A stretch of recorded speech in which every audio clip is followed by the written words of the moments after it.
Good morning, students.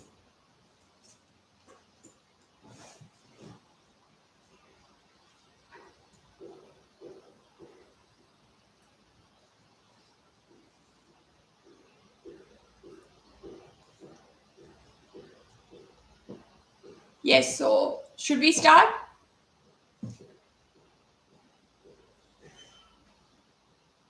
Yes. Good morning, everyone. I hope all of you all are geared up for the marathon now.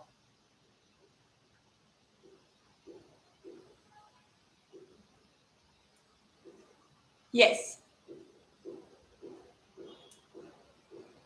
So, apologies. Firstly, we were facing some issues with going live, and that's the reason we had to share another link to start the session. Now that we are live and couple of students have joined, let's start. Let's not waste more time now. Yes. So, for those who are not aware about me, I am CA Sonakshi Sood. I've cleared my chartered accountancy in the year 2015. I am in this fraternity for more than 6 years now. I've worked with Ernst& Young, I've worked with multinational companies, and am also been teaching for quite some time now. And here I am today taking a live session for all of y'all with respect to business and commercial knowledge, right? Which is one of the part subject of economics under CA Foundation. Yes, students. So I can see a couple of known names to me. So hi to all of you, and let's start now. Let's not waste more time. Yes, yes. So the screen is visible. Just let me know in the chat box. The screen is visible, right? Okay. So the reason that I am basically taking you all through the module is because personally I believe that learning from the module is the best approach to be taken for chartered accountancy, and through that you do not miss out on any elements that are very important. And because the our CA fraternity is such that the examinations that we have to give, they are very competitive. They pick questions from lines. Yes, in between the lines, important concepts are taken. Based on that, questions are being formed, and that's how the MCQs are formed in our foundation exam. So, having that perspective, it is important that whenever we are going through a subject, you learn from the module when it covers majority of the theoretical part. When we are talking about the practical part, yes, we should look at other modules as well, other books as well, rather. But personally, I believe that when we are looking at a theoretical subject, we should always look at the module. Its module should be a Bible first, and then we should probably look at other supporting, books that can help us understand more if we do not understand the module terminology. But module should be our base, okay? And that's the reason I am going to take you all through the modules, yes, and the MCQs that have been collated by us from different books and which we think are important from examination perspective. Couple of students might have their examination in next 1 month. For them, revising these MCQs will be really helpful. Yes, students. Okay, so the first concept that firstly, let's first understand why are we learning about business and commercial knowledge. What my plan for the day is today that I am going to explain each and every topic to you, and then we are going to do MCQs with respect to that. After probably every chapter that we finish, let's have a 5 minutes break. We'll have a lunch break in between for about 20-25 minutes. I think that's sufficient for us to have proper lunch. I am also going to give you all small breaks in between so that you all can just relax a bit and then come back again for the next chapter. Yes, so that's how we will approach during the day. Let's try to close it today itself. Yes, and yes, so let's start with the first chapter, which is business and commercial knowledge and introduction. So, why is it that this particular aspect of business and commercial knowledge has been covered in our curriculum. The first and the foremost thing, business and commercial knowledge talks about the society, the environment around you, which is going to have an impact in your business. It's a very simple terminology which talks about the business and the commercial knowledge. What does that mean, students? You need to have an understanding of your business, right? As well as you need to have an understanding of the commerce around it, right? That means the trade around it and the commercial factors that are going to impact you, right? While you are basically trying to do business in this ecosystem. And that's where I call business and commercial knowledge as a ecosystem of business, wherein each and every element of the ecosystem is going to impact your business. And that is what you are going to learn through business and commercial knowledge. How to analyze the factors that are present in your ecosystem, which are going to impact your business, and accordingly how you need to react to this change in the ecosystem, change in the environment in which you are doing business, and accordingly move forward so that you ultimately you should grow in your business, right? Because if you do not accept the change that is going around you, ultimately at some point of time you your profits will erode, you will not be able to do good business. Okay, that's what we are going to understand in business and commercial knowledge. The understanding that I'm going to give you is very, very practical in terms of the examples that we will be taking. Okay, let's first understand the basic aspect here. Okay, I'm purposely using a slide that I have already used with my previous students because then everybody can correlate to it. Okay, and it gives better examples also from that we have already covered here. I can cover those examples as well for you all. Okay, and the students who have already taken my classes, this is a revision for you all. So these notes will be really helpful for you. You will try to memorize what we were learning earlier. Okay, if you all have any questions, students, going forward, please write it in the chat box. I'll be happy to answer them. Yes? Okay. The first aspect that we have is domains of BCK. By domains, what we say, these are the subsets or the activities of the business and commercial knowledge through which we are going to glance and understand how these different domains of business and commercial knowledge impact my business. Okay, they are going to have an impact on my business. Okay, then the second aspect of the business and commercial knowledge that our institute covers is the human activities. Okay, and the third coverage here is about the forms of the business organization. Okay, so in this chapter, basically we are going to cover three important aspects. First, being the domains of a business and commercial knowledge. What are the activities? What are the impacts that we are going to have in different domains? That means the technological domain, the domain from a financial perspective, domain from the environmental perspective, domains from the stakeholder perspective. What are the different domains that is going to impact my business?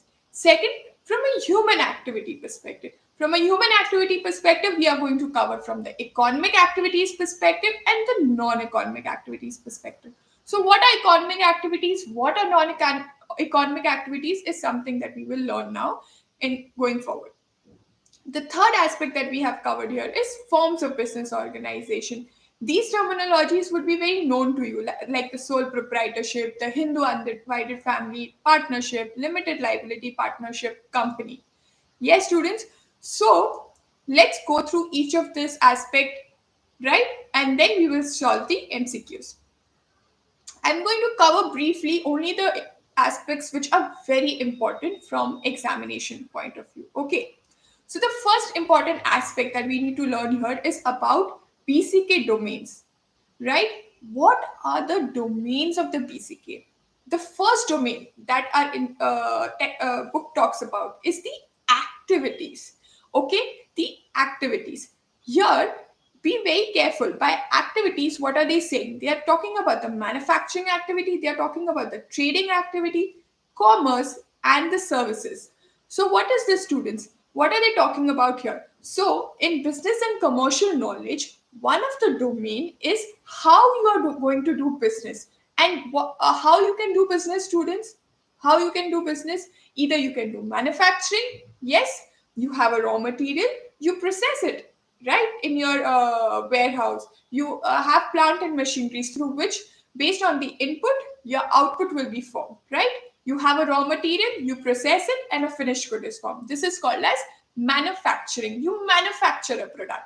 The second way of doing business is trading. What does trading mean? So you buy a product. Yes, you buy a product. For example, you are buying footwear. You are importing footwear. Okay. And then you are selling it directly in the Indian market. Are you doing a value addition here? Is there a value addition? No, there is no value addition here. And that's the reason it is called as pure trading. Okay, in case of trading, you do not do any value addition. Even if there is a value addition that you do, it is very, very minuscule, which does not amount to change in the nature of the product altogether.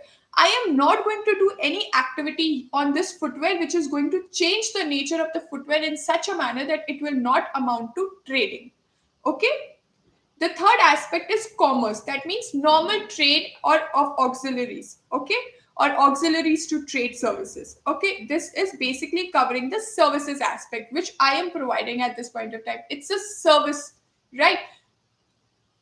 The second domain that has been covered is on the scale. Based on the scale, also your business nature changes, right?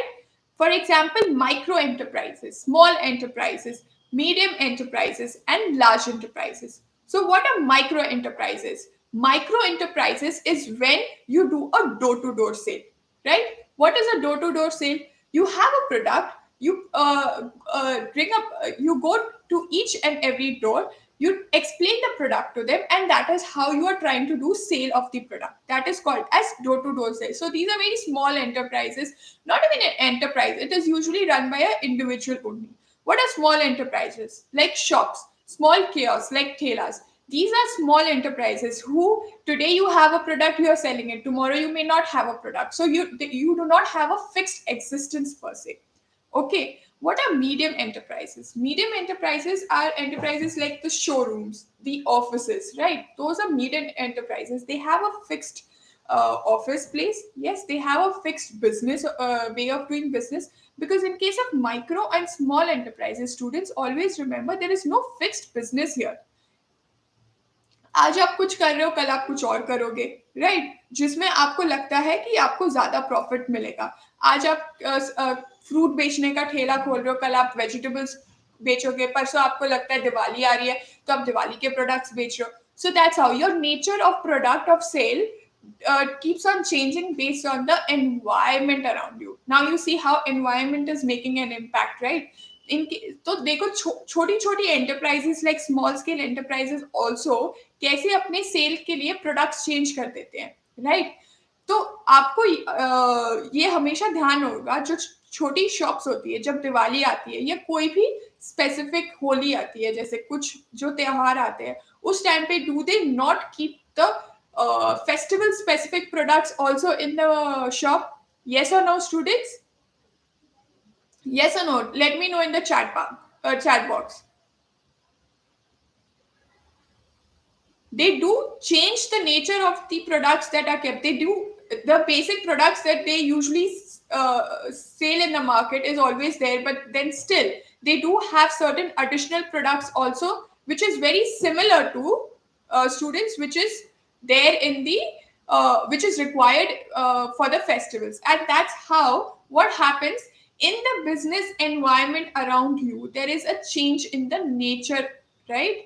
What is change in the nature of the business environment? There is an activity that is impacting the people, okay, and accordingly the demands of the people are changing, and because of the change in demand, students, you are forced to keep things which are the need of the hour. If you need a small diya, or because of the Diwali season, you'll need diyas, you'll need a lot of stuff. Okay, that's when small enterprises try to buy that. In a routine day-to-day activity, do you think they are going to keep diyas every day? Do you think they're going to keep diyas every day? No, they won't, because that's not the requirement at this point of time of the surroundings or of the environment around you. Okay, that is what there's that's how we want to rather I want to explain here ki how environment is going to impact you. Okay, see how small businesses are also getting impacted by the environment, and they try to keep such products. Medium enterprises, as I told, they have a shop establishment. Okay, they have a specific office, and then they run their business through that office. Then large enterprises, through large enterprises, they are basically big factories, right? Like Reliance has a factory, right? Tata has a factory. So these are large enterprises. And by macro enterprises, we mean a particular industry, like the automotive industry, right? Or the textile industry. Multiple organizations together form an industry, okay, who are into similar business of activities. Always remember, they have to be in similar business of activities. It is only then they will consider to be part of one industry. Okay, so this is how, by way of scale domain also, we have an illustrative list of how the different enterprises are present in which you can do business. Then the geographic scope. One of the domain of business and commercial knowledge is also understanding the geographic scope, which is local. Local, we are aware, national within India, and multinational. That means across the countries of the globe. Look at the ownership aspect here. We have companies where can be state owned. We have companies which can be public owned. Who are public owned companies? We have companies where government has an ownership. Okay, so that's how public sector, private sector comes into picture. Okay, so in an organization where government has a role, okay, government has a stake, is public sector. Okay, or in public sector, individuals, rather companies which are listed on the SEBI, they also have private public, that is people like us investing in these companies, and they are also form part of the public sector. Okay, now let's look at the market. Okay, the resources, the equipments, the commodities, the capital, labor, product, all these are different markets under which you might have your business being run into. Stakeholders, very important. Many people get themselves confused with a stakeholder vis-a-vis a shareholder. Okay? Who is a stakeholder? Who is a shareholder? Okay, you should know that. This is very important aspect, because if it comes like an MCQ, you might get confused that who is a stakeholder versus who is a shareholder. Okay, students? A shareholder is a person or a company who is actually investing in your organization. Okay, where as a stakeholder, each and every person or individual or firm or company which is getting impacted, students, getting what? Impacted by your business decisions,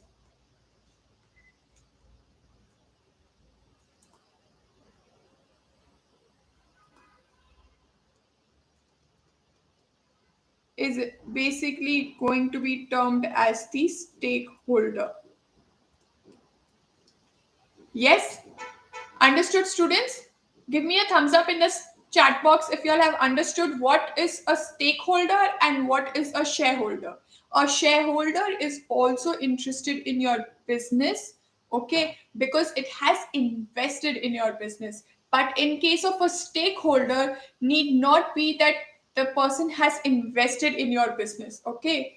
Any decision making that you do with respect to your business that may or may not, harm his business, or change the nature in which he or she will have to do business is known as a stakeholder.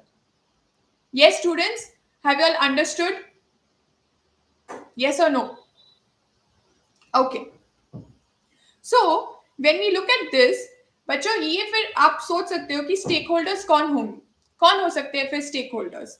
हमारे entrepreneurs, yes, promoters, yes, customers, investors, business owners, directors, yes, managers, employees, suppliers, ठीक है, all these society at a large is going to be a stakeholder for you.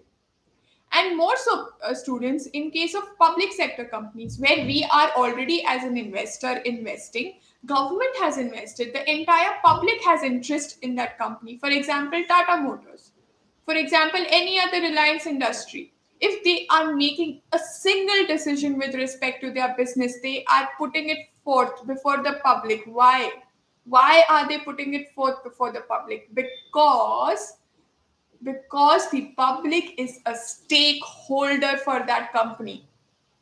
Not only an investor, it is also a stakeholder there. Okay, and that's how these large organizations have to always let the people know what is happening in their company. This is about the public sector. Okay, now look at the private sector where public is not interested because we have no investment there, right? For example, if I today open a company, okay, I have investors, like I have some of my friends as investors. We are a private company, okay. What happens in a private company?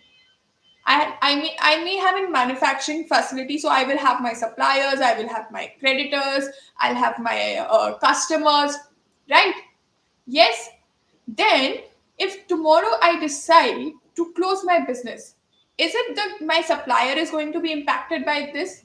Yes, my supplier is going to be impacted by this because I was a customer for my supplier. So, as a supplier, if you lose a customer, you have to build your base to then again get another customer. So, any decision that I make with respect to my business is going to impact my supplier as well, right? So he becomes a stakeholder for me, right? Because my decisions are going to impact that supplier.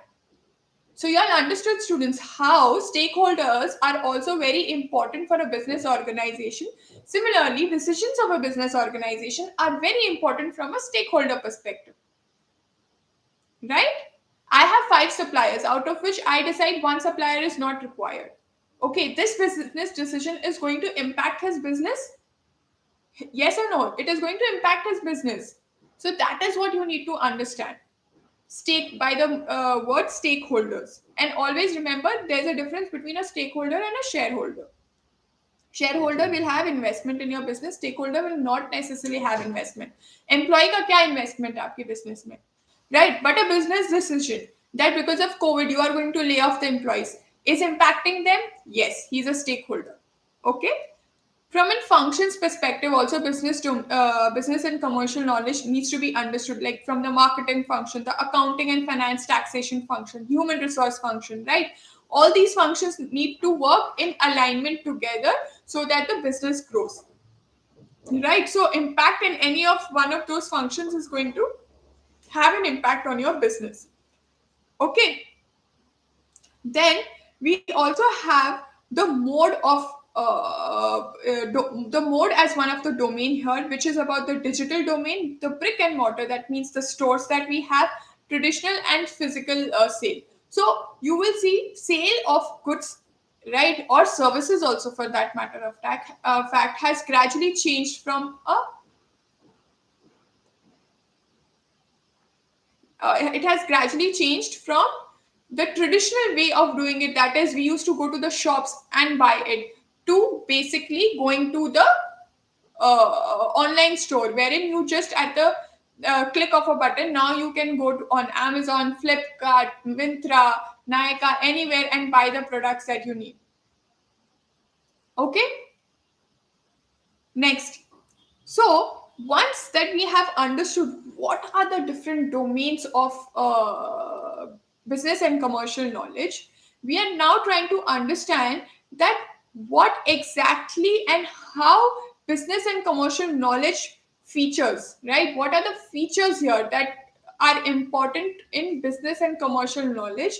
And that's how it will give us a base here to understand the other aspects that have been put forth with respect to understanding the entire ecosystem of business and commercial knowledge of the impact of the environment on us. Okay, so they say that Oxford Dictionary defines domain as a sphere of knowledge, specified sphere of knowledge, and that's what we did here, right? There are specified spheres that we are trying to understand under business and commercial knowledge, okay, based on which we are going to understand what exactly is the requirement to understand the business and commercial knowledge and to understand the environment around us. Okay, so BCK is vast, BCK is eclectic, and BCK is ever evolving and expanding. Just a very brief that I will give you all here is why is BCK vast? Because there has been different types of trades that we are doing. We do domestic trade, we do international trade, we do door-to-door trade, we do online sales, we go to the malls. So the horizon is so vast that each and every horizon has an impact on somebody or the else's business, and that is the reason they say that the universe of business is very vast, right? An example that they have given is like retailers provide variety of goods of daily needs. Brands, there are so many brands that we have, right? You do business 24 cross 7, you do business through the malls. So that's what they're saying. The experience of the shopkeepers or the experience of the shoppers is so vast that you need to understand about each and every sphere of business and each and every domain. Okay, so BCK is vast, very important. BCK is eclectic, that is multidisciplinary. Why? Because it derives from various business divisions, it derives from various disciplines, which is marketing, accounting function, which we read before, the operations, the human behavior. Everything is going to have an impact. The law, the economics, the ethics, right? Ethics of a business also is very important. If your ethics are good, then you have to ensure that the surroundings around you are not getting impacted by the way you are doing business. Okay, so that is the reason they say business BCK is multidisciplinary, because there are multiple domains because of which your business is getting impacted and it derives importance from various disciplines. Okay, now, this is a very important concept, and please mark this as star here, where we are trying to understand the various vocabularies which is used in BCK, which derives its meaning from different fields. Like it has origins from different fields, like military and biology. Okay, now, the first vocabulary that we have here is strategy. Now, strategy comes from the military domain. Okay, what does the military domain say? When they used to go for warships, they used to develop a strategy around it. That how you are going to make sure that your enemy is not going to win in a particular war. That is how to beat the competitors. The strategies that you build is important, right? As a business, you have to make sure that your competitors do not do better than you. And how do you do that? You build strategies. So they say the strategy word has derived its meaning from the military discipline. Okay, the second word is logistics. What is the second word? Logistics. Logistics is what? Taking one particular product from one location to the other location. And this is what used to happen in case of military. What do military troops used to do? Military troops used to take the supplies, that is the food and the equipments, from one particular location to the other location where the war exactly was. That is how logistics in the business terms is basically getting product from one location to the other location. So there are two important aspects that they have covered here. One is your inbound logistics, the second is your outbound logistics. So in case of inbound logistics, what is covered? It's basically movement of goods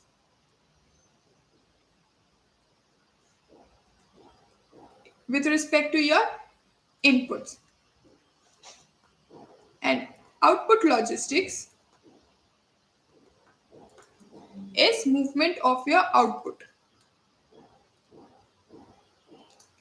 Okay. The third aspect, very important, bulls and bears. Bulls is a animal psychology concept, okay, but in terms of business it means you are being very bullish about something. The very important example that each and every person would have given you in this case is about the stock market players. Yes, it's about the stock market players. How, students, what do stock market players do? Stock market players are very bullish about a particular stock. ये आज Vodafone तो बढ़ेगा ही बढ़ेगा, ये आज तो मतलब रिलायंस तो चढ़ेगा ही चढ़ेगा, कुछ भी हो जाए मैं तो खरीद के रहूंगा इसके शेयर को. That is being bullish about a particular product, okay, without even having a knowledge about that product. Okay, you might have a knowledge about it, I'm not saying you will not have knowledge about it, but be too much bullish about something, okay, is where this bulls BCK vocabulary comes from. Okay, being bullish implies optimistic expectations that the economy, market, business is likely to do well. Okay, always remember, bullish is equal to optimistic expectation here. Okay, it's an optimistic expectation. Whereas in case of bears, it is again taking its terminology from an animal psychology, which is biology, but the tendency here of the bears is always to be pessimistic. So a bear will always be found in its own shell. It's pessimistic towards the environment. And that's how, if you are very pessimistic towards a stock, that is where you say that the stock has a bearish motion, or the trend of that stock is bearish. The word which we use here is bearish. Bearish. It is bearish. Okay. So, bears have the tendency to embrace and push downwards their enemies in a combat. Bears are the stock market players that have a pessimistic expectation, not much expectation from a particular stock. That is when you call there's a bearish trend. If you have money control as an app, in case you all follow the stock market, when you click on a particular stock, you will find trend there. You could have a bearish trend, you could have a bullish trend, and that's where it comes from. Okay. The third quality of BCK that we were looking at is that it is ever evolving and expanding. Why? Change is the only constant. You always remember change. The only thing that you have to remember here is change, nothing else. Change. Your things are evolving so much in the environment that today, if you could be only a basic, brick and mortar store, it is not going to be helpful. Why? You need to have an online presence. Until and unless you have an online presence, your products cannot be sold. Why? People don't want to move out of the house. Nobody who wants to keep a step forward and say that today I am going to the market to buy some stuff for house, or probably I want to go for shopping. No, everybody is doing at the click of a button. Add to your cart, make the payment, do online payment, no paying cash, nothing. Initially we were so pessimistic, right, that अरे पता नहीं सामान deliver होगा नहीं होगा, cash on delivery रखते cash on delivery रखते. अब कौन कैश ऑन डिलीवरी रखता है? कोई कैश ऑन डिलीवरी नहीं रखता है. Everybody pays it at the front. See how the business has evolved. The trust in the online market has evolved so much. It has no leaps and bounds, and that is what they're talking about. That business and commercial knowledge, or the business and the commercial environment, is changing so drastically that you have to be at your footsteps, that you need to know what is happening around, and you need to be aware 24/7, because things are literally changing at the split second. Okay. And that is what they're talking about here. Important aspect here is the evolution, right? Evolution and the demise of old businesses. There is a demise of old businesses, and that's the reality. Okay. So, new products, new services, they are all very. A small example that I always give here is of a bag, right? A plastic bag vis-a-vis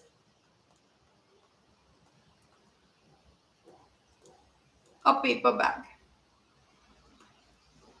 Paper bags is a need of the hour. Nobody is using plastic, right? So your branding has changed completely. Where you were doing branding on a plastic, now you have to do branding on a paper. You have to ensure that the machinery that you have is equipped with branding on paper. So things are changing. Latest innovations like e-commerce, social media, artificial intelligence, everything is changing the way you do business now. It is changing things around the globe, right? And that's what they say, that it is ever evolving and expanding, and you need to unlearn and relearn at a fast pace. Okay. Now, a very small concept that they have covered here as well is with respect to importance of BCK for chartered accountants. Why should I learn BCK? मेरा क्या काम है? Right? हम यही सोचेंगे मेरा क्या काम है, मैं क्यों समझूं बिजनेस में क्या हो रहा है क्या नहीं हो रहा है. Why students? Why will you not learn about the business?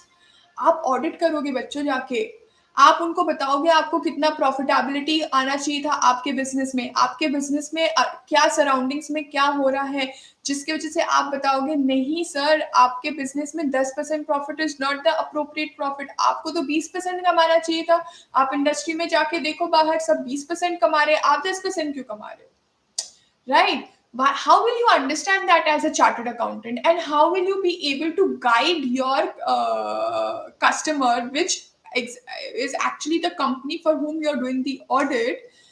How will you do that until and unless I don't know what is happening around me, I don't know what is happening in the industry? How am I going to do the analysis of your businesses, of your books? Yes, and that's where they see कि business and commercial knowledge, ठीक है, ये जो sector है, okay, what it does is it is a large share of their work arena. For us, the business and commercial sector is the large scale of our work arena. How? Each business has its own peculiarities like associated variations like product, inventory, revenue, profit. ठीक है, तो because of this you need to know कि अच्छा अगर this is a FMCG business, so what is it that I have to look in a FMCG business? Do I have to look at the profitability? Do I have to look at the inventory in and out? What I need to look? What is going to create an impact on the profitability? Inventory, in case of FMCG, you need to have good control on the inventory, right? Otherwise, it is going to have an impact on your profitability. Correct. So that's what we are saying. That as an auditor, you are the person who is going to guide the businesses of how to do business. Okay. And to make the right kind of decisions for the business. And that's why they say that you need to know about the business and commercial knowledge. Here they're talking about we have to do the audit diligently. We have to take decisions. We have to strategize. We have to make plans, budgets, and work closely with the business teams. And that is the reason they're saying, students, that you need to make sure that as a chartered accountant you should have business and commercial knowledge. Yes, give me a thumbs up, students, if you all have understood all these points up till now. Have you all understood, students?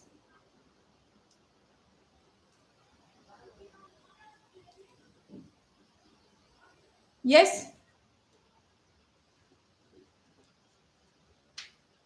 Okay. Okay.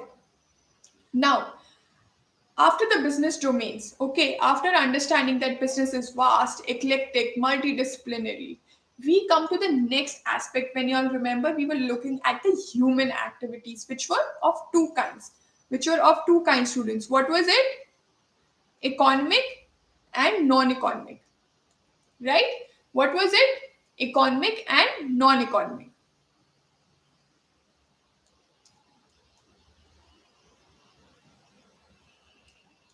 Okay. Please write down, students. This is important.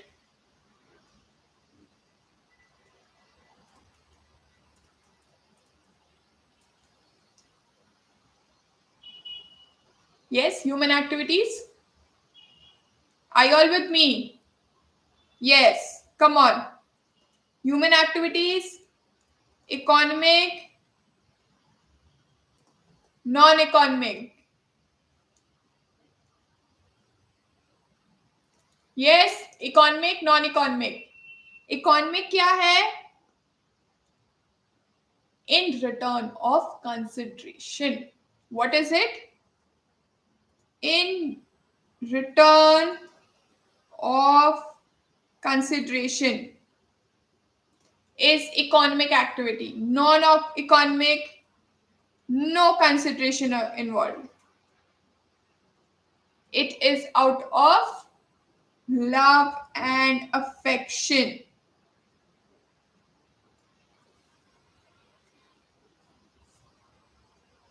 Yes, it is out of love and affection. Have you written it? Yes. Have you written human activities? 2 pointers. Economic, non-economic. Okay? In economic, in return of consideration. In non-economic, it is out of love and affection. No consideration involved at all. Yes, come on. So, when we look at the economic and the non-economic activities, just look at it from a example perspective. Okay, today I am teaching you all. Okay, ठीक है? If this involved a subscription, you are paying me, for example, 1,000 rupees for this lecture. I am doing this as an economic activity then with consideration involved. If I am doing this for free, this is a non-economic activity. Okay. Somebody cooking for me. Okay. My mom cooking for me is a non-economic activity for her. Right? But a maid cooking for me, where I pay for it rather, it is a economic activity. Right? Why is it an economic activity? Because she's not doing it for me out of love and affection. My mom does it for me out of love and affection. Yes? So, what happens, students, here is that you are doing, if somebody is doing an activity for you, wherein you are going to pay for that activity, it is going to be termed as economic activity. You do something for me wherein I don't give you any consideration because you're doing it for me for love and affection, then no economic activity. And that is what they have briefly covered here. ठीक है? Economic activities are distinguishable, right, merely by the presence of the livelihood motive. A variety of motives are attributed to non-economic activities like the concern for fellow beings, affection and love for family, passion. Yes, right. So usually economic activities are said to be driven by rationality. Yes, but non-economic activities are driven by emotion and sentiments. Okay, it's a give and take in economic activities. Now, there are certain distinguishing characteristics of an economic activities that we need to know. Economic activities are income generating, but obvious income generating नहीं होगा क्योंकि आप तो करोगे ही consideration के लिए, without consideration के लिए तो आप कुछ करोगे नहीं, right? इसलिए हमेशा याद रखना कि economic activities are going to be an income generating activities. Right आप मैन्युफैक्चरिंग करो, आप सर्विस दो, आप कोई ट्रेडिंग एक्टिविटी करो, everything for a consideration is going to lead to economic activities, thereby leading in generation of income for you. Yes? Okay? Understood? Yes or no? As an employee, for example, I am working for an organization. Are they giving me money for it? Yes, they are giving me money for it. Okay, so what will happen, students? It will become an economic activity for me. Okay, but if I work in an NGO where they are not going to remunerate me for anything because it is out of my own wish, okay, my own love and affection for the people, right, for the society, I am going to do it. So it is going to be termed as non-economic activity because I am not doing it for any remuneration. I am not doing it to generate any income for me. Okay, so only economic activities are income generating. Now let's look at economic activities are productive. Obviously, productive होंगे कि नहीं बताओ? आप कुछ ना कुछ तो कर रहे हो ना, प्रोडक्शन कर रहे हो या कुछ ना कुछ तो अल्टीमेटली एक्टिविटी कर रहे हो ना, तो it has to be productive. When do you call an activity to be productive? Productive in nature. Think, productive in nature. When will you call it productive in nature? When you are getting any benefit out of it. Okay, right? when you are doing it for earning a livelihood. ठीक है, earning a livelihood implies participation in the process of production. ठीक है, production here refers to both the goods and the services, right? My teaching is productive for me. Why? Because I earn out of it. It is giving me livelihood, right? So that is the reason uh, economic activity is always going to be termed as productive in nature. It cannot be non-productive. Non-productive is non-economic activity. ठीक है, आप बोलते हैं ना मैंने आज कुछ productive नहीं किया, व्हाट डज दैट मीन? मैंने ऐसे कुछ किया नहीं which is like helpful for me, right? That is what they are trying to talk about here, ठीक है? Then farming is also productive, is a very important aspect, इसको mark करके रखना। इसके ऊपर एक बहुत ही एम्बिग्युअस सा स्टेटमेंट बनाया है नीचे एग्रीकल्चर के ऊपर विच वी विल डिस्कस, इसलिए I am telling you farming को मार्क करके रखो, ठीक है? Practice of crafts, that is pottery, textile, everything is which is going to lead to an income generation for you is going to be considered to be an economic activity. Teaching, medicine, law, accountancy, everything is productive activities. All these services are productive. Production represents the supply side of the economics. Please mark करो इसको, important MCQ है। Production represents the supply side of the economics. Supply side कैसे हुआ? मैं services दे रही हूं ना, तो आई बिकम द सप्लायर ना यहाँ पे, इसलिए मैं सप्लाई साइड से बात कर रही हूँ। जो कंज्यूम करता है ना बच्चों, उसको बोला जाता है कंजम्पशन पॉइंट ऑफ व्यू से, ठीक है? जो हम आगे पढ़ेंगे अभी, ठीक है? नाउ अभी consumption is also an economic activity. ये बहुत इंपॉर्टेंट चीज है यहाँ पे कि कंजम्पशन को भी आप बोल रहे हो कि भाई इकोनॉमिक एक्टिविटी है। Consumption they are saying is representing the demand side. Demand side, see for example today, how do I say that my consumption is actually creating the demand side of the economy? If I need good clothes, I need good food, I need good house, am I not creating a demand here कि मुझे ये चाहिए, मुझे ये चाहिए? I need good clothes, I need good house, I need good food, right? A well-being, a good standard of living. This is what चाहिए चाहिए चाहिए चाहिए. What does that mean? It's creating demand, demand, demand, demand, demand. So consumption is the demand side. अब मैं बोलूंगी अरे मुझे अच्छा खाना चाहिए, अच्छा घर चाहिए रहने के लिए, अच्छा खाना चाहिए, तो सामने से सर्विस आएगी, फूड बनेगा, उस फूड के बदले में पैसे दे रही हूँ, उसके लिए इकोनॉमिक एक्टिविटी होगी। ही becomes the supplier side, I become the demand side. बच्चों समझ में आया supplier side and demand side कैसे दोनों एक ही चीज के हैं? Ultimately both relating to an economic activity only. Give me a thumbs up if you all are understood that. Yes, yes or no? Yes. Okay. Now we are also saying that savings, investment and wealth is also a economic activity. How come saving, investment and wealth is an economic activity?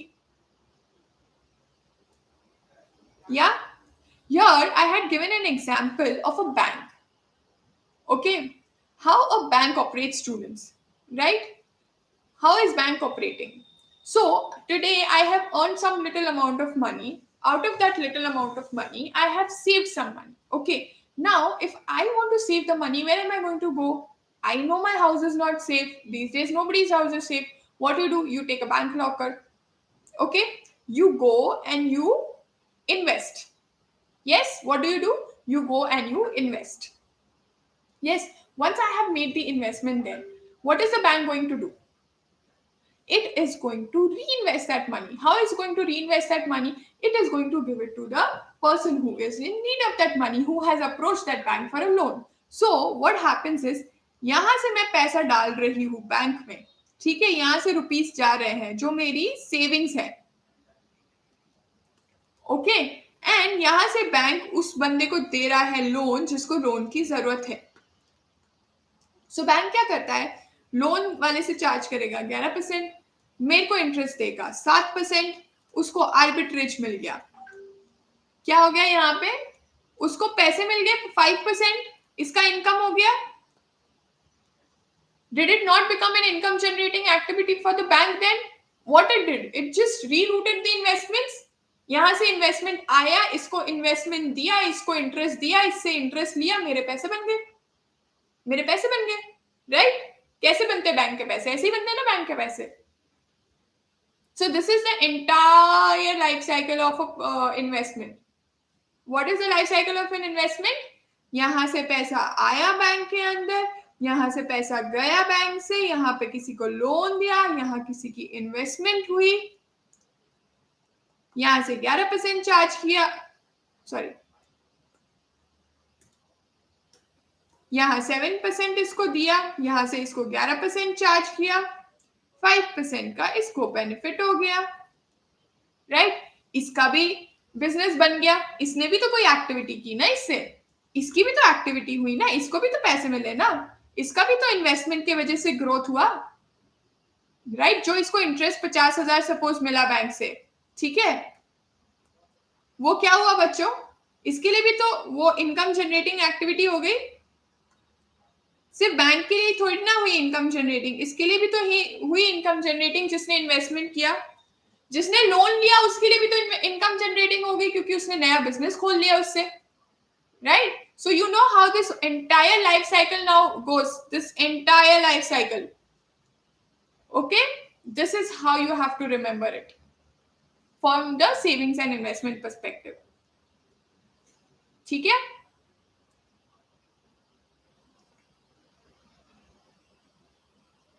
Yes or no? Okay. Next concept पे आ जाते हैं कि business as an economic activity. क्या लगता है बच्चों आपको, बिजनेस इकोनॉमिक एक्टिविटी है? यस और नो? बिजनेस इकोनॉमिक एक्टिविटी है, राइट? बिजनेस करने से मुझे पैसा मिलेगा, right? I am generating profits. Profit generation is nothing but creating a productive, basically creating an income generation source, right? So that is the reason business is always going to be considered as an economic activity, right? इसलिए ये छोटा सा question एक सबके दिमाग में आता है, जो हमारी इंस्टीट्यूट भी हमसे पूछ सकती है. वो क्वेश्चन क्या है कि क्या एग्रीकल्चर इकोनॉमिक एक्टिविटी हो सकती है? हो सकती है कि नहीं हो सकती है economic activity? This is an ambiguous statement. What do you mean by ambiguous statement? It is a confusing statement. हो भी सकता है, नहीं भी हो सकता. Let's see what the institute is saying. ठीक है, इंस्टीट्यूट ये बोलता है कि ये एक डिपेंडेंसी हो गई है. It depends. Is agriculture and industry and hence a business? तो वो बोलता है इट डिपेंड्स. डिपेंड्स क्यों? देखते हैं. In India much of the agriculture is subsistence agriculture. क्यों? एग्रीकल्चरल इनकम टैक्स के अंदर टैक्स होती है, राइट? इज कैरेक्टराइज्ड, मतलब बेसिकली टैक्स नहीं होती, इट इज एग्जेम्प्ट. ऐसे मत सोचो कि मुझे टैक्स नहीं आता, एग्जेम्प्ट होता है. बट वो एक कॉम्बिनेशन की वजह से, जो आप एग्रीकल्चरल सोर्स से करते हो, वहां से करते हो, उसकी वजह से आपको बेनिफिट जरूर मिलता है टैक्स में एग्रीकल्चरल इनकम की. ठीक है, ये कैटेगराइज सेपरेटली होता है, एग्जेम्प्ट फ्रॉम टैक्स. ठीक है, तो thus for our purpose agriculture does not comprise industry and hence business. However, देखो अब बहुत ही चालाकी से उन्होंने बोला है, जहां पे आपने एग्रीकल्चरल प्रोड्यूस को प्रोसेस कर दिया, प्रोसेस, ओके, तो आप बन गए एक इंडस्ट्रियलिस्ट. भाई आपकी तो बिजनेस एक्टिविटी इकोनॉमिक एक्टिविटी बन गई. द मोमेंट यू से मैं तो सब्जियां बेचता हूँ, agricultural activity. Am I processing my product? No, I'm not processing my product. I've grown vegetables, but I'm not processing it. Then you're not doing economic activity. But the moment तुम्हारे fruits को तुमने process करके juice बना दिया, उस time पे your juice becomes a processed product and it becomes an economic activity. Okay? Okay? ठीक है. तो industries where agricultural produce is processed, हमेशा याद रखना ये word, processed, like pulses, spices, feed to flour, processed oils etcetera, and whose key material ingredient is agricultural produce do comprise an industry. ठीक है, yes और no, give me a thumbs up. यहां तक समझ आ गया बच्चों आपको कि कैसे इकोनॉमिक एक्टिविटी है बिजनेस भी? Yes, okay. Now let's go to the next aspect here. Distinguishing characteristics of business vis-a-vis other economic occupations. इसके लिए ना बच्चों हमने एक बहुत ही छोटू सा और प्यारा सा टेबल बनाया था, ठीक है? पहले हमने ये समझने की कोशिश की थी यहाँ पे कि भाई हमें बिजनेस, एम्प्लॉयमेंट और प्रोफेशन से मिलता क्या है। बिजनेस क्या होता है, एम्प्लॉयमेंट क्या होता है, प्रोफेशन क्या होता है, ठीक है? बिजनेस क्या होता है, ट्रेड, राइट? कुछ ना कोई चीज की आप ट्रेड कर रहे हो तब आप बिजनेस बोलोगे। ट्रेड इन द सेंस या तो आप मैन्युफैक्चर कर रहे हो या तो आप प्रोडक्ट बाय करके सेल कर रहे हो, right? Something related to it. Employment में क्या होता है, you are hired by some organization, right? आपको एक ऑफर लेटर मिलता है, आप उस ऑफर लेटर को एक्सेप्ट करते हो, वो आपको एंगेज करते हैं, आप मंथली आप कुछ काम करते हो उनके लिए, जो आपके रोल्स एंड रिस्पॉन्सिबिलिटीज है उसके हिसाब से, एंड आपको उस हिसाब से आपकी रेम्यूनरेशन मिल जाती है, राइट? प्रोफेशन में क्या होता है, आपको एक सर्टिफिकेट ऑफ प्रैक्टिस लगता है प्रोफेशन में। क्यों प्रोफेशन में सर्टिफिकेट ऑफ प्रैक्टिस क्यों लगता है बच्चों, ये लिख लेना आप, ठीक है? बिजनेस, एम्प्लॉयमेंट एंड प्रोफेशन, ठीक है? बिजनेस मैंने आपको समझा दिया, एम्प्लॉयमेंट मैंने आपको समझा दिया, अब हम है प्रोफेशन पे। प्रोफेशन में क्या होता है बच्चों कि आप, मैं जैसे qualified accountants, qualified lawyers, qualified doctors, ये सब क्या करते हैं बच्चों, प्रोफेशन, उनका प्रोफेशन है, यही उनका प्रोफेशन है, एंड इसी प्रोफेशन से उसको उनको पैसे मिलते हैं, राइट? तो इसलिए बिजनेस में जब आप काम करते हो तो आपको क्या मिलता है, प्रॉफिट। क्या मिलता है बच्चों आपको, प्रॉफिट। जब आप किसी के लिए काम करते हो तो आपको क्या मिलता है, सैलरी। क्या मिलता है, salary. So please right it down, you get salary. In case of profession it is fees, right? You get fees for it. This is important MCQ, so please write it down. You're just trying to differentiate between what is the business, what is the employment, and what is profession. And what do you get in terms of income from these activities. Do you need any qualification for business? Yes or no? Do you need any qualification for business? No. You can be a 5th pass, you could be a 5th fail, you could be a 12th pass, you could be a 12th fail, anything, right? And that's when we call Sharma ji ka beta. क्या होता है, आपको बना बनाया अपना business मिल रहा है, आप उस बिजनेस में जाओ और आप अपना कर लो, right? You don't need any qualification. Employment, yes, whatever is the requirement of that organization, according to that you need to have qualification, right? And in case of profession you need to have a professional degree. Okay, now is business transferable? No or yes? Yes, you can transfer business very easily, right? On account of death, on account of transfer, anything, you can transfer business. Can you transfer employment? No, you cannot transfer employment. How? मैं बोल सकती हूँ अच्छा आज मैं नहीं आ रही, मैं अपनी बहन को भेज देती हूँ, वो कर लेगी मेरे बदले काम, वो भी वही है, same qualification. No, you cannot transfer employment. You have received their letter of employment, you will work for them, not your family member. Same is the thing for professional also. अच्छा आज ना डॉक्टर थोड़ा busy है, मैं ही कर देता हूँ आपका operation. Do you have the qualification degree? Yes और no? No, so you can't do it, so that's also non transferable. Okay, so in this way institute, मैं इसमें आपको मार्क कर देती हूँ इंपॉर्टेंट हाईलाइट्स, ताकि आपको याद रहे कि आपको इसमें क्या पढ़ना है, ठीक है? तो एम्प्लॉयमेंट में क्या है बच्चों, एम्प्लॉयमेंट में क्या है, आपको एक कॉन्ट्रैक्ट ऑफ सर्विस होनी चाहिए, उसमें जॉब डिस्क्रिप्शन दिया होता है, राइट? एंड पीरियोडिक कॉम्पेंसेशन आपको मिलता है एम्प्लॉयमेंट के लिए। आपके कुछ मिनिमम क्वालिफिकेशन होना चाहिए, जैसे एजुकेशनल, टेक्निकल, राइट? आपकी टर्म्स ऑफ एम्प्लॉयमेंट होती है ना? प्रोफेशन में क्या होता है बच्चों, आप रेंडर कर रहे हो services of specialized nature, right? और आपको मिलता है उसके बदले एक फी, और आपके पास एक सर्टिफिकेट ऑफ प्रैक्टिस होना चाहिए। एंड कौन कौन से फील्ड्स में आप यूजुअली प्रोफेशन प्रैक्टिस करते हो? Accountancy, architecture, designing, engineering, law, medicine. Okay. Now our institute has also given a very nice table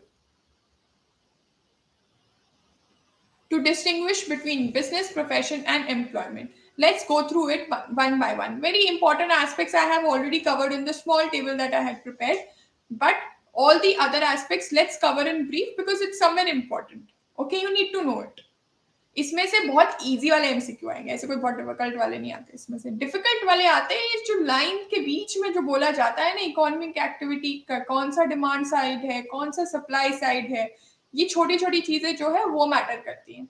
ठीक है, ये चीजें तो आप मतलब बहुत इजीली रीड करके भी समझ सकते हो, but I am just taking all through it. Okay, business, profession, employment, ये इस तरह से हम उसको लिखने वाले हैं. ठीक है, मीनिंग तो मैंने आपको बता दिया. ठीक है, मोड ऑफ एस्टैब्लिशमेंट एंटरप्रेन्योर के केस में क्या होता है, बिजनेस के केस में entrepreneurs decision and legal formalities if necessary. ठीक है, प्रोफेशन में membership of a professional body and certificate of practice चाहिए. एंड एम्प्लॉयमेंट में आपको लेटर ऑफ एम्प्लॉयमेंट चाहिए ताकि आप काम शुरू कर सको. सोर्स ऑफ लाइवलीहुड हमने डिस्कस किया, बिजनेस में प्रॉफिट होगा, प्रोफेशन में आपको प्रोफेशनल फीस मिलती है, एंड एम्प्लॉयमेंट में आपको सैलरी वेजेस मिलते हैं. ठीक है, क्वालिफिकेशन पे हमने डिस्कस कर लिए, बिजनेस में कोई क्वालिफिकेशन नहीं चाहिए, प्रोफेशन में हमको क्वालिफिकेशन चाहिए, एम्प्लॉयमेंट में जैसा एम्प्लॉयर बोला वैसा क्वालिफिकेशन ले आना. ठीक है, now guidance, ethical guidance, founders values, yes होता है बिजनेस में बच्चों, होता है. प्रोफेशनल गाइड, ये जो हमारा बिजनेस होता है उसमें फाउंडर्स की वैल्यूज बहुत इंपॉर्टेंट होती है, उसी के बेसिस पे बिजनेस चलता है. एंड मेरा बहुत ही प्यारा सा एग्जांपल होता है इसमें, वो है टाटा वर्सेस रिलायंस. टाटा अच्छा है, हाँ. Disclaimer, my views are not to be construed as something else. So I am just briefly giving you example based on facts available in the public domain. Terms and conditions apply. Okay. So what am I saying, students, here? That the founder's values are also important here. Okay. इसलिए your business will be run based on the founder's values. Okay. Then the professional codes and the employer's codes. Next, in case of investment, there's a substantial requirement of investment in business. Why? Because you need to invest in that business. That's when you will get the churning out, right? If you don't invest, how are you going to produce a product, or how are you going to basically manufacture something, or how are you going to provide services? So that's the reason they say you need to have heavy investment here. Do you need heavy investment in case of employment? No, there is zero, nothing. ठीक है, and in case of profession, yes, to open a clinic or something like that, you might need some minimal requirement of money. ठीक है, then personal autonomy. You have personal autonomy in business, yes, because it's your own business. You will have it in case of your professional conduct also, but not in case of employment, because you have to do everything based on the employer's requirement. Okay. Then certainty of income also is there, right? You have very less certainty of income in case of business, a little more in profession, and the highest in employment, because you have a defined contract. उस हिसाब से आपको पैसे मिलेंगे ही मिलेंगे. Transfer of interest के बारे में हम ऑलरेडी बात कर चुके हैं. बिजनेस में नॉन ट्रांसफरेबल, बिजनेस में ट्रांसफरेबल, एम्प्लॉयमेंट में नॉन ट्रांसफरेबल, प्रोफेशन में नॉन ट्रांसफरेबल. ठीक है, now let's look at the distinguishing characteristics of the business. What are the distinguishing characteristics of the business? Okay, it's a job creator. Yes, we know that it's a job creator. It creates job for you, right? It provides momentum to the economic growth and development. Yes, the more the business, the more you can basically contribute towards the businesses, right? So you are going to ultimately increase your gross domestic product, because gross domestic product is nothing but a addition or a summation of all the businesses, right? Whatever goods and services have been produced and sold, it is a summation of that. So that is the reason you are going to provide momentum to economic growth. It is investment intensive. Yes, it is investment intensive because a sizable investment of funds is required in your business. So always remember that starting a business requires funds. Okay. Then gestation and uncertainties. Yes, it takes time. Investment takes time to fructify, or investment takes time to bring in profits. So you do have a gestation period in a business. And the most easiest example for you to understand is Goa here.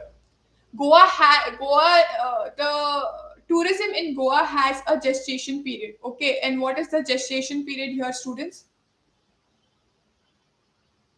So, for example, now if you go to Goa, rates all high, right? Everything almost booked. Why? Best time to go to Goa, right? You go to Goa in the month of June, everything vanishes out.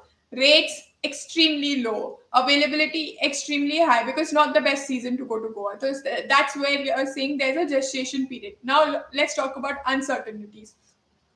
Every business has some set of uncertainties which is attached to it. Okay, your business might do well, your business might not do well, so you are taking some set of uncertainties, risks along with it to do business. So always remember, uncertainties are nothing but risk. They are not calculated. Risk can be calculated, but uncertainty cannot. Important MCQ. Okay, risk is a characteristic of uncertainty itself. Characteristics of uncertainty, but risk can be calculated, uncertainty cannot. Right there, MCQ.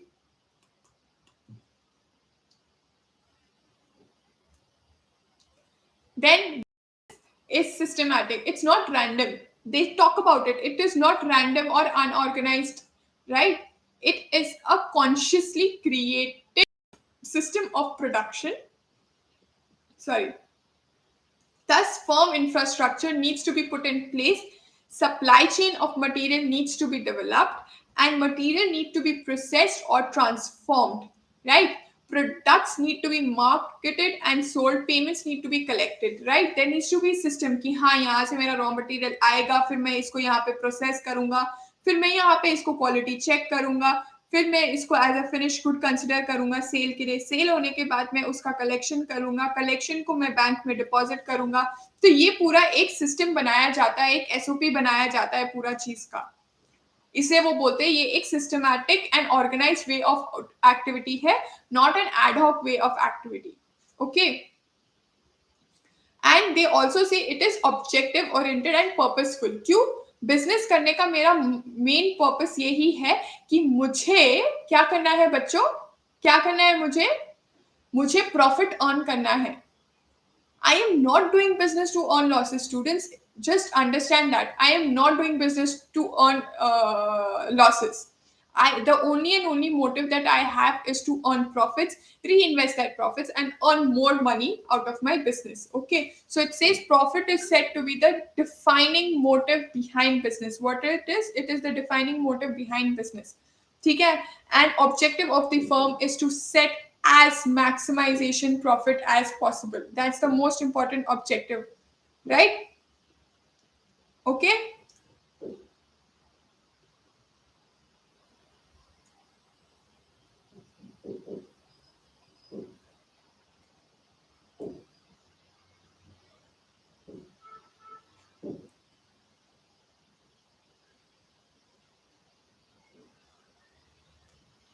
Okay, let's also look at certain objectives that we have in business when we are rather conducting our business. Okay, they say we have economic objectives, we have organic, social, and ethical, legal, ethical objective.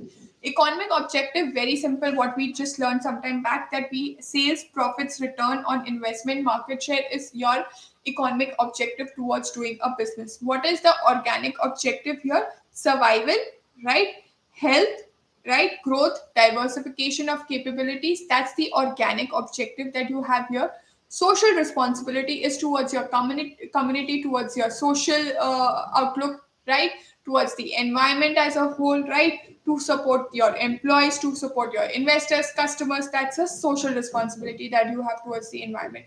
Then you also have a legal and ethical responsibility to, while doing business, that you need to ensure that whatever you're doing is right, fair, and it is not impacting in any way the environmental around you. Okay, that is the most important aspect.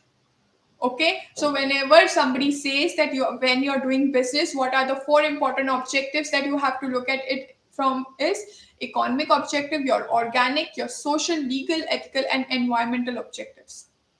Okay, and these are very self-explanatory, so we need not go in depth in understanding these. Okay, and here they have just given some examples which you all can have a look at. Like for example, they said ITC is always considerate about their people around, right? Always considerate about the environment around, and that is the reason it is called as the greenest hotel chain in the world. Okay, now, now that we have understood the domains, we have understood the human activities, the economic activity, the non-economic activity, business as an economic activity, the differentiating factors in business, basically the profession and the employment. Now let's look at the forms of the business organization. Okay, I'm going to take you all through the forms of the business organization very quickly because it is not really something that we are not aware of. Okay, we know what sole proprietor is, we know what a partnership firm is, we know what a company is. So very briefly, I'm going to take you all through that because then we have to jump on to the MCQs now. Okay, so when we look at the forms of business organization, okay, we need to have a look at the following points on the about the business ownership first. That business ownership is a bundle of rights. Why? Because a person has invested money in it. Okay, so you need to ensure that you have an ownership towards it. Yes, and business ownership has to be separated from management always because business ownership is the right to dispose of and transfer of ownership of business. That is not available with the management. That is the reason always understand business ownership and management are two different concepts. Yes? Okay. Then businesses may be owned singly or jointly. Very easy to understand. Obviously, you can be together in a partnership. You can do it as a sole proprietorship firm, or you can also have a group of people who are coming together and forming a company. Yes, businesses may be organized as a proprietary or a corporate concern. Proprietary, how it will be considered to be proprietary when you are individually, right? Business owner is actively participating in the day-to-day working of the enterprise, known as owner managers businessmen. Okay, owner managers and the businessmen, they they are not passive providers of investment capital alone. Business thus automatically becomes subservient to the self-interest of its owners. Obviously, such a situation would be more feasible when there are 4 to 5 co-owners and the nature and size of the business is such that it can draw on their competencies and capabilities. Whereas in case of a corporate firm, what will happen, students? There are managers, there are agents of these corporate concerns that do business. In case of proprietary, it is the owner himself who is going to do the business. ठीक है, so that is the reason a business may be organized as a proprietary business or a corporate business. Corporate business में कैसे होता है, आपका management आता है, management के नीचे बोर्ड ऑफ डायरेक्टर्स एचओडीज आते हैं, हेड ऑफ डिपार्टमेंट के नीचे कितने सारे लोग आते हैं, राइट? यहाँ पे एचओडी आता है, यहाँ पे इसके ऊपर कौन आता है, सीईओ, इसके नीचे हर एचओडी का एक एक डिपार्टमेंट होता है, लाइक अकाउंट्स का डिपार्टमेंट होगा, मार्केटिंग का डिपार्टमेंट होगा, सेल्स का डिपार्टमेंट होगा, आईटी का डिपार्टमेंट होगा, एचआर का डिपार्टमेंट होगा, राइट? ये सारे डिपार्टमेंट्स मिलके इस कॉर्पोरेट कंसर्न को चलाते हैं. Is this the same in case of a proprietary concern? इसमें तो एक बेचारा बंदा है, वो ही अपना बिजनेस चलाता है. ठीक है, that is the difference between a proprietary concern and a corporate concern, how it is led, how the business is led. Okay, now in case of a sole proprietorship,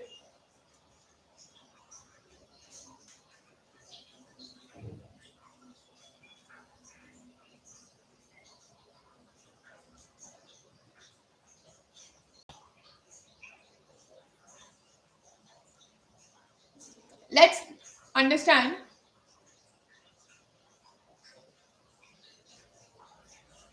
let's understand what is a sole proprietor concern. Okay, sole proprietors कौन होते हैं बच्चों? कौन होते हैं sole proprietors? जो खुद, that means on a loan. ठीक है, alone they do their business and they want to grow their business based on their own understanding, right? That is when it is sole proprietor. That means one's own boss. ठीक है? And it is the easiest and the earliest form of business, क्योंकि आपको कुछ separate registrations नहीं करानी पड़ती है, कुछ अलग से आपको compliances नहीं करने पड़ते हैं proprietorship में. ठीक है?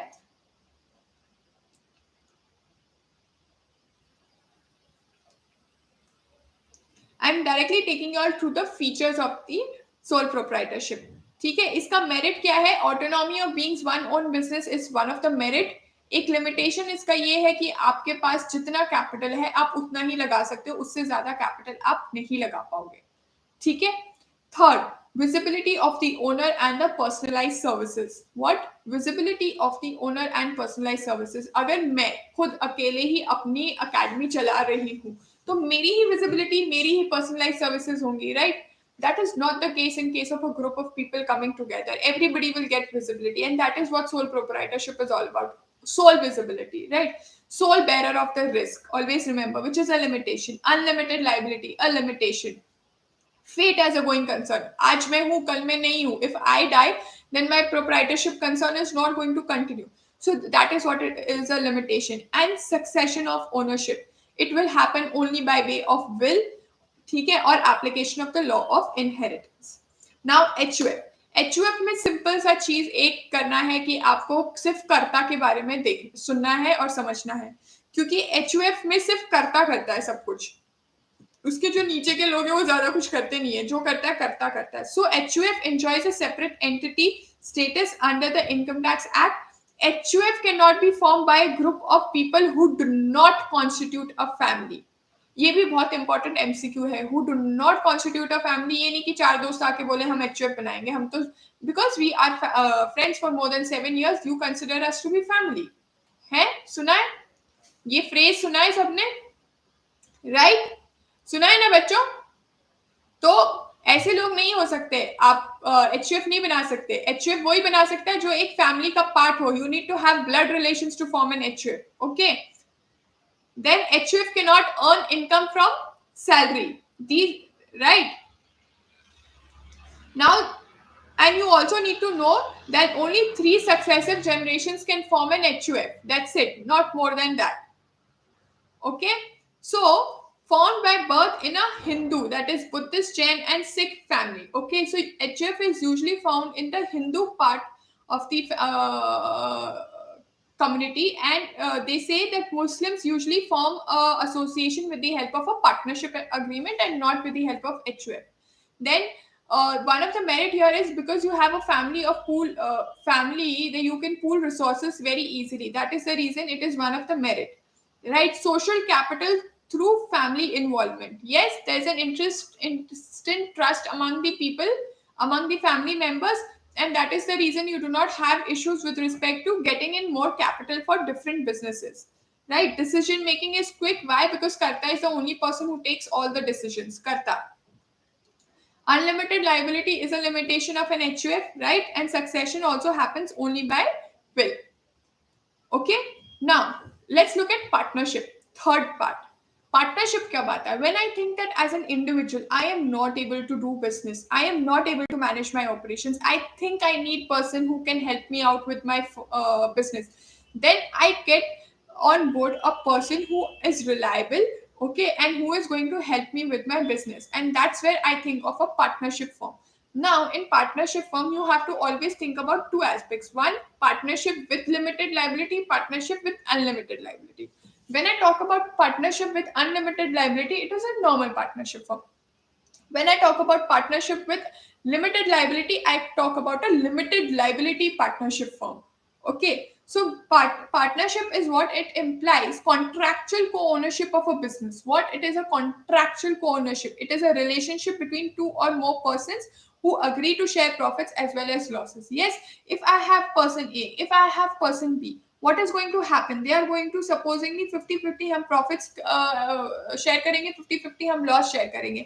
I am also an active partner. I am also an active partner. Both of us are together going to do business only based on a contractual co-ownership. This happens with the help of a partnership deed.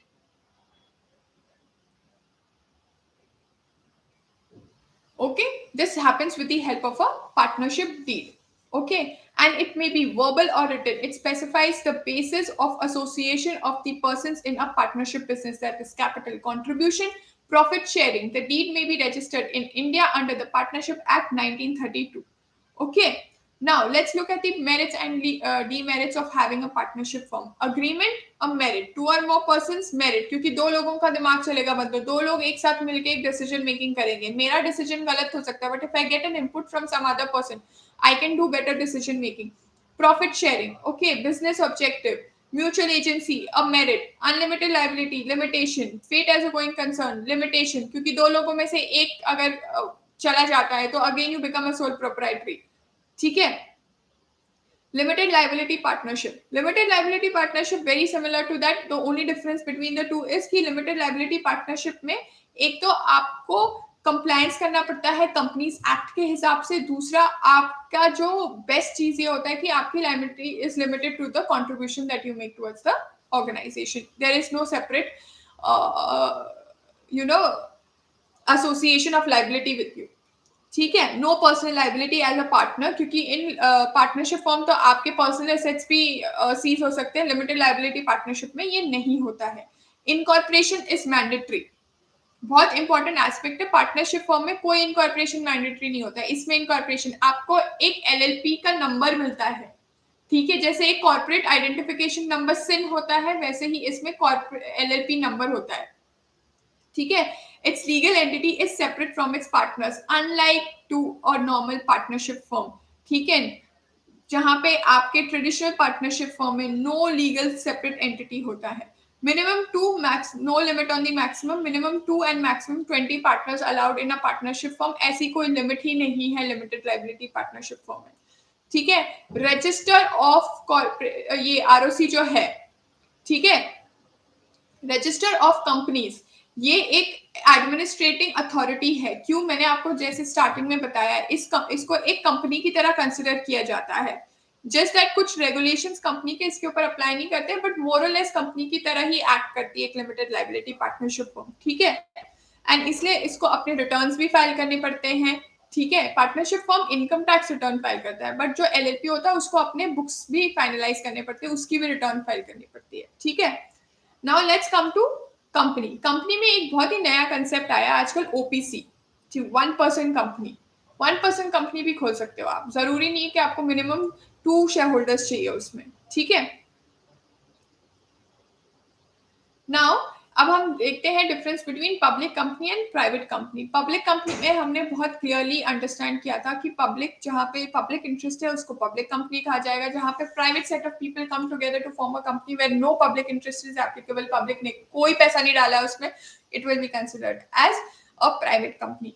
तो features क्या है private company में कि minimum number of members 2 होने चाहिए, जबकि public company में 7 होने चाहिए. राइट. इसमें 2 है, इसमें 7 है. Yes.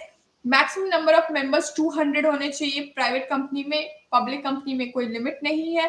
Restriction on transfer of shares private company में हाँ है, पब्लिक कंपनी में नहीं. जब चाहे मैं खरीदती हूँ स्टॉक मार्केट से, जब चाहे मैं बेचती हूँ स्टॉक मार्केट में. Right. Minimum number of directors, हाँ यहाँ पे 2 होने चाहिए, पब्लिक में 3 होने चाहिए. ये लर्न कर लेना आप लोग बच्चों. ठीक है. प्राइवेट कंपनीज में ऐसी कोई तामझाम नहीं होती कि ऑडिट कमेटी बनाओ, सीएसआर कमेटी बनाओ, बोर्ड ऑफ डायरेक्टर्स से ये करवाओ वो करवाओ. नहीं. ये सब सिर्फ और सिर्फ पब्लिक कंपनी में करना होता है, क्योंकि उनको इंश्योर करना होता है कि जैसे भी बिजनेस रन हो रहा है वो ठीक से रन हो रहा है कि नहीं. ठीक है. And it can start business upon incorporation of private company. Public company को जब तक certificate of commencement of business नहीं मिलता है तब तक वो अपना बिजनेस शुरू नहीं कर सकता है. तो स्टूडेंट्स, ये था हमारा पहला chapter, business and commercial knowledge and introduction. हमने बहुत ही इजीली सिर्फ कुछ चीजें कवर की है, बट ऑलमोस्ट पूरा चैप्टर कवर हो चुका है. इसमें से कुछ नहीं छूटा है. हमने डोमेन्स कवर कर लिए हैं, हमने ह्यूमन एक्टिविटीज में इकोनॉमिक नॉन इकोनॉमिक एक्टिविटीज कर ली है, हमने फॉर्म्स ऑफ बिजनेस ऑर्गेनाइजेशन कर लिया, हमने बिजनेस की क्या क्वालिटीज होती हैं ये भी कवर कर लिया है. ठीक है. Are we ready? Are we ready for the MCQs? Yes और नो स्टूडेंट्स? अब हम एमसीक्यू, मैं एमसीक्यू डिस्प्ले करूंगी, आप मुझे आंसर्स बताओगे. चैट बॉक्स में A B C D, but कैसे लिखोगे? 1A 1B 1C 1D, जो आपका आंसर है 2A 2B 2C 2D. Don't give me ABCD ABCD ABCD. Okay. Yes. Are we ready? Yes. So chalo, I'm just now going to display.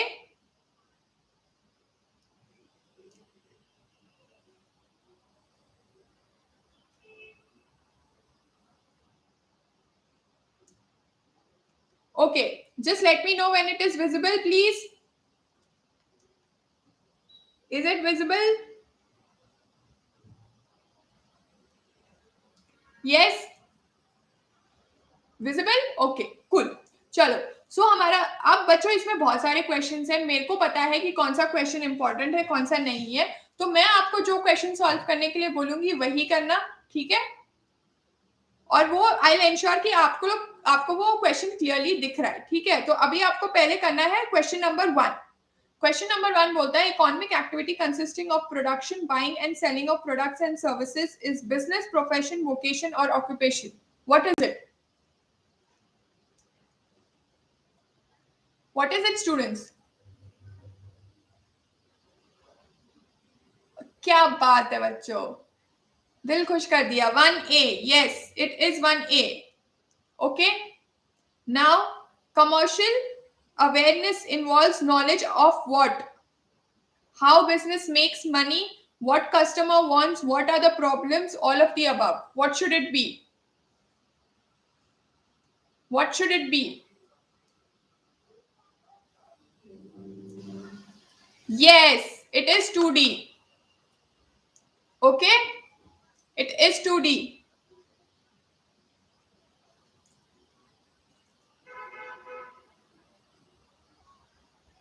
now go to question number 8 stock market players who raise the stock prices through building a buy pressure are called bulls, bears, cash cows, none of the above.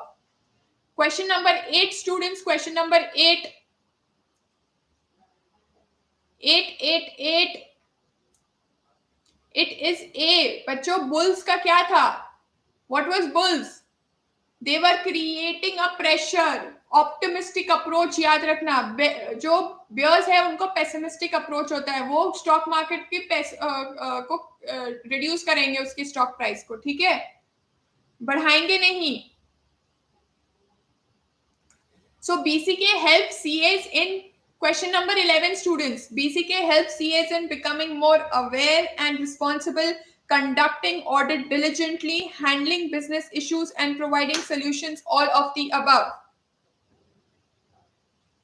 11 question number 11 yes Rahul yes Anurag it is 11D it is 11D yes very good question number 15 students question number 15 activities performed without any regard to monetary gain is economic non-economic commercial none of the above question number 15 question number 15 Renas number bhi likh do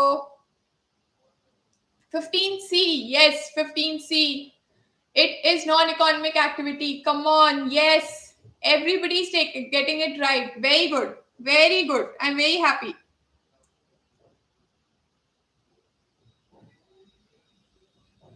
okay so production represents the dash side of economics production represents the dash side of economics which side is it come on students question number 18 which side is it yes students it is the supply side it is the supply side yes very good now question number 23 question number 23 the occupation in which people work for others and get remunerated in return is known as question number 23 what is it very good Rahul very good Atharva no Atharva you've gone wrong Saurabh yes correct Sayami right yes Arnav you're right it is 23B it is employment employment leads to getting remuneration right income minus spending equal to savings investment wealth or revenue what is it students question number 21 what is it what is 21 21 A yes income minus spending is savings okay Let's go to question number 26. Question number 26, students. Which of the following statement describes the best joint Hindu or Hindu undivided family business? It is a form of business particular to and recognized in India. Every family business, in fact, is a HUF. HUF, there is a family involvement in business, either A or C. What is it, students? What is the answer for 26? Sorry. 26 is D, students. It is D. Why is it D? Because it's a form of business which is particular and recognized in India, yes, as well as there's a family involvement in that, yes. So it is 2060. Okay. Now, transfer of interest. Transfer of interest exists in question number 22. Business, profession, employment, none of the above.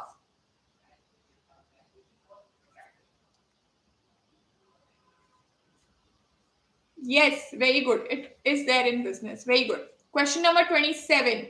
Which of the following is not an advantage of single ownership? Risk sharing, business growth, pooling of capital, all the above. Which of the following is not an advantage of single ownership? हाँ, not बोला जा रहा है. Question number 27. What is the answer of question number 27? It is D, students. It is D, all of the above. Pooling of capital होगा अगर आपकी single ownership होगी? नहीं. रिस्क शेयरिंग होगा? नहीं. बिजनेस ग्रोथ होगी? नहीं. तो कोई भी इनमें से एडवांटेज नहीं है सिंगल ओनरशिप का. ठीक है, इसमें आप थोड़े कंफ्यूज हो गए, पर ध्यान रखना नॉट बोला गया है, इज नहीं. Which of the following is an advantage of joint ownership? Quick decisions, pooling of capital, personal interest, all of the above. Joint ownership, students. Joint ownership. Yes, Yash Pawar, you are right. It is B. Students, it is B. It is not D. Personal interest कहाँ से हो गया? You can't do all of the above, students here. Personal interest कहाँ से आ सकता है? Personal interest नहीं आएगा. यहाँ पे वो बोल रहे हैं which of the following is an advantage of joint ownership? Joint ownership से क्या होगा? क्या आपको पर्सनल इंटरेस्ट मिलेगा यहाँ पे? क्विक डिसीजंस कैसे लोगे आप जॉइंट ओनरशिप में? 10 लोग अगर आपके साथ हैं तो 10 लोग क्विक डिसीजंस ले सकते हैं. Students, can they do quick decisions? No, they can not. Personal interest, joint ownership में पर्सनल इंटरेस्ट कैसे हो सकता है? उसमें जॉइंट इंटरेस्ट होगा, राइट? तो 28 का आंसर बी है. कंफ्यूज हो गए आप थोड़े यहाँ पे. 28 का आंसर बी है. ठीक है, understood, students? Yes or no?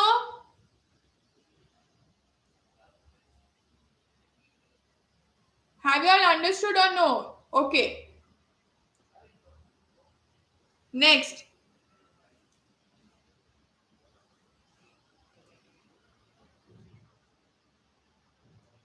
What are the demerits of a sole proprietorship? Question number 34. Demerits. याद ध्यान से देखो. What is the demerits of a sole proprietorship?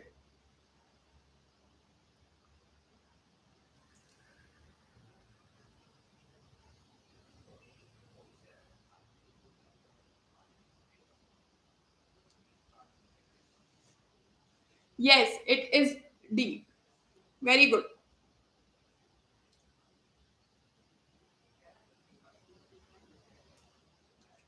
Which of the following statements, question number 32, students, which of the following statements characterizes the best non-economic activities? Non-economic activities do not require any investment of resources. These activities do not entail any operational activities. ठीक है. C, these activities are undertaken by ascetics. And D, the underlying purpose of these activities is not earning of a livelihood but social, psychological or spiritual satisfaction. Yes, students, it is D. Yes, it is D. Okay. Next.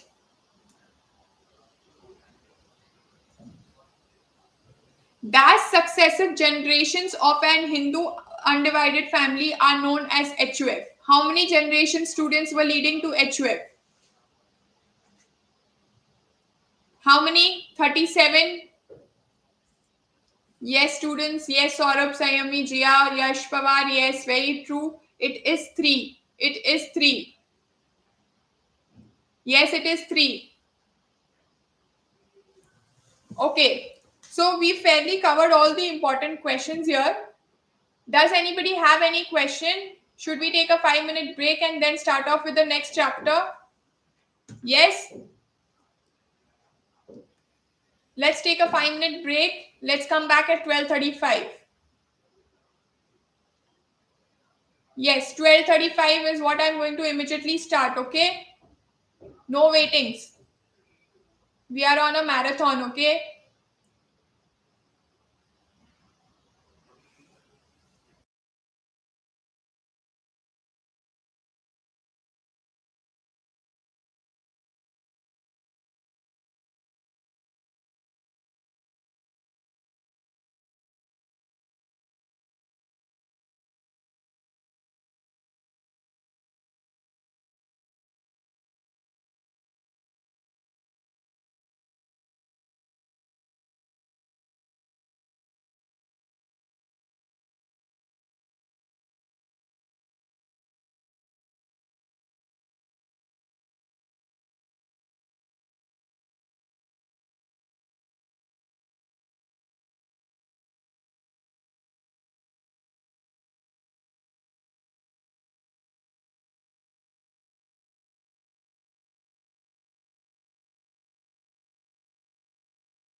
Okay, so should we start?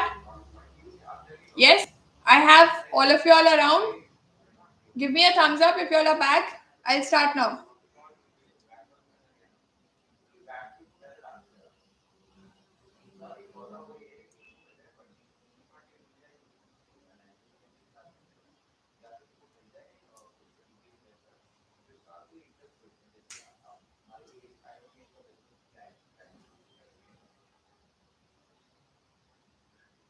Okay, so पहले chapter में हमने पढ़ा कि हमारा environment कैसे है, ठीक है?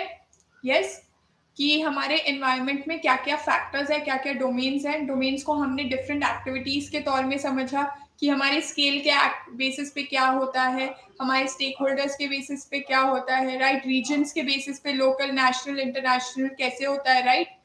बिजनेस क्या होता है, इकोनॉमिक एक्टिविटीज क्या होती हैं, फॉर्म्स ऑफ बिजनेस ऑर्गेनाइजेशंस क्या होती है। तो अब जब हमें हर चीज का बेसिक अंडरस्टैंडिंग हो गया है, तो अब हम एक स्टेप आगे फॉरवर्ड जा रहे हैं।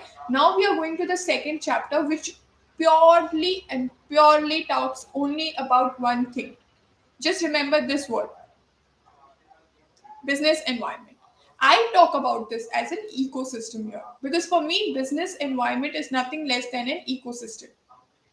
Okay, so here we are going to talk about the environment that is going to impact my business.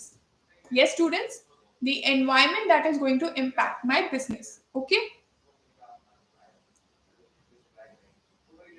here I have an example, okay, of a company which is engaged into sale of footwear. This is based out of Mumbai. Ultimately, jurisdiction is my India. Okay.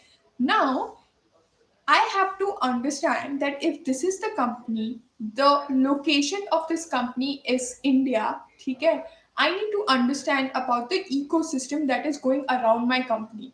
And that ecosystem that is going around my company is going to be represented by what, students? What is it going to be represented by? It is going to be represented by the economic policies, by the social policies, right?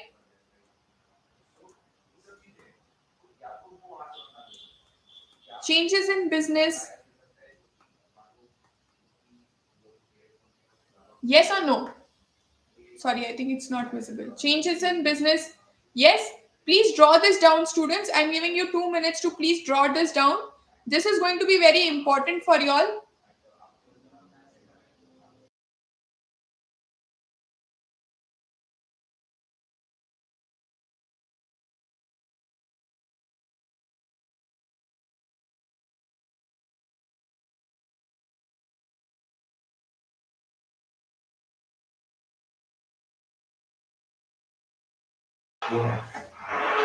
Okay, क्या आपने draw कर लिया? आपको draw करना है एक box, उसमें होगी एक कंपनी, उसके अराउंड आपको करना है एक सर्कल जो डेमोन्स्ट्रेट करेगा इंडिया के पेरिफेरल्स को, इंडिया के टेरिटोरियल वाटर्स को, एंड उसके बड़ा सिस्टम से बनाना है जिसको मैं बोलूंगी एक बिजनेस इकोसिस्टम। ठीक है, ऐसे आपको 3 लाइंस करनी है। ठीक है, एक square. This is what basically you're going to do. This is my company, this is my India, this is my business ecosystem. Okay, जब आपका हो जाए प्लीज थम्स अप दे देना, we'll continue.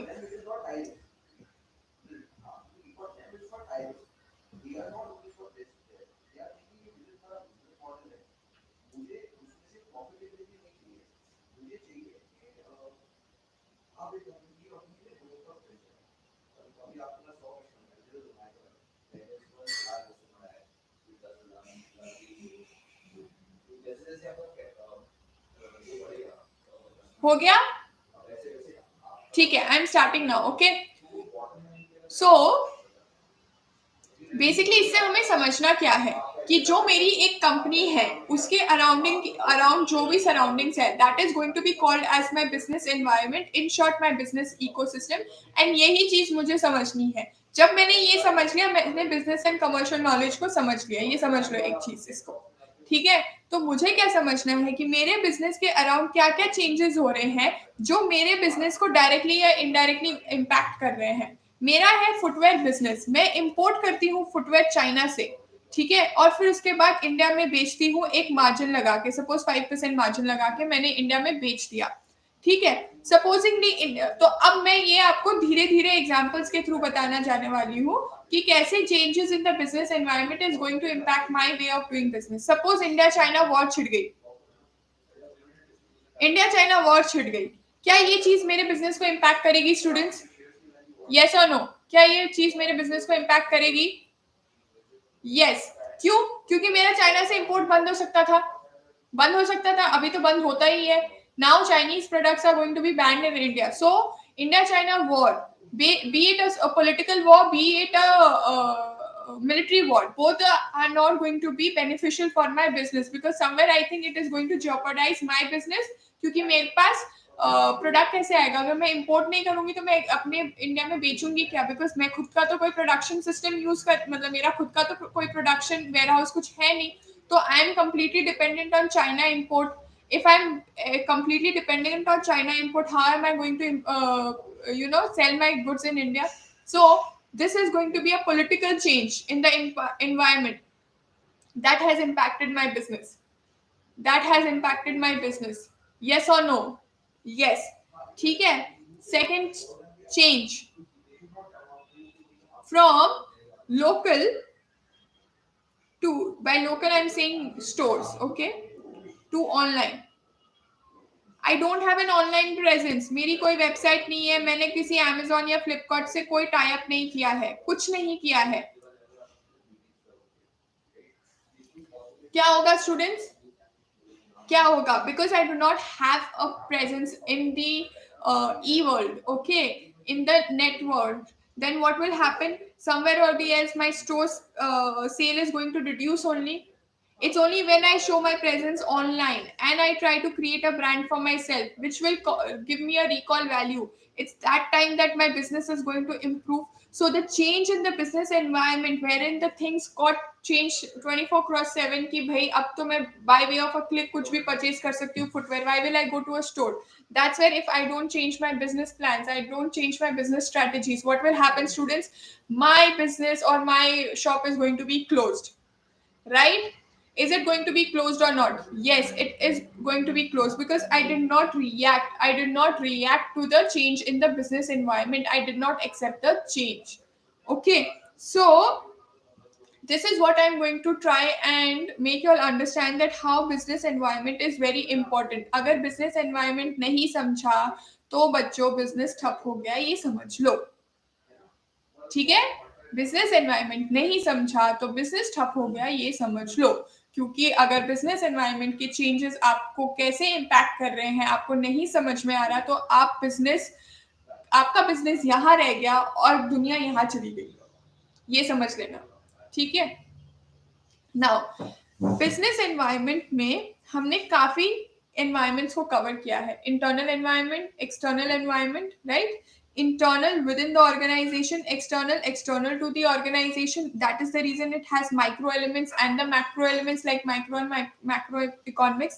Then we have the PESEL analysis, and then we have the strategic response to the environment, that how our internal strategic response and holistic response is required to the business environment.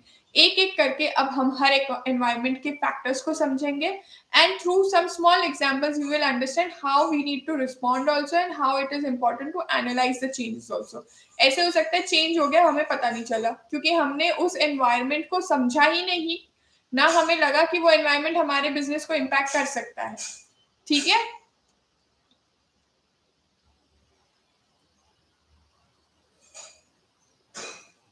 ठीक है, so basically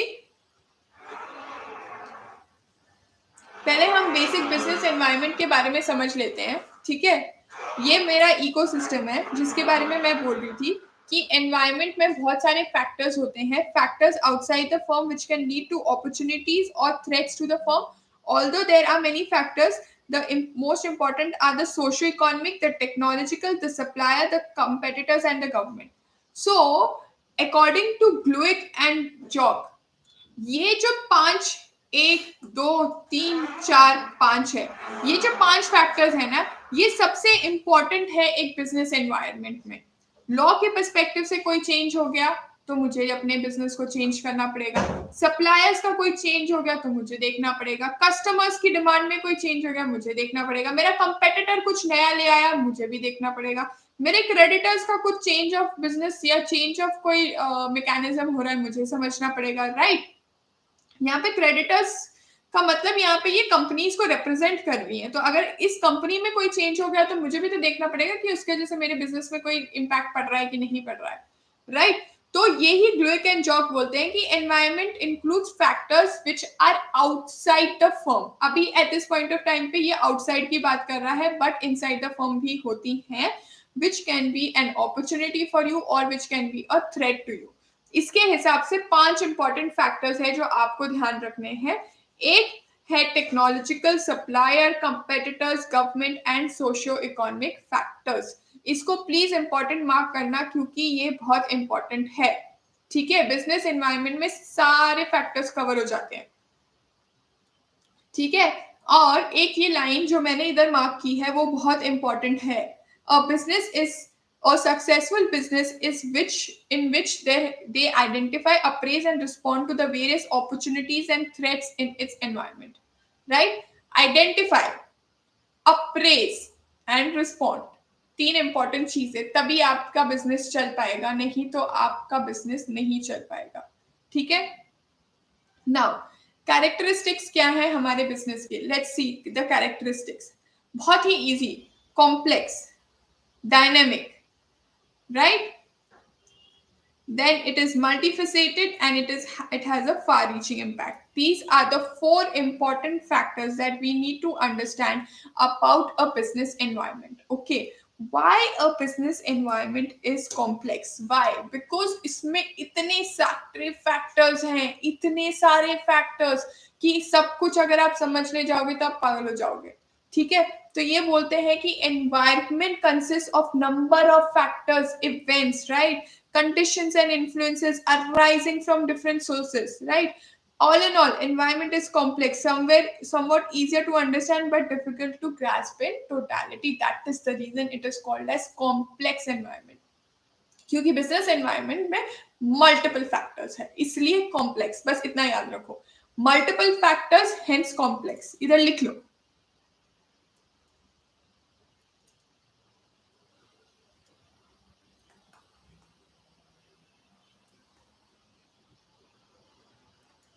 ठीक है।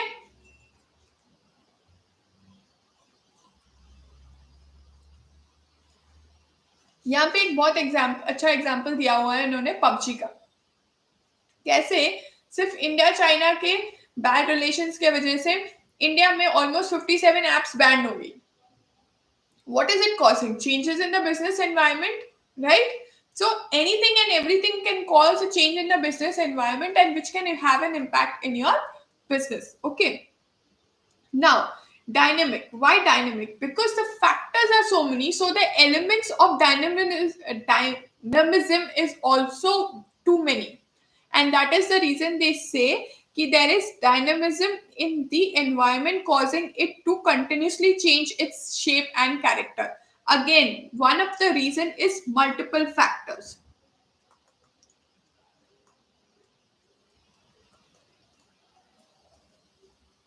Right? तो इतना evolving change है कि आपका revenue generation आज अगर सपोजिंगली मैं लाइक फिल्म इंडस्ट्री के वाला जो एग्जांपल उन्होंने मेंशन किया है, आज अगर मैं टीवी सीरियल्स या फिल्मों से कमाना चाहूँ तो उससे ज्यादा मैं कमा सकती हूँ एक यूट्यूब चैनल बनाकर, मल्टीपल फॉलोअर्स लाके, उसके ऊपर शॉर्ट नोट्स डाल के, शॉर्ट पोस्ट पॉडकास्ट बना के। Same thing I can do in Instagram also. मैं इतने सारे फॉलोअर्स क्रिएट कर लूं and then I do live streams and all of that, I will generate revenue, right. मैं छोटे छोटे इवेंट्स करूंगी, राइट, उससे मेरे रेवेन्यू जनरेट हो जाएगा। सो रेवेन्यू जनरेशन के मोड्स भी चेंज हो रहे हैं। आज के दिन में हम जैसे लोग जो इतने एफर्ट्स डाल के पढ़ा के, या जो लोग रोज काम करते हैं 24/7 कुछ ना कुछ कर रहे हैं कमाने के लिए, एज कम्पेयर टू दैट आजकल कोई बंदा एक यूट्यूब चैनल चला लेता है, उसका कॉन्सेप्ट हिट हो गया, वो कैरी मिनाटी जैसा बंदा, उसका कॉन्सेप्ट हिट हो गया, वो बंदा तो he is just got bonkers. उसको Bigg Boss, I don't know, at so many platforms he is been called. What is he doing for the industry? What is he doing for us? Nothing. He's just creating content. So see how things have changed from learning to a content making now. You from normal marketing to digital marketing now. Right. किसने सोचा था कि digital marketing करके भी कुछ concept आएगा हमारे life में. So you see how dynamic, how changing the environment is. You have to see how things are changing like this. Okay, you need to know कि अच्छा ये चीज से ये हमारी ऑडियंस है, इस चीज से मेरी ऑडियंस पे इम्पैक्ट करता है, मुझे यही करना पड़ेगा, मुझे यही करना पड़ेगा, नहीं तो मेरा बिजनेस नहीं चलेगा. ठीक है. That is why we are saying. And इसलिए जब मैं बिजनेस एनवायरनमेंट के बारे में हमेशा बताती हूँ, तो मैं यही बोलती हूँ बच्चों को कि आप इसको एज अ टॉपिक मत समझो. It is not a topic. ये तो हमारी रोजाना लाइफ में हम ये एक्सपीरियंस करते हैं कि हाउ हमारी रिक्वायरमेंट्स, हमारी demands over a period of time change होती रहती है. जो चीज मैं मार्केट से लेती थी, आज मुझे मार्केट से नहीं लेनी है. जो चीज मैं ऑनलाइन बाय करती थी, मुझे ऑनलाइन ही बाय करनी है. राइट. अगर मुझे अब नेटफ्लिक्स, हॉटस्टार, वूट ये देखना है, तो I will watch Netflix, Hotstar, Voot only. Do you think these daily soaps that they run, somebody sees those daily soaps? 10 years पहले चले जाओ. Everybody used to be glued on the TV. शाम को 7 बजे से जो प्रोग्राम शुरू होता था, रात को 12 बजे जाके 5 घंटे खींच खींच के खत्म होता था. Does anybody have so much time now to watch so many things on TV? TV means proper TV, okay? ये जो हमारे channels के through, सोनी कलर्स के थ्रू आता है. No. अब आप चलते फिरते ट्रेन में, मेट्रो में, पता नहीं कहाँ जाके अपने एपिसोड्स खत्म कर लेते हो, back to back, money high, सब कुछ देख लेते हो. So there has been a change in the pattern, right? आज अगर आप बोलो अरे मैंने तो नेटफ्लिक्स कभी सब्सक्राइब नहीं किया, मैंने देखा नहीं, आप उसको अपने ग्रुप से निकाल दोगे? Yes or no? Yes. क्योंकि you're saying अरे तुम इतने पीछे रह गए. That's what I'm trying to say कि तुम नॉर्मल एग्जाम्पल से समझो कि हम जो बिजनेस एनवायरनमेंट पढ़ रहे हैं, इट इज नथिंग बट वो जो हम करते हैं वही हम यहाँ पढ़ रहे हैं. हम इतने डायनामिक, हम इतने ज्यादा मतलब कॉम्प्लेक्स एनवायरनमेंट में रहते हैं कि हम भी ऐसे ऐसे चुटकियों में चेंज होना चाहते हैं. हम भी देखना चाहते हैं क्या सबसे नया आ रहा है, हमारे पास सबसे पहले वो आ जाए. राइट. सो इसलिए they are saying then this environment is multifaceted and it has a far-reaching impact. Yes, it has a very far-reaching impact because the businesses completely changed the way of doing business because of their customers, because of their consumers. For example, in case of multifaceted, जहाँ पे हम normal LCD लेते थे, अब हम लोग literally flat screens चाहिए, हमें स्लिम स्क्रीन्स चाहिए, दिखनी नहीं चाहिए स्क्रीन, इतनी पतली स्क्रीन चाहिए मुझे ताकि मेरी स्पेस बच जाए. ठीक है. सो the perception and the character has completely changed about the environment, and similarly it has a far reaching impact. Obviously that is the reason जहाँ पे आदित्य बिरला पहले से बेसिक नॉर्मल चीजें करता था, it has changed completely to telecom and different services, financial services, which is the need of the hour. पहले वो सिर्फ टेक्सटाइल करता था like future group. Right or not? Okay. Now importance of business environment. Why is business environment important, and understanding and having a close interaction between business and environment का understanding is important. Let's see. Determining the opportunities and threats. सबसे important चीज, क्या कोई change ऐसा हुआ which created an opportunity for me, और कोई change ऐसा हुआ जो मेरे लिए अब threat हो गया. ठीक है. So the interaction between the business and its environment would bring out opportunities and threats to the business. It helps you find new needs and wants of the consumer, changes in law, changes in social behaviors of the people, thus determining the opportunities and threats. Right? अगर मेरे competitor ने एक नया product launch कर लिया, ठीक है, I have to see what that product launch is. I have to see what opportunity or threat it is creating for me. Right. Suppose वो कोलगेट बोलता है मेरे पेस्ट में नमक है, can I get on to a fact, right, as Pepsodent मैं क्या सोचूंगी, मैं क्या कुछ देख सकती हूँ जिससे मैं बोल सकूं कि नहीं सॉल्ट मेरे पेस्ट में नहीं होना चाहिए, I will create an opportunity out of it. But अगर मुझे ऐसा कुछ नहीं मिलता है एंड मुझे लगता है नहीं टूथपेस्ट में नमक होना जरूरी है और ये एक सही ब्रांड की टैगलाइन है कोलगेट के लिए, तो फिर मेरे लिए तो थ्रेट हो गया। Then I have to think of ways how can I promote Pepsodent more than Colgate now. Understanding this is basic thinking with the mentality.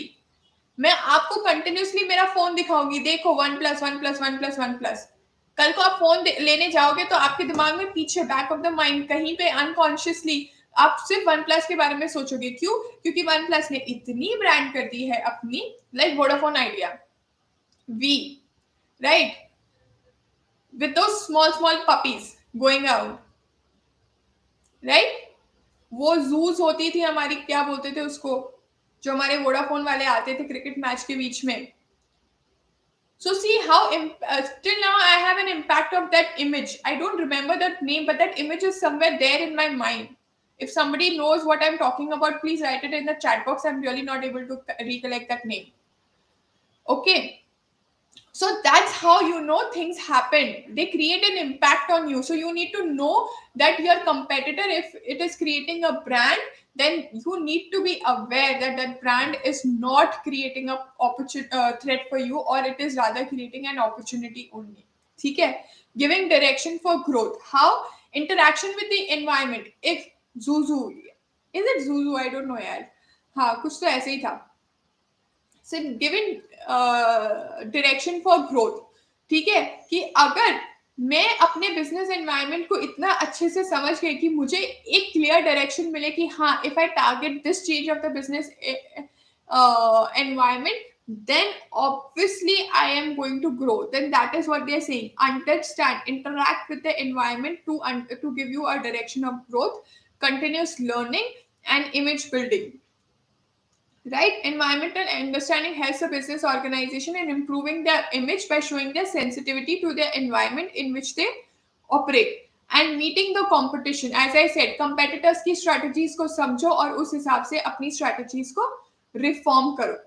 ये एक small example है, diagrammatic example that's showing the relationship between the organization and its environment. Right? कि कैसे exchange of resources होती है between the environment, exchange of information होती है, right? And accordingly, the business, the environment, everything has an influence and power on our way of doing business. Now, the relationship between the organization and environment, ठीक है, is discussed in terms of interaction between them in several major areas like exchange of information. Organization क्या करता है? Scan करता है external environment को, इसके variable elements को, and it tries to gain important information out of it. ठीक है, and based on information what it does the planning, it does the decision making and the control. Right? क्या होता है external environment में, क्या change हो रहा है, मैं वो देखूंगी. यही करते हैं ना मार्केटिंग वाले लोग, क्या करते हैं स्टूडेंट्स, यही तो करते हैं, यही करते हैं ना मार्केटिंग वाले, कि देखते हैं मार्केट में चल क्या रहा है, चल क्या रहा है, देखो इंफॉर्मेशन निकालो. इंफॉर्मेशन निकालते हैं, इंफॉर्मेशन निकालने के बाद उसके ऊपर एनालिसिस करते हैं. राइट? एनालिसिस करने के बाद स्टूडेंट्स क्या होता है, फिर वो एक रिपोर्ट बनाते हैं. इस रिपोर्ट को वो प्रेजेंट करते हैं अपने मैनेजमेंट को, एंड उस यस ये पूरी तरह से चेंज हो जाता है. ठीक है, this is what they're saying, exchange of information between the environment. Okay,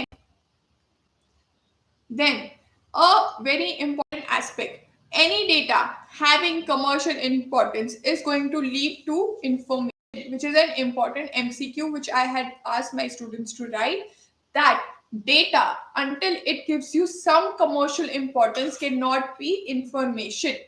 Data तो बहुत सारा होता है, जो मेरे यूज का है वही इंफॉर्मेशन बोला जाएगा. समझ गए? ठीक है. Then exchange of resources, yes, you also do exchange of resources with the environment, yes or no? The organization receives inputs like finance, material, manpower, equipment, etc. from external environment. ठीक है. and the resources are often characterized as 5 M's, which is men, money, method, machine, and material. Okay, with the help of these resources, what you do, you get into a activity, you do a business activity, and that is what they are saying कि environment से ही आप resources लेते हो और environment को ही आप वापस अपना product भी बेचते हो. ठीक है. Exchange of influence and power, बहुत इंपॉर्टेंट एस्पेक्ट यहाँ पे ये है कि कैसे एक ऑर्गेनाइजेशन, ठीक है, for example let's understand how there is exchange of influence and power. Reliance also has Reliance Jio, because of the subsidized rates that Jio was offering 2 years back. People started transitioning from their existing service providers to Jio. So what happened? Jio had influence and power which impacted the entire ecosystem here, and people, who are the people here, us as well as the service providers, had to completely change their strategy. We started coming under the light of Jio, that is we started buying their SIM cards, and the competitors either had to stop operating in India like Aircel, and there are a couple of more who stopped actually their businesses in India. ठीक है. And some had to merge like Vodafone Idea. तो क्या हुआ, इसका influence हुआ. But on a different note, कहीं कहीं ऐसा भी होता है कि we can influence the business organization. हमारी needs, हमारे requirements will influence the business organization. ठीक है. So in both ways, we are somewhere or the else exchanging the influence and power between each other. ठीक है. Now, environment influence on business. ठीक है. Environment factors, अब हम environment perspective से देख रहे हैं. ठीक है. Environmental influences क्या हो सकते हैं हमारे business के ऊपर?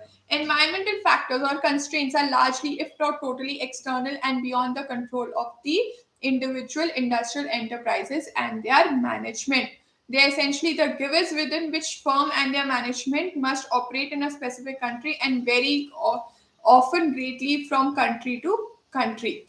Yes, environment, किसी environment में आपको ज़्यादा बेनिफिशियल प्रोडक्ट्स मिल सकते हैं, जैसे किसी किसी का सॉइल अच्छा होता है, किसी किसी का एनवायरनमेंट अच्छा होता है, कहीं मिनरल्स अच्छे मिलते हैं, कहीं स्पाइसेस अच्छे मिलते हैं, right. So country to country सब कुछ वेरी करता है. ठीक है. So like human beings, businesses कोई आइसोलेटेड एनवायरनमेंट में काम नहीं करते. Businesses function within a whole gambit of relevant environment. ठीक है. And to be a successful business, you have to recognize different elements of this business environment and also respect, adapt, and manage and influence them. Very important. You are in a business environment. You have to see that environment, manage and influence also. ठीक है. For example, they are talking about Cadbury here. ठीक है. I'm not changing the example. Talking about Cadbury here. That how Cadbury में जब छोटे छोटे worms निकले थे, तो they had said that we are not going to now buy Cadbury products. Cadbury ने क्या किया? ठीक है, they identified कि business environment में ऐसा कुछ हुआ है जो मेरे product को harm कर रहा है, ये तो threat हो गया मेरे लिए. तो क्या किया इन्होंने? पहले threat identify किया. Threat identify करने के बाद what did they do? They rectified their product. Then what did they do? Very important thing. They broadcasted. What did they broadcast? Listen. मैंने अपने प्रोडक्ट को चेंज कर दिया. I have done everything right about my product. मैंने अपने product को test भी कर लिया, सब सही हो गया है. ग्रेजुअली धीरे धीरे बोम्बार्ड करते रहे, मेरा प्रोडक्ट अच्छा है, मेरा प्रोडक्ट अच्छा है, कर करके people came back to Cadbury. ठीक है. सिल्क निकाली, मल्टीपल डिफरेंट प्रोडक्ट्स निकाली टू फाइट बैक. ठीक है. तो ये है इंपॉर्टेंट सिचुएशन समझना एंड फाइट बैक करना. सिमिलर टू मैगी, जब उसमें लेड निकला था, सेम चीज किया, एक्सेप्ट किया, हाँ मेरी गलती है, कुछ है ऐसा कंपोनेंट मेरे प्रोडक्ट में जो खराब है, मैंने सही किया है, मैंने सर्टिफिकेशन दिया है, फूड है मेरा सर्टिफाइड है, अब उस बेसिस पे आप मेरा अब मैगी खाना शुरू कर दो. पहले मैगी बिकती थी नहीं, टॉप रेमन आई, पता नहीं कौन कौन से आ गई, yippee युप्पी पता नहीं क्या आ गए. But ultimately people went back to Maggie. Yes, they did go back to Maggie. Why? Because they are here. Here they used it very well with you. They made sure you all understand कि Maggi में कुछ नहीं है, जबकि अभी भी अगर आप माइक्रोस्कोप के अंदर उसको देखो तो people still say that you will find things which are not to be eaten, like that lead. Okay, so lesson learned here: acceptance. In a business environment, accept the change, understand and react. Okay, now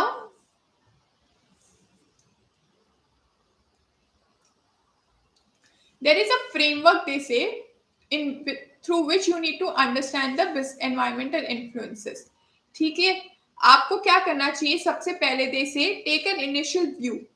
ठीक है, initial view of the nature of the organisations environment in terms of how uncertain it is it relatively static or does it show slow signs of change, or what happens? ठीक है, it's help in deciding what focus to the rest of the analysis is to take. तो इसमें बच्चों ये क्या बोल रहे हैं क्लियरली कि आपको आपके एनवायरनमेंट को समझना बहुत जरूरी है. क्या आपका बहुत फास्ट पेस एनवायरनमेंट है, या ऐसा एनवायरनमेंट है कि ठीक है थोड़ा बहुत चेंज हो भी जाए तो ज्यादा कोई फर्क नहीं पड़ेगा मेरे बिजनेस को? That is what they are saying, understand. ठीक है, next step is auditing of the environmental influences. Here the aim is to identify which of the many different influences affects your business performance. Third, then you make explicit consideration of the immediate environment, for example, competitive area in which the organization operates. ठीक है, तो आप focus ज्यादा किधर करोगे? जिसमें आपको सबसे ज्यादा इम्पैक्ट पड़ेगा. ठीक है, लाइक इन्होंने एग्जाम्पल दिया था यहाँ पे कोका कोला का. You all can have a look at that example. Now they say why do we need to do environmental analysis? बहुत easy है, क्योंकि हम एक isolated environment पे काम करते ही नहीं है. We are part of an environment which is so dynamic, multifaceted that every time the change happens, you have to change accordingly. That is the reason they are saying that you need to have understanding of the environment analysis, and the purpose of that is to understand the current and potential changes taking place in the environment, and then you should provide inputs for strategic decision making, and then based on that inputs you should develop strategies which will help you to withstand that impact that a change in the environment will create to your business. Okay, now there's an important concept here which talks about environmental scanning. Environmental scanning क्या होता है कि जिसमें से organizations monitor their relevant environment to identify opportunities and threats that is affecting the environment for the purpose of taking strategic decisions. It is a process of gathering information regarding company's environment, analyzing it and forecasting the impact of all the predictable environmental changes. Okay, so what is happening here? Look at this diagram. This is the most important diagram here. ये है आपकी environmental scanning. आप inputs ले रहे हो different कि आपके businesses में क्या क्या चेंज हो सकते हैं. बेस्ड ऑन दैट आप स्ट्रैटेजीज बना रहे हो, एंड स्ट्रैटेजीज को इम्प्लीमेंट करने के बाद ही आपका आउटपुट क्रिएट हो रहा है. ठीक है, so this is very important. ये एंटायर प्रोसेस को समझना जरूरी है. आपको एनवायरमेंटल स्कैनिंग करना बहुत जरूरी है.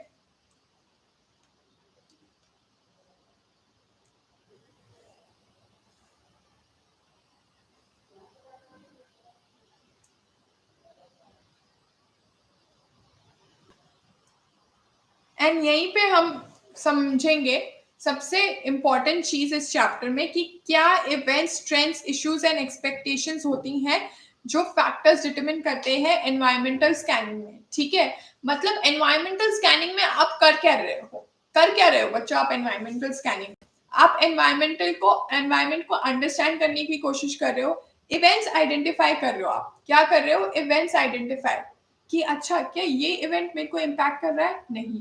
क्या ये इवेंट मेरे को इम्पैक्ट कर रहा है? हाँ. ये आप इवेंट्स को आइडेंटिफाई कर रहे हो. इवेंट्स को आइडेंटिफाई करने के बाद आप ये डिटरमिन कर रहे हो, अच्छा क्या ये अपॉर्चुनिटी क्रिएट कर रहा है या थ्रेट है? थ्रेट है तो कुछ करना पड़ेगा, स्ट्रैटेजी बनाओ. अपॉर्चुनिटी है तो कैपिटलाइज करो. Right, this is what they are saying here. Okay, then the trends. What are the trends? They are the general tendencies or the courses of action along which events take place. ठीक है, trends are grouping of similar or related events, तो आपको पता है Twitter पे trend होती हैं चीजें, राइट? ये ट्रेंड हो रहा है ट्विटर पे, ये सब आप समझते हो. So that is what they are saying, that teenagers are very fond of online gaming, which is a trend that can help businesses to identify new markets and services. Games बनाओ, नई games बनाओ, ये भी किसी की strategy हो सकती है, क्योंकि लोग आजकल ऑनलाइन बहुत अवेलेबल रहते हैं, हम तो खेल सकते हैं ऑनलाइन, बहुत टाइम है हमारे पास, ठीक है. Then issues. They are the current concerns that arise in response to events and trends. Identifying an emerging issue is more difficult. Emerging issues start with a value shift, and that is the reason they say कि issue change is in how an issue is viewed is also important. ठीक है, like जो मैंने आपको थोड़ी देर पहले बताया था, चाइनीज ऐप बैन हो गई थी, तो ये इशू है from environment, and you have to bring a solution to bring more trust amongst the people on the Chinese app. ये Chinese app के perspective से होगा. Expectations मतलब आपको क्या लगता है कि क्या demands हो सकती है interested groups की, and उस expectation के हिसाब से then you would want to work. And that is the reason they are saying ये इस तरह से आप environmental scanning करोगे, आप events identify करोगे, trends identify करोगे, issues identify करोगे, expectations को समझोगे. इस तरह से आप एनवायरनमेंट को स्कैन करोगे, एंड फिर उसके बाद आप अपनी खुद की मार्केटिंग स्ट्रेटजीज बनाओगे डिपेंडिंग अपॉन अपॉर्चुनिटी है कि थ्रेट है. ठीक है, आपको समझ में आया है अभी तक कि हम एनवायरनमेंट के बारे में क्या समझ रहे हैं? This is only what you actually do, which has been shown in front of you by way of a chapter. Give me a thumbs up if you all have understood what all is covered until now by me.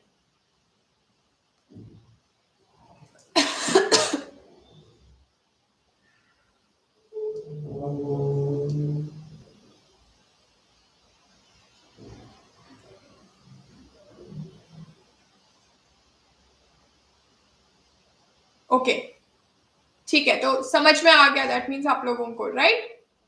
And ठीक है, then now let's look at the business environment. Okay, what is the business environment? अब हमने समझा था कि ठीक है, business environment को समझो, एनवायरमेंटल एनवायरनमेंट को भी समझो. नाउ हम actual business environment in terms of the stakeholders, in terms of the elements हम समझेंगे. ठीक है, पहला हमने डिस्कस किया था इंटरनल, सेकंड था एक्सटर्नल. एक्सटर्नल के अंदर माइक्रो एंड मैक्रो. ब्रीफ में मैं आपको बताती हूँ, क्योंकि आगे जाके इसको सिर्फ इन्होंने बहुत ज्यादा एक्सप्लेन किया, विच इज नॉट रिक्वायर्ड. ठीक है, तो कंपोनेंट्स में क्या था हमारे बिजनेस एनवायरनमेंट के? इंटरनल एनवायरनमेंट में मतलब within our system, within हमारे कंपनी के अंदर क्या होता है? एक तो होती है वैल्यू सिस्टम. अगर वैल्यू सिस्टम चेंज हो जाए तो हमारे बिजनेस के the way we do business change हो जाता है. So it's a change, business environment change that is impacting me. तो obviously I have to take care of that, I have to identify that mission and objective statement, right? Corporate culture, quality of human resources, labor units, physical resources, and technological capabilities. Okay, this all are the internal changes in your organization that can have an impact. Okay, now second, external environment. External environment में micro है और macro level पे. Micro level पे मतलब आपके stakeholder perspective से, organisation, customers, competitors, market, suppliers, intermediaries, इन सब में कहीं ना कहीं अगर कोई चेंज हुआ तो it will have an impact on me. Macro environment में हम ओवरऑल एज अ कंट्री और एज अ ग्लोब रादर हम कंसिडर करेंगे कि अराउंड द वर्ल्ड क्या हो रहा है, अराउंड द कंट्री क्या हो रही है, जिसके वजह से इम्पैक्ट हो रहा है मेरे बिजनेस में. ओके, ठीक है. सो हमने इंटरनल एनवायरनमेंट समझा, जिसमें हमने बोला कि अगर मेरी ऑर्गेनाइजेशन में there is any change in my mission, objectives, right, value system, correct, if there is any change there, if the labor unions are creating any problem in my business, so I have to respond to that.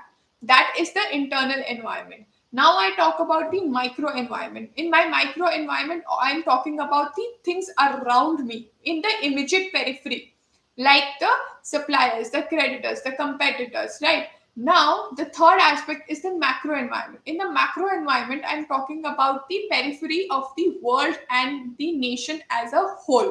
How they are political, social, right? Technological changes are going to impact, except, right? So that is what we are going to learn here. In the internal environment, right? In the internal environment, we are talking about basically the elements which are present within the organization. Okay? So, multiple events within the organization with respect to the management, employees, corporate culture, mission statement, leadership style, all these things are going to impact my business. If my leader changes, right? If the leader of my organization changes, don't you all think, students, that the way the business would be carried out would also change? Like they say, change in management can also lead to change of business, change of the future of business, change in the employees. अगर मेरी कंपनी में अच्छे employees हैं, they are good fruitful, they are putting all the efforts towards the organization, then my organization will grow, it will only grow, right? Then the corporate culture, if the culture that we are following is something which is beneficiary to the employees and the management, it is not against us or against our well-being, so obviously the business will grow. And these are the internal changes that we are talking about. Okay, here they have given a very small example of how that within the universe there is earth, within earth India, stars, planets, and that's how they had we had actually made a comparison here, that the universe resembles the external environment, the stars, planets, moon represents the macro environment, earth represents the micro environment, and India represents the internal environment. So India, India के बाद earth, earth के बाद stars, planets, moons, and ultimately forming part of the whole ecosystem. ठीक है? So you all can write this down. Yes, please write this down.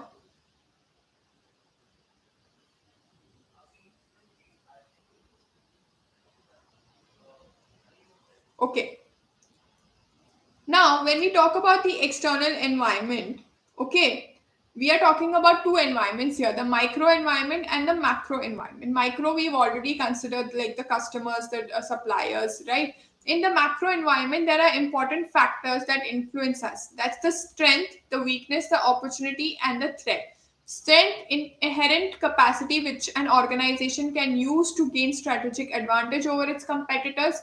Weakness, inherent limitation, ठीक है, which is a constraint, a disadvantage. Opportunity is a favorable condition, and threat is an unfavorable condition.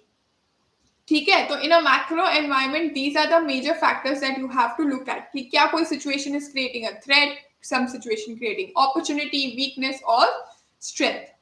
Okay, then they also talk about SWOT analysis here, okay, which is a very easy analysis, which is the same that we discussed: strength, weaknesses, opportunities, and threats. You have to use your strengths, minimize your weaknesses, capitalize on your opportunities, and neutralize your threats. This is the most important aspect. Okay, now in the micro and macro environment, in the micro environment, you have your own strengths and weaknesses, which is an internal factor because of which your environment changes. And opportunity and threat is because of an external factor of your competitors that can happen and which can lead to change in the business environment. So in this environment structure, always remember micro and macro mein, micro will always lead to some strengths and weaknesses which is within the organization, आपकी खुद की inherent limitations, inherent strengths, and macro environment में only and only it is going to be about your opportunities and weaknesses. So micro environment में very in very short manner, let's just cover how customers, organization, market intermediaries, competitors, and suppliers is going to impact me. In case of customers, what happens? One who pays to acquire the product. If your customers change, the nature of your customer change, आपके customer की demand change हो गई है, ठीक है, आपके customer satisfied नहीं है, तो क्या आपको issue होगा? क्या आपका profit कम होगा? Yes or no, students? क्या आपका profit कम होगा? This or this? Yes, tell me. Profit कम होगा कि नहीं? Yes. मेरे कस्टमर्स सेटिस्फाइड नहीं है, क्या मेरा प्रॉफिट कम होगा या बढ़ेगा?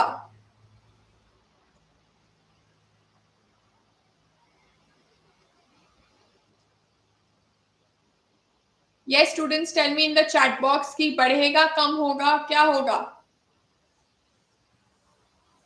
Yes, कम होगा, right सिद्धांत? ठीक है. So you have to make sure that your customers are always happy. What are your customers? They are always happy. Okay. In case of organization, what is happening, students? Consists of owners, BODs, and employees. BODs is board of directors. Okay. So, in case of your organization, your owners need to be good. Your employees need to be good. Okay. Your board of directors need to be good because these are the people who are going to lead the organization. And if the leaders are not good, what will happen? Your organization will not be able to sustain. Okay, that is what they are saying. Now, the third factor that they're talking about is the market, the price sensitivity, the market maturity, the cost structure. कोई भी market से related change हो रहा है in the price or these situations, then what will happen? You will have to change the strategy. Intermediary, ones who acts as a bridge between the manufacturer and the marketer. Right. So इसमें क्या होता है, इंटरमीडिएरीज अगर आपके change हो रहे हैं तो भी आपको प्रॉब्लम आ सकती है. How the problem will come?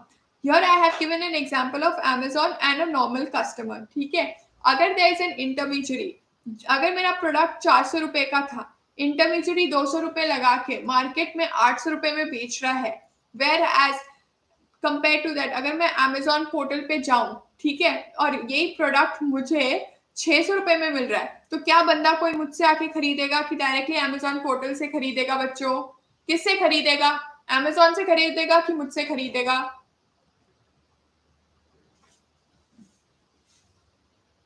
Yes, बताओ चैट बॉक्स में, कहां से खरीदेगा?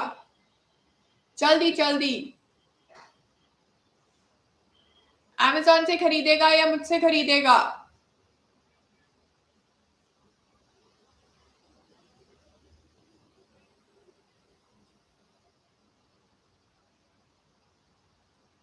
यस, Amazon से खरीदेगा. क्यों? क्योंकि वहां पे प्राइस कम है.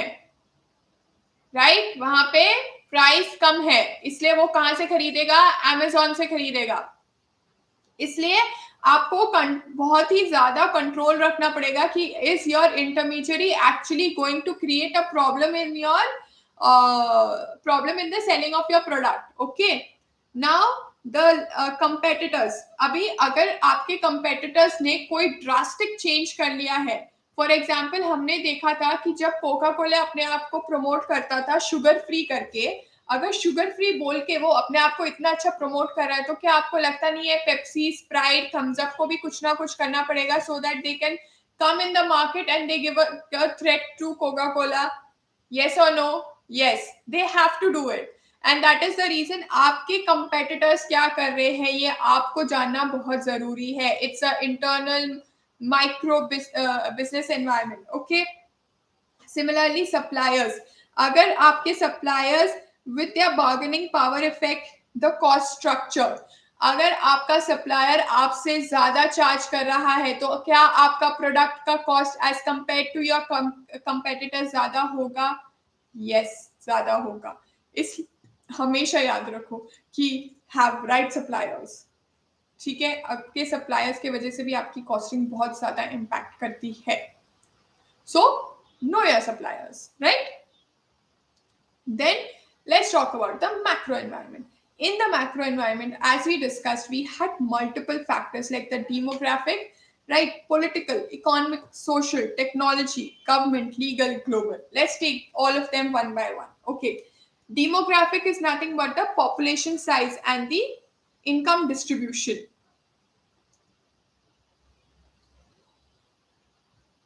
Yes, we are talking about income distribution here. Okay. Screen is visible? Yes. So, because of demographic change, that is characteristics of the population. What is demographic denotes? It denotes the characteristics of the population in an area, district, country, or in the world. Yes. So, अगर आपके population के characteristics में फर्क आ गया, ज्यादा intelligent हो गए, ज्यादा एजेड वाले आ गए, या फिर टॉडलर्स ज्यादा है, तो accordingly you have to make sure कि because of the demographic change in the environment your product should suffice there. For example, India is a market where you will find youngsters. China is a market where you will find laid back people because it is constituted of more people who are in the age bracket of 45 to 70, rather than India wherein majority people are in the bracket of 25 to 45. That's what they're talking about, demographic environment change.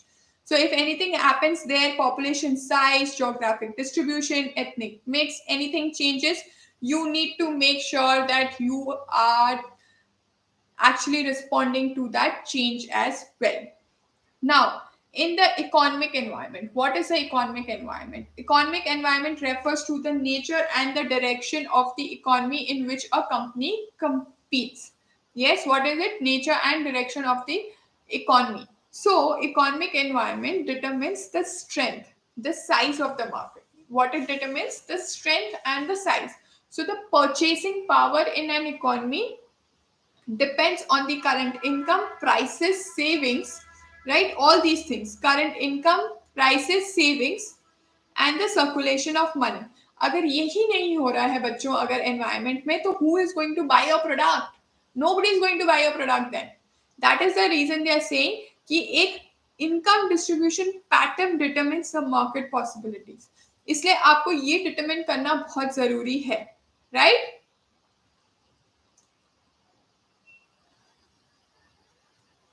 Now, let's look at the factors that affect the economic environment. अच्छा, ठीक है. क्या factors है जिसकी वजह से आपकी purchasing power अच्छी हो सकती है या आपकी मार्केट साइज अच्छा हो सकता है? इसमें कैपिटलिज्म, सोशलिज्म एंड तीसरा मिक्स्ड इकोनॉमी. ये हमने बहुत इंपॉर्टेंट समझा था. कैपिटलिस्ट मार्केट कैसे काम करती है? जहां पे law of demand and supply operate freely.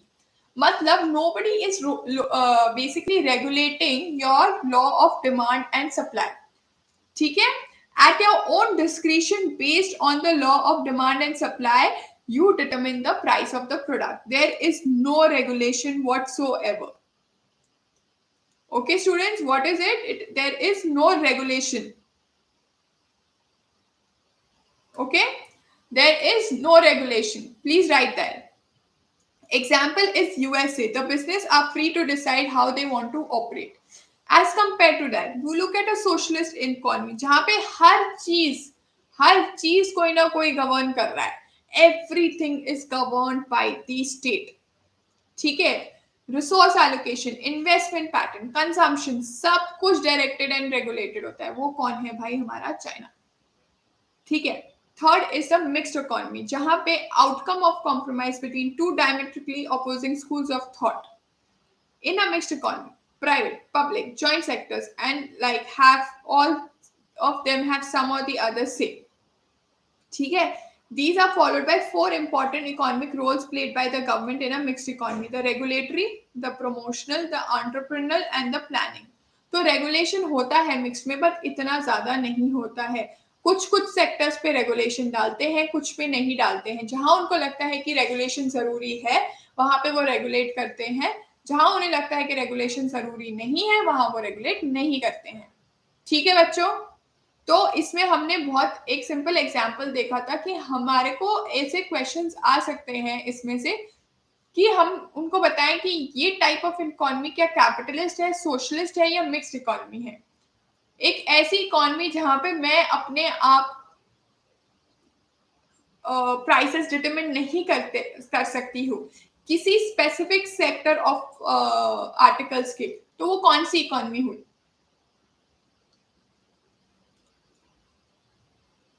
कौन सी इकोनॉमी हुई स्टूडेंट्स? वो मिक्स्ड हुई, सोशलिस्ट हुई या कैपिटलिस्ट हुई?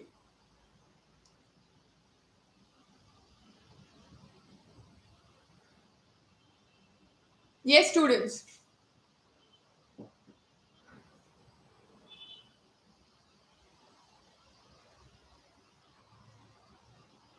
Mixed, socialist or capitalist, what is it? Okay, So my question is that in case I can determine the prices only of specific sector of articles and not all, then whether it is socialist, capitalist or mixed. I'm talking about specific sector only, not all. ये ध्यान रखना.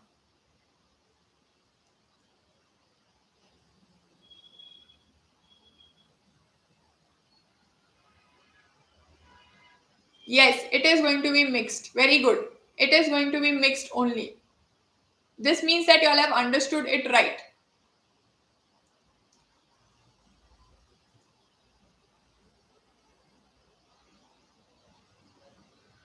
Okay, now let's look at the economic policies. Okay, industrial policy, fiscal, monetary, foreign investment policy. Industrial policy, all principal policies which are governing the industrial enterprises, वो industrial policy होगी, right? Fiscal policy about the public expenditure, the taxation, the public debt, ये सब हमारी fiscal policy में जाती है कि हमें कितना public expenditure करना चाहिए. Monetary policy कि हमें with respect to credit to the business and to boost the trade and industry हमें कैसे अपने monetary policy को maintain करना है, कितना हमें monetary level होना चाहिए, RBI decide करता है ये.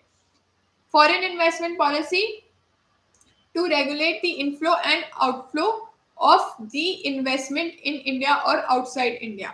इसमें फॉरेन डायरेक्ट इन्वेस्टमेंट का बहुत इंपॉर्टेंट रोल है कि हमारे इंडिया में अभी मेक इन इंडिया और ईज ऑफ डूइंग बिजनेस के बेसिस पे ये बहुत ज्यादा इंपॉर्टेंट माना गया है that you ease the foreign direct investment in India. इसलिए गवर्नमेंट ने काफी रिस्ट्रिक्शंस जो स्पेसिफिक सेक्टर्स में इंडस्ट्री में पैसा डालने के लिए फ्रॉम फॉरेन इन्वेस्टर जो बाहर से लोग आते हैं और इन्वेस्ट करना चाहते हैं इंडिया में उनके लिए किया है. ठीक है. एंड एक्सपोर्ट इंपोर्ट पॉलिसी ये basically export traders and import traders के लिए उनको रेगुलेट करने के लिए जो पॉलिसीज होती हैं उनको एक्सपोर्ट इंपोर्ट पॉलिसीज के अंडर कवर किया जाता है. ठीक है. Then let's look at the political and the legal environment. Obviously political कैसे जो गवर्नमेंट करती है जो पॉलिटिकल पर्सपेक्टिव से चेंजेस होते हैं अगर उसका आपके बिजनेस पे कोई इम्पैक्ट है तो you have to make sure कि आप उसको चेंजेस को रिस्पॉन्ड करो accordingly. You make sure that your business is not in threat because of these changes. For example, India-China war. For example, India-Japanese friendship. For example, India-US friendship. If you are importing goods from US, you can benefit out of the free trade policies, right? कि आपको इस product के ऊपर इतना tax नहीं लगेगा, all of that. तो इसलिए गवर्नमेंट जो करता है लीगल वेज में अगर कल को जाके उन्होंने प्लास्टिक बैन कर दिए तो obviously it's a legal requirement कि अब आप प्लास्टिक्स को यूज नहीं कर सकते. You have to switch to paper. So you have to be aware about the market and change your business according to that. Because if you do not change your business according to that, you will become non-compliant. Okay.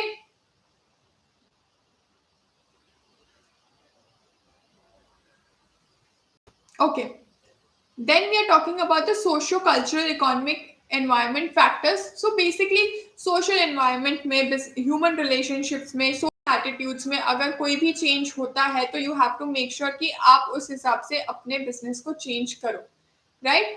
That is the reason they have given the map of India which consists of like multiple religions based on which you have to make sure that any act of yours is not harming any religion of people who are living in India. ठीक है.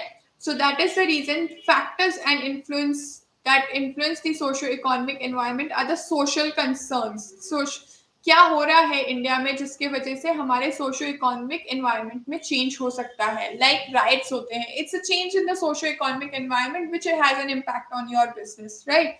Because if you belong to a specific religion, there might be things against you as well. Family structure, role of women in the society, position of children, educational levels, all these have an impact, right?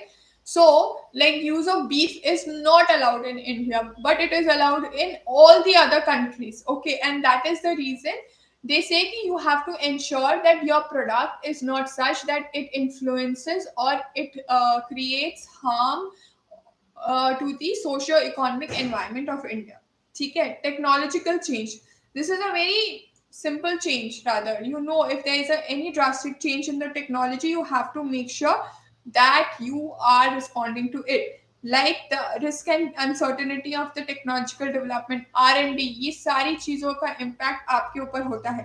Technology can act as an opportunity and threat. Opportunity online business में हम already देख चुके हैं. Threat, जो businesses online नहीं जा सकते, जो लाला कंपनीज होती है, जो लाला बिजनेसेस होते हैं, जिसमें आप बस बैठ के गल्ले पे बैठ के आप बस अपना जितना सेल हो सकता है उतना सेल करोगे. You don't understand how online businesses work. So what is happening, it's technology is creating a threat for your business. But जहां पे मैं अगर टेक्नोलॉजिकल चेंज को अपने बिजनेस में इन्वॉल्व करके अपने बिजनेस को ऑनलाइन लेके जाके अपने बिजनेस सेल्स बढ़ा रही हूँ, तो it is creating an opportunity for me. Okay. Global environment. Global environment के वजह से भी बहुत चेंजेस ऐसे होते हैं which can have an impact on your business, like environmental change in the global environment, right? Potential positive or negative impact can happen to your business because of an opinion in the because of an opinion in the global environment. For example, Starbucks is there. In between, Starbucks quality had deteriorated completely. People had stopped going to Starbucks in India as well. So there was a global view against Starbucks. Similarly, there's a global view against KFC that it uses wrong, or not wrong, but bad meat, right? It doesn't use fresh meat.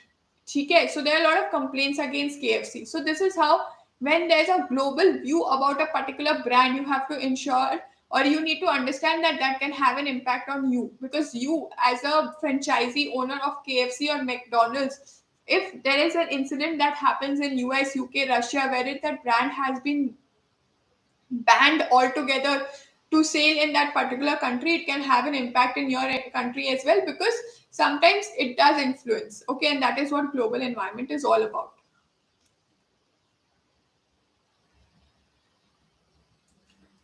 Now let's look at the PESEL analysis. It's just a combination of what we learned now: political, economic, social, cultural, technological, legal, environmental influences that can happen on you, because of which you have to respond to the change, right? ये हम already cover कर चुके हैं.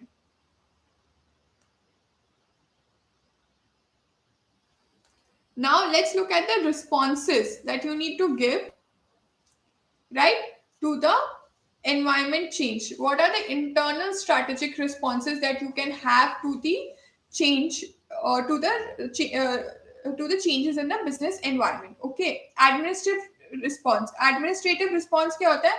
Most common organizational response to the environment are administrative. क्यों? This is formation or a clarification of the organization's mission, the development object of the objectives, policies and budget, और the creation of scanning units. ठीक है, तो इसमें क्या होता है, आपका रिस्पॉन्स इतना अग्रेसिव नहीं होता है इसके में, कि आप बस you are trying to meet to the change in which the business has happened.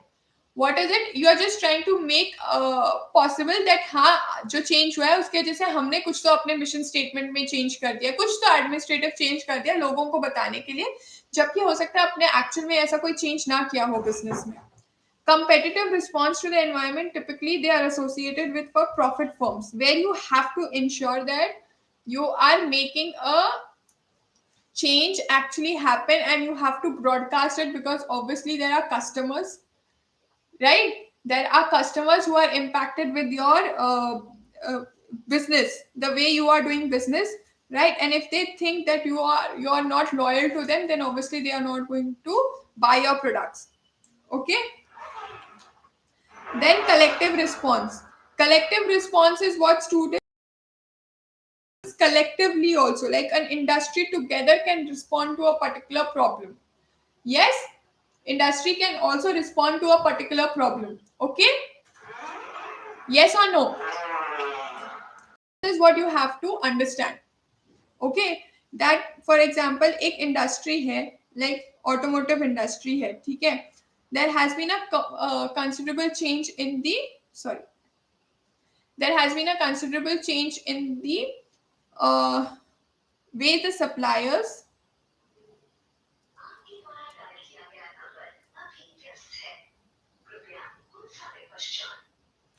So there are suppliers who are responding in a manner because of which the cost of a product has changed so drastically that the entire automotive industry is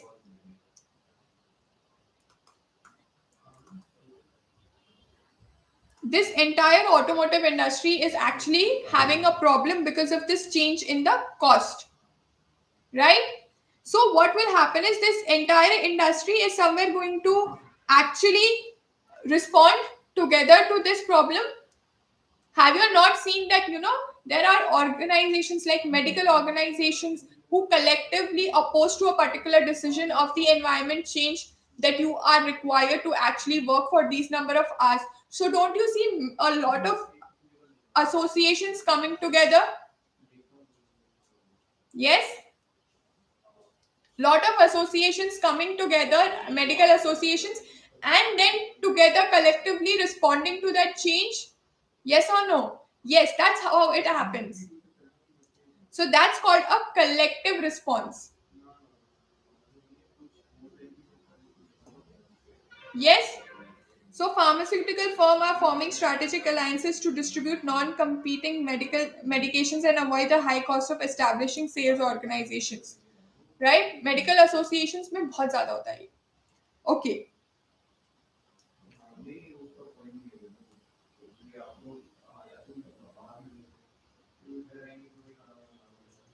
then holistic strategic responses. Holistic strategic responses कैसे है कि least resistance. Some businesses just manage to survive by way of coping with their changing external environments, right? They are simple goal maintaining units. They are passive in their behavior and are solely guided by the signals of the environment. Like BSNL chose to not to compete at all, and it has survived with no strategy to changing the business time. तो holistic में क्या बोल रहे हैं बच्चों, ये business organisations कभी कभी कैसे रिस्पॉन्ड करती हैं? They can respond in a manner, and like they can either be non-responsive, right, or they can respond in a uh, typical manner, like they are responding to it but not the way it is required. They're just responding so that people think yes, we have responded to that situation, and some who actively respond to it.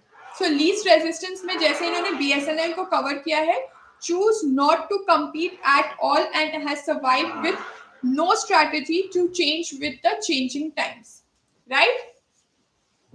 BSNL ने क्या किया? When things drastically changed students and people were actually switching to different phones, BSNL said okay, no problem. Yes, yes or no? They said okay, no problem, we are still there. Some people still have landlines of BSNL.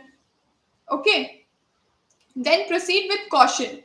They are the businesses that take an intelligent interest to adapt the changing external environment. Okay, they seek to monitor the changes in that environment, analyze their impact.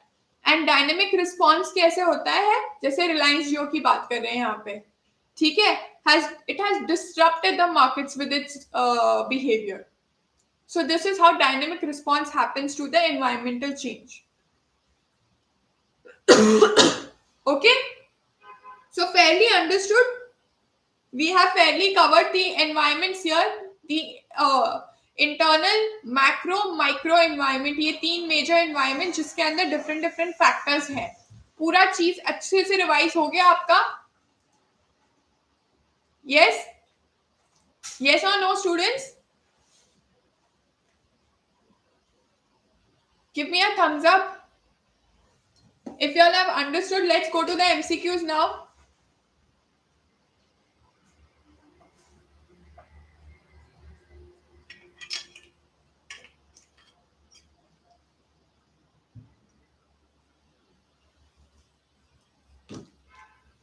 Okay.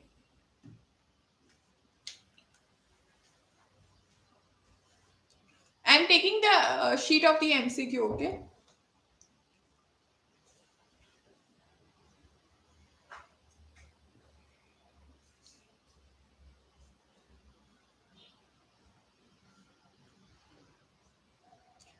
Okay, let's take the first question. Let's take the first question, students.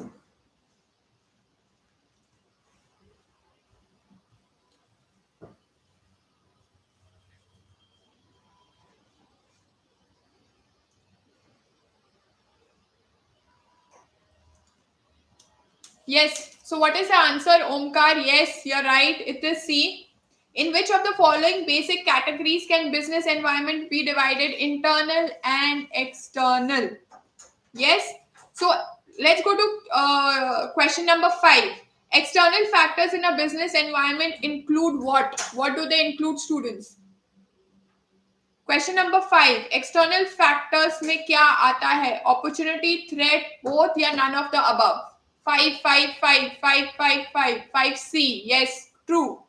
External में opportunity, threat आती है students, और जब हम internal की बात करते हैं तो स्ट्रेंथ्स एंड वीकनेसेस आता है, याद रखना, ठीक है। So question number 6, environmental analysis helps in providing input for strategic decision making, turning threats to firms' advantage, anticipate opportunities, and to take optimal response. All of the above. Yes, what is it? What is the answer for 6? Yes, you all are right. It is D. बहुत अच्छा. It is 6D. Okay. Now tell me, dash, I'm on question number 2. Okay, dash represents all external forces, factors, or conditions that exert some degree of impact on the business decisions, strategies, and actions taken by the firm. Business location, business environment, business threat, business surrounding. What is it? Dash represents all external forces, factors, condition that exert some degree of impact. Yes, obviously, हमारा chapter business environment. Very good. Now, dash environment. I am on question number 7. Dash environment is within the control of the business. Internal, external, micro, macro. कौन सा environment students आपको लगता है कि business के control में हो सकता है?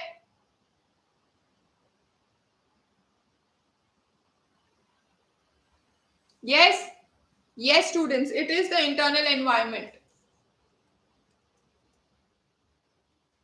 Now,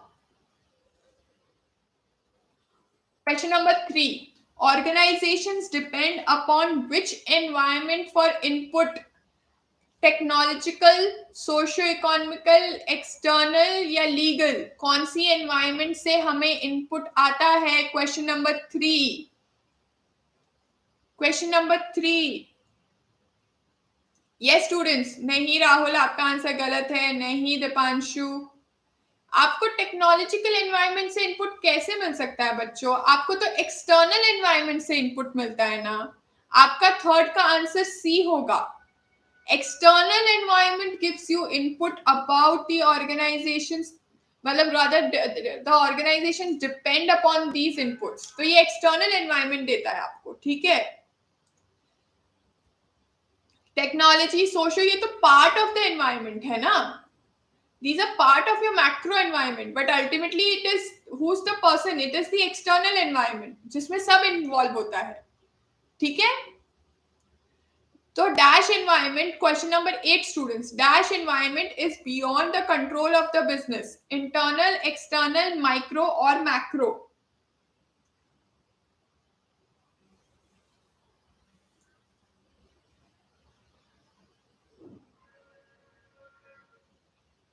Yes, external. Now business environment represents dash forces that exert some degree of impact on the business decisions taken by the firm. Question number 4.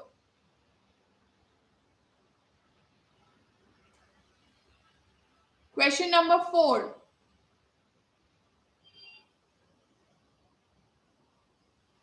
Yes, Jia, true. It is B. External forces. Rahul, yes, correct. Om, correct. Anushka, Dipanshu, Arjun, yes.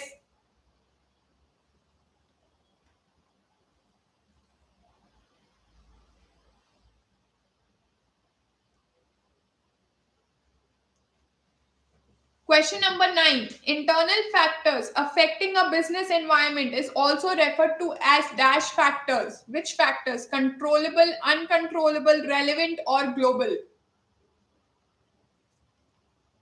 Question number 9.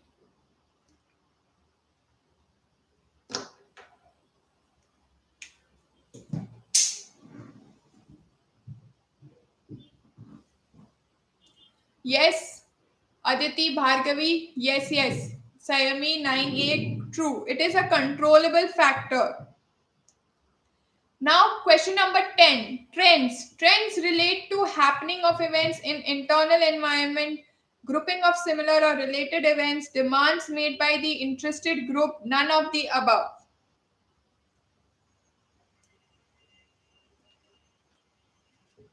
Question number 10. Trend is relating to what? Happening of events, grouping of similar events, demands made by interested group, none of the above.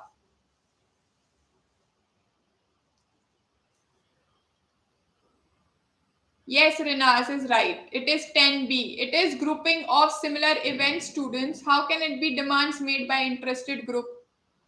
It has to be 10B. It is grouping. If trend कब होता है? जब same चीजें, ठीक है, group की जाती हैं सेम इवेंट को, तब आप ट्रेंड करते हो ना. आप demand made by interested group पे आपका ट्रेंड नहीं बनता है. आपके इवेंट के बेसिस पे एक ट्रेंड बनता है, डिमांड से ट्रेंड नहीं बनता है. ठीक है, इसलिए इसका आंसर बी होगा, सी नहीं. ठीक है, ट्रिकी था, बट हमेशा याद रखना कि इवेंट से ट्रेंड बनता है, डिमांड से नहीं. ठीक है. A change in the environment. Question number 15. A change in the environment is always accepted by firms, declined by firms, maybe an opportunity to some, maybe threat to some, none of the above. बहुत easy.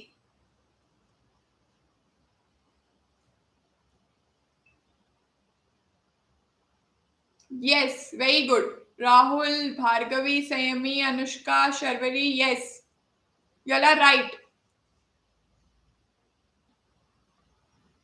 Now let's see which of the following does not characterize the business environment. 12. Question number 12, students. Focus on question number 12. Question number 12.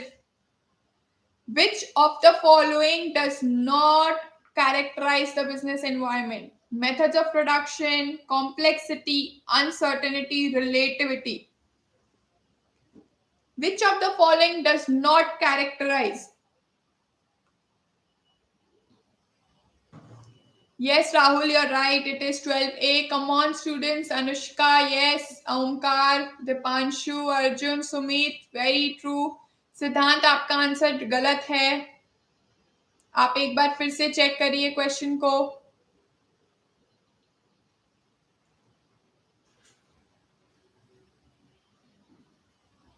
Yes. Okay. Now, question number 16. What is a threat? Threat is an unfavorable condition in organization event, an inherent limitation, unfavorable condition in organization environment which consolidates its strength, none of the above. Question number 16, students. Come on.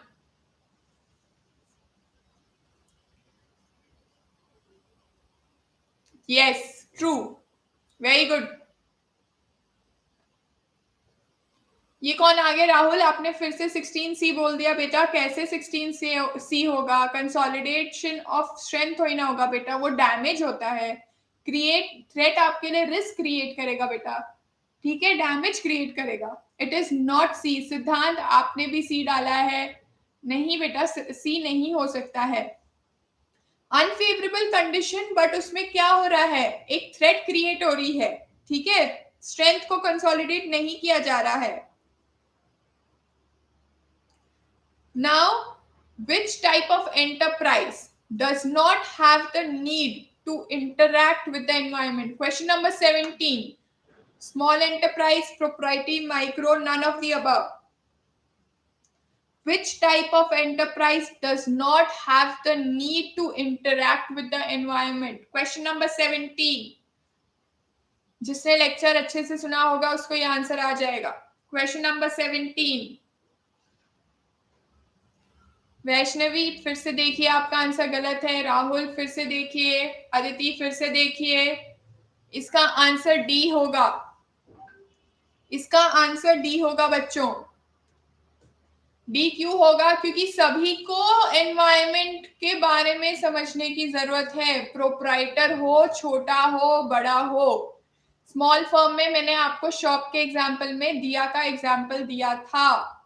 जो हमारे दिवाली दियाज होते हैं वो भी small enterprises रखती हैं। क्यों? They are responding to the environment. Yes, okay. So ऐसे ट्रिकी क्वेश्चंस आते हैं स्टूडेंट्स, हमेशा ध्यान रखो। ओके, question number 20. Focus on question number 20. The price sensitivity of the market is an important factor of which element of micro environment? Price sensitivity. Price sensitivity कहां से आती है बच्चों? प्राइस सेंसिटिविटी कहां से आती है? दिमाग लगाओ। Question number 20। Question number 20।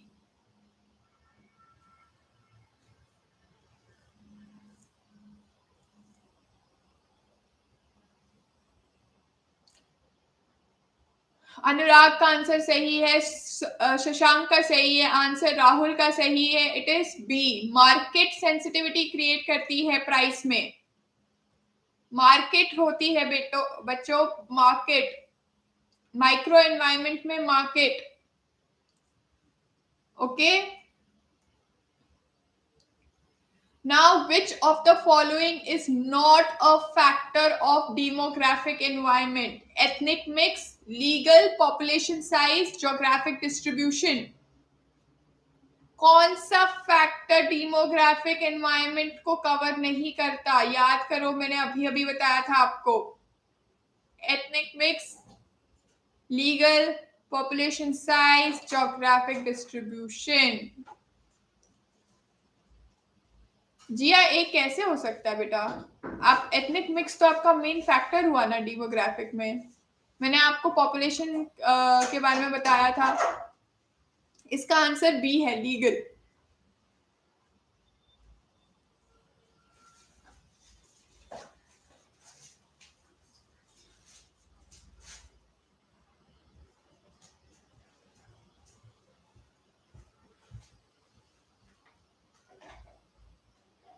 Okay, let's go to question number 29. Which of the following is not a part of the external environment of the organization?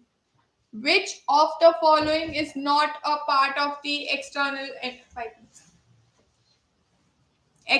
environment of the organization? Technological factor, political factor, legal factor, organizational structure. क्या होगा बच्चों 29 का answer? Yes, organisation structure. क्यों बच्चों? वो internal environment है, external नहीं। ठीक है, चलो अभी और डिफिकल्ट वाला निकालते हैं।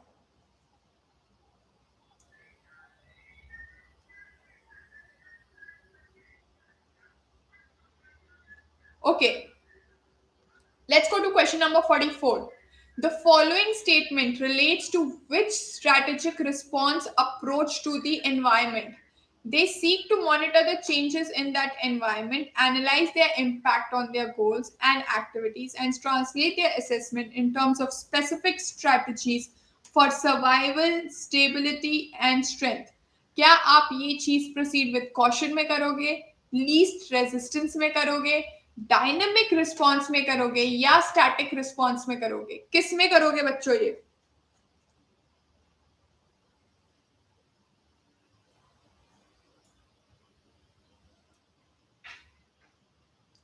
Very good, it is proceed with question. Sumeet, एक बार फिर क्वेश्चन पढ़ लो बेटा। It should not be static response.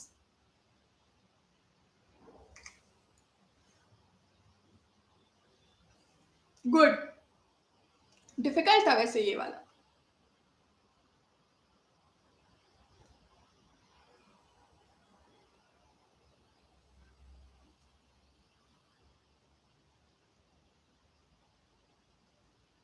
Okay, Let's go to question number 54.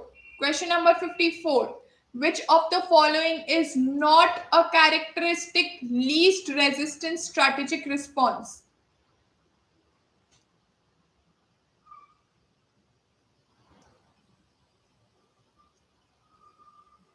Least resistance में आप क्या करोगे? Question number 54.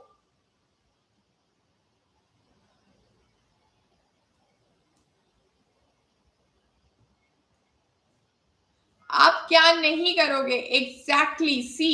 दीपांशु सही. श्रवणी सही. It should be 54 C. Rinaz B नहीं होगा. पैसिव अप्रोच क्यों? लीस्ट रेजिस्टेंस में तो आप पैसिव अप्रोच रखोगे. वहां पे नॉट बोला है. अर्जुन एक बार अपना आंसर फिर चेक करो प्लीज बेटा.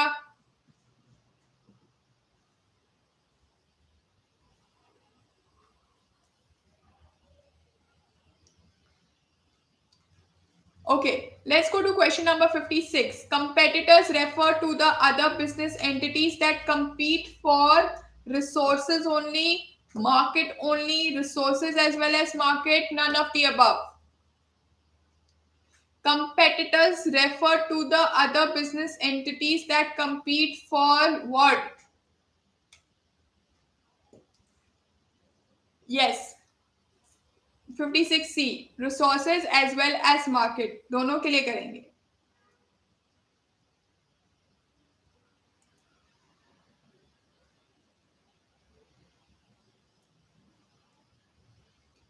Okay, let's go to question number 67. Elements of macro environment include what?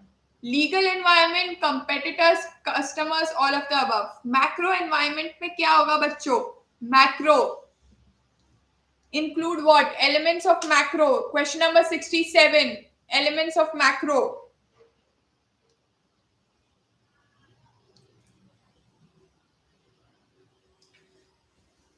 Yes, it is legal environment.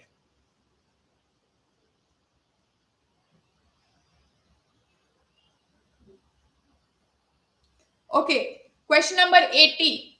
Question number 80. Dash policy aims at regulating the inflow of foreign investment in various sectors for speeding up industrial development. Which policy will aim at regulating inflow of foreign investment? Students, question number 80. Question number 80. Yes, Dipanshu. Question number 80. C. Yes.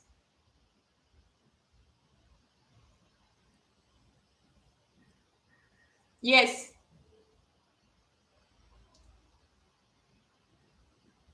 Okay, so PESEL analysis, question number 87. Question number 87. PESEL analysis involves the analysis of dash. What is it? Micro, macro, business, or global? Come on, students. Question number 87. What is it? What's the answer? Micro, macro, business, or global?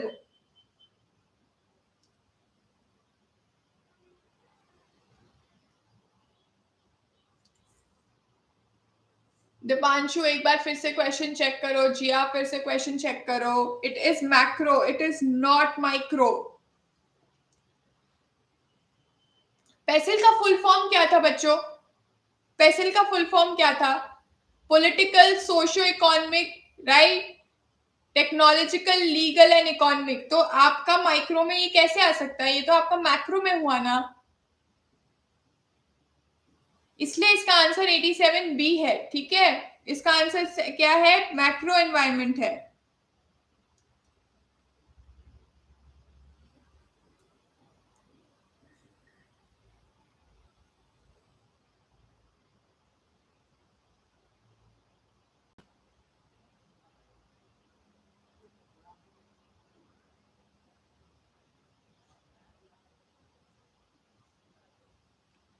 Okay, question number 100. Question number 100. Which one of the following rather, cannot be included under the nature of relationship between business and environment? Which cannot be included in the relationship of business and environment? Question number 100. Question number 100, students.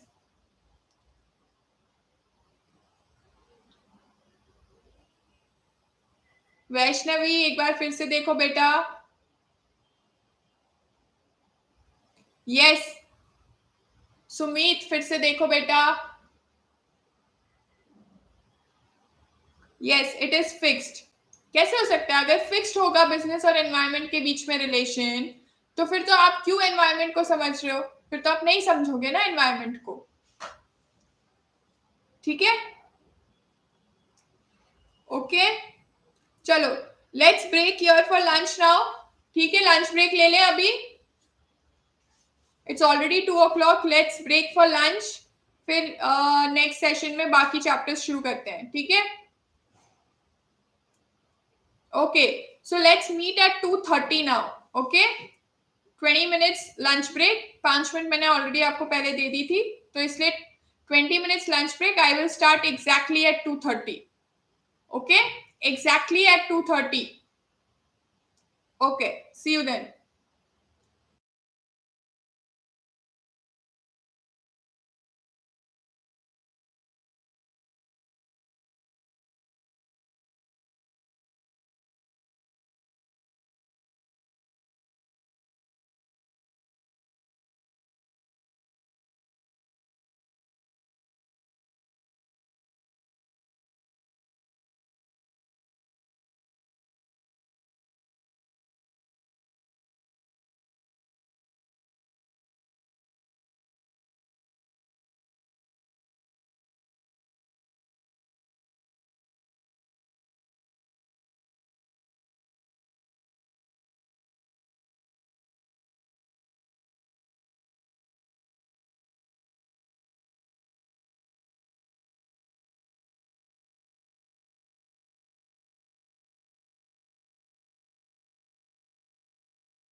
Okay, students, are we back then?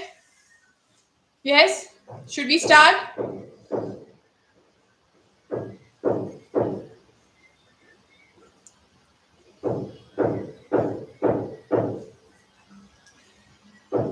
Yes, give me a thumbs up if you're back.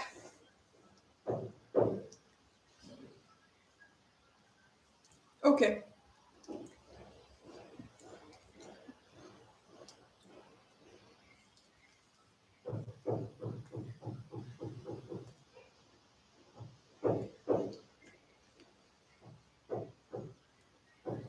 Okay, let's go to chapter number 4 now.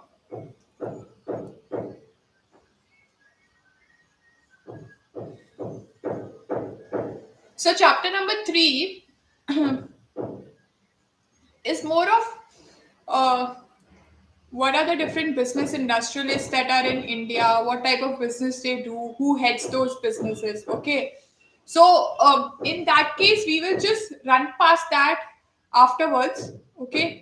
First, let's finish the concepts and then we can do that later. So, the two chapters which are more so from a just an understanding perspective is chapter number 3 and the last chapter, which is chapter number 6, which is more of the definitions. Okay. So, let's now start with chapter number 4. Okay, 3 and 6 we will cover in the last. Okay, so let's cover 4 and 5 quickly so that we can have all the sessions covered here. I'm planning to take this until 5:30. So we have another 3 hours now. Okay, we need to pace it up a little. Yes, so that we can cover everything. Yes, okay, chalo. So, the fourth chapter talks about the government policies for business growth. Yes, what it talks about, it is the government policies for the business growth. So, what is our Indian government doing for the business growth of the organizations? So, let's look at the government policies.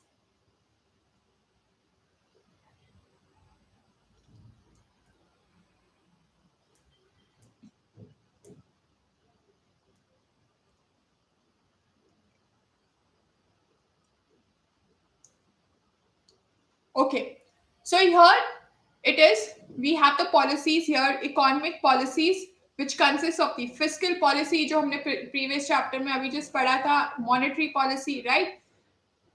And they are agricultural policy, industrial policy, and the foreign trade and investment policies. तो ये सारी policies को अभी हम समझने वाले हैं, ठीक है?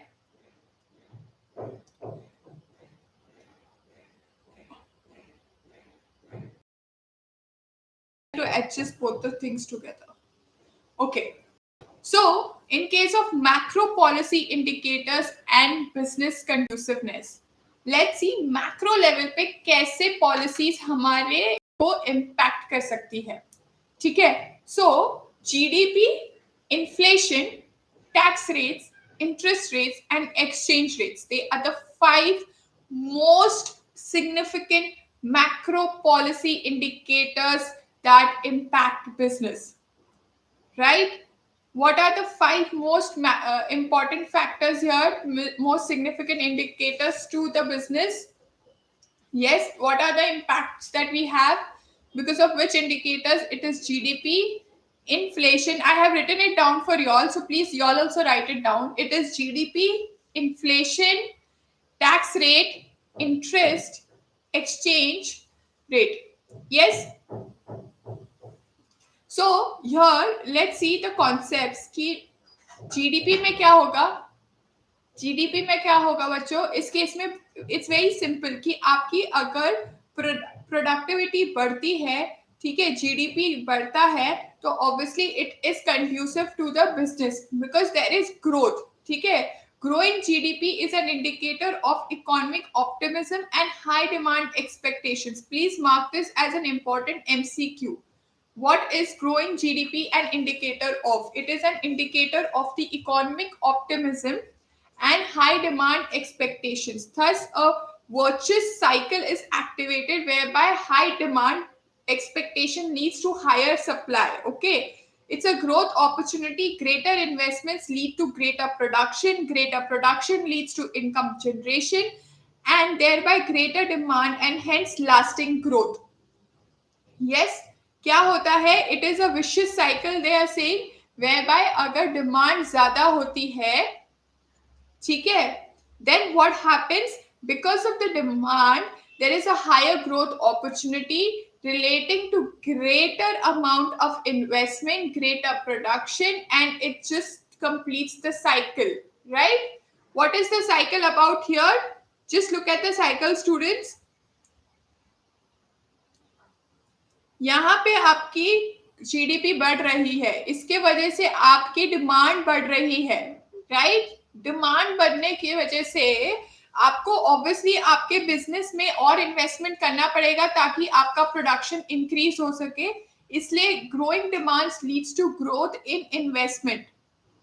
Okay, and once your investment increases, what happens students is investments बढ़ने की वजह से आपका प्रोडक्शन भी इंक्रीज हो जाएगा, जिस वजह से आपका कंजम्पशन भी इंक्रीज हो जाएगा, and ultimately it is going to only grow the entire business economy. Okay, and that is the reason GDP एक बहुत ही इंपॉर्टेंट रोल प्ले करता है.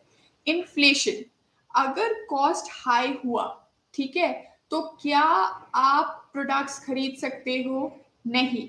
इसीलिए हमेशा गवर्नमेंट ट्राई करता है कि आपके इन्फ्लेशन रेट्स को जितना लो रख सके उतना अच्छा है, ठीक है.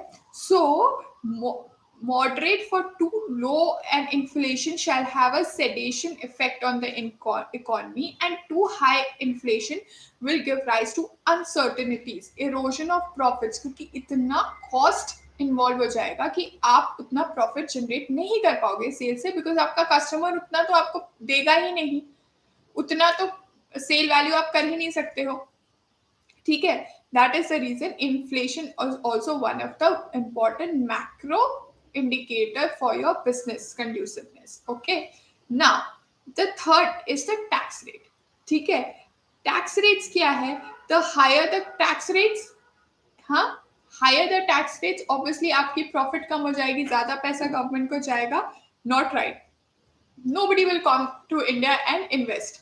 ठीक है, इसलिए tax rates जितने low हो उतना अच्छा.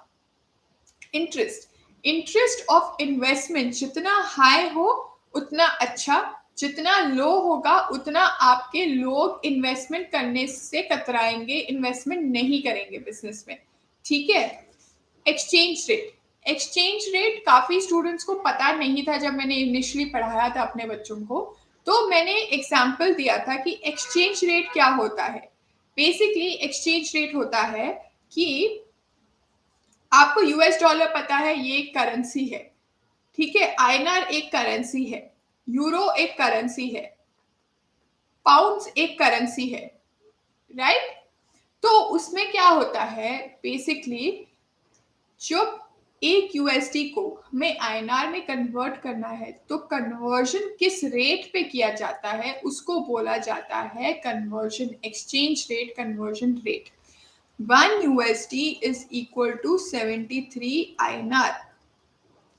ओके, तो इसमें क्या होता है बच्चों कि अगर आपको एक USD की कोई चीज खरीदनी है तो आपको 73 रुपए पे करने पड़ेंगे. 73 rupees you will have to pay to buy a product which costs you $1.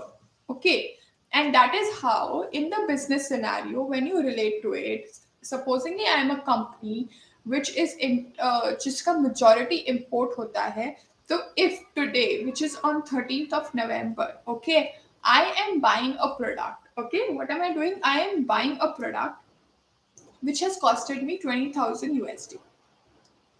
Now today the exchange rate as per the government is 1 USD is equals to 75 INR. But I have a credit period with this organization from whom I have bought the product. And what I'm doing here is I have told them, listen, I'm not going to pay you today. I'm going to pay you after a month. So on 13th of December is what my settlement date comes to. On 20th on 13th of December, okay, I will check what is the conversion rate here. 1 USD is how much? It is 70 INR. That means as a purchaser, I have to pay less money to my supplier after 1 month. Okay, so what happened here? I gained from the exchange rate. My rupee value rupee is stronger as compared to dollar in December. Why? Because I have to pay less amount in INR to buy an equivalent dollar का product. देखो, अगर मैं same date पे आज इसको settle करती तो मैं 20,000 यूएसडी के लिए मुझे मल्टीप्लाई बाय 75, ठीक है, so 20,000 into 75 I would have had to pay, right?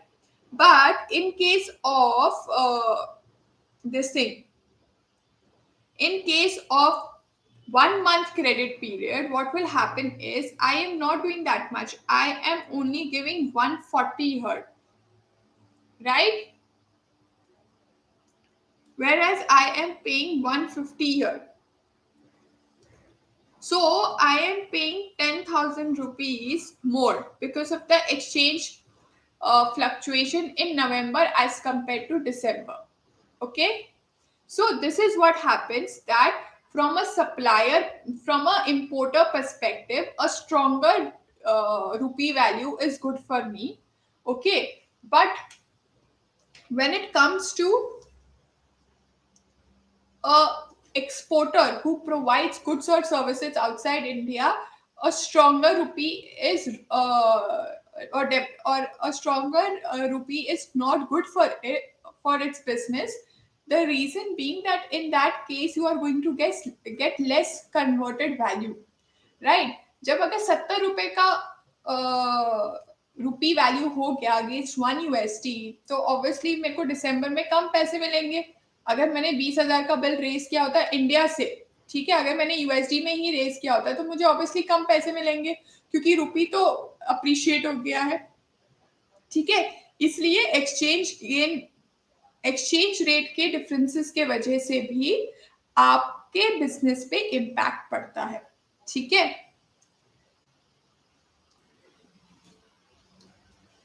Now ideal situation इन्होंने यहाँ पे बताई है कि जीडीपी जितना बढ़ेगा उतना अच्छा, जैसे हमने देखा था, क्योंकि बढ़ेगा तो ग्रोथ होती है, डिमांड होती है, इन्वेस्टमेंट होती है, right.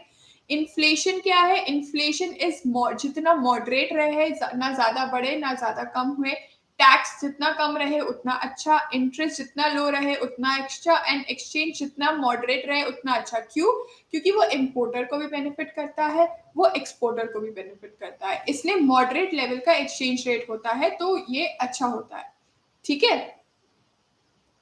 Now types of government policies bye intended impact, ठीक है, मतलब हमारे बिजनेस को प्रोटेक्ट करने के लिए क्या क्या गवर्नमेंट पॉलिसीज फॉर्म हुई हैं, यहाँ पे ये बताया गया है. सबसे पहले पॉलिसी एक्सप्लेनेशन दी गई है, protective policy. Second is a restrictive policy. Third is a regulative policy. Fourth is the facilitative policy. Okay, protective policy, restrictive policy, regulative, and facilitative. In case of protective policy, it is to provide protection to the businesses so that these may sustain themselves and grow. ठीक है. Restrictive policies to put a curb on the business growth test. It should become detrimental to the interest of the consumers and public at a large. Okay. In protective policy, an example that I had given earlier was of an anti-dumping duty. Anti-dumping duty basically उन products के ऊपर लगती है जो China से import होते हैं, ठीक है. When you import products from China, they are at a very low rate and very competitive rate. So supposingly, I compare two situations here. Okay, situation 1 and situation 2. In situation 1, you are buying the product from China. In situation 2, you are actually manufacturing in India.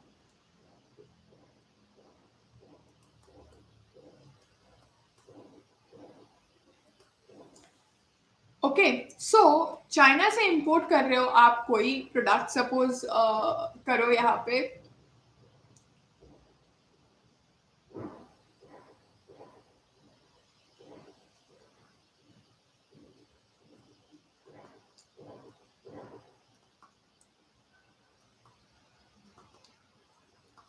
electrical lights and bulbs. Very common product which is always imported from China and made in China हमेशा उसमें लिखा हुआ होता है, ठीक है.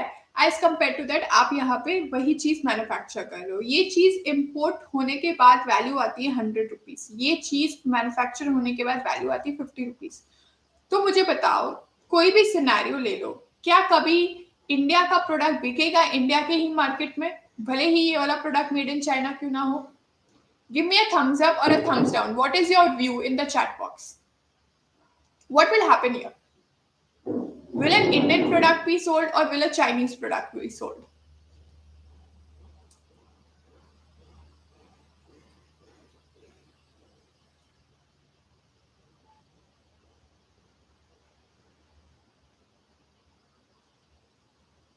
Yes, Indian or Chinese?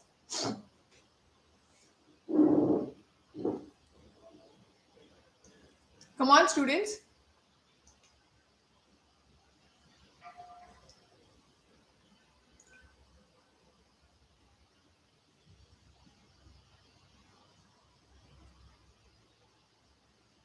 Okay, so majority of you have said Chinese products will be sold. Okay, so tell me, students, why will Chinese product be sold? Because it is coming at a competitive price. इसकी price low है, right? And Indians को तो जो price कम मिलता है वही हम लोग खरीदते हैं, ठीक है. फिर भले ही वो चाइनीज हो, जापानीज हो, कोई भी प्रोडक्ट हो, अगर सस्ता है तो हम खरीदेंगे, ठीक है. यही चीज को कर्व करने के लिए, क्योंकि यहाँ पे तो हमारे इंडियन मैन्युफैक्चरर्स फेस कर रहे हैं ना प्रॉब्लम, क्योंकि इनका प्रोडक्ट जो 150 रुपए में परचेज हो रहा है और अदर मैन्युफैक्चर हो रहा है उनमें प्रॉब्लम आ रही है. इसलिए ये लोग क्या करते हैं बच्चों, हमारी गवर्नमेंट एक प्रोटेक्टिव पॉलिसी ले आती है हमारे बिजनेसमैन के लिए कि ठीक है, हम लोग क्या करेंगे कि हम इस प्रोडक्ट पे एंटी डंपिंग ड्यूटी लगा देते हैं. इससे क्या होगा, इसके ऊपर एडिशनल टैक्स बैठेगा और एडिशनल टैक्स होने की वजह से जो 100 रुपए की चीज है अब वो 150 रुपए की हो गई इम्पोर्ट के बाद भी. तो फिर आप इम्पोर्ट करो या चाइना से लाओ, अल्टीमेटली कॉस्ट सेम हो गया. So you what are you doing, you are helping whom are you helping? You are helping your own businessmen and your own people here. Okay, next, restrictive policies to put a curb on the business growth, right? It becomes essential to detriment the interest of certain set of people, ठीक है. For example, growth of a firm into a monopoly like we say Reliance or any other product which is creating monopoly in the Indian market. We will try that particular product doesn't create a monopoly, and that is the reason Monopoly and Restrictive Trade Practices Act has come into picture, right students? Can you give me an example जहां पे किसी product ने monopoly create की हो, जिसको curve करने के लिए आपको कुछ याद आ रहा हो कि इंडियन गवर्नमेंट ने कोई रिस्ट्रिक्टिव पॉलिसी लाई थी? Can you think about it and give me an example here? Yes, students, can you think about any example?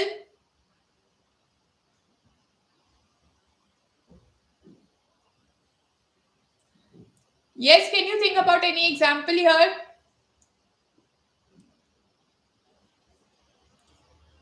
We are talking about restrictive policies.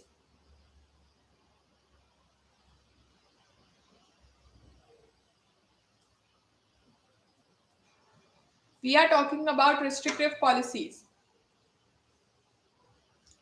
Yes, Chinese toys, you are right.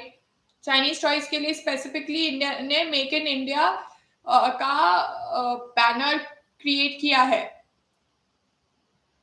Okay, चलो next, regulatory policies.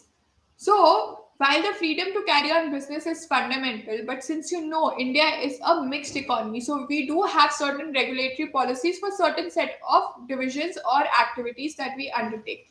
Like institutions have been set up for militaries, right, for the railways, right, for money market, capital equity, bond derivative, इन सब के लिए regulatories है. सेबी है, देखिए यहाँ पे सेबी है स्टॉक मार्केट के लिए, इंश्योरेंस सेक्टर के लिए इंश्योरेंस रेगुलेटरी डेवलपमेंट है, तो ऐसे रेगुलेटरी पॉलिसीज भी है. फैसिलिटेटिव लाइक एमएसएमईज के लिए नेशनल स्किल डेवलपमेंट, ये छोटी छोटी चीजों को डेवलप करने के लिए जो पॉलिसीज बनाई जाती है, ठीक है. जनधन योजना, ये कुछ ना, ये क्या है, ये सब पॉलिसीज ही बनाए जा रहे हैं ताकि इंडियन गवर्नमेंट के अपने जो भी इंडियन लोग हैं उनको और ज्यादा प्रॉस्पर कर सके, right? So that is the reason government is doing something for the benefit of these small sets of organizations or individuals to get them to a next level. ठीक है?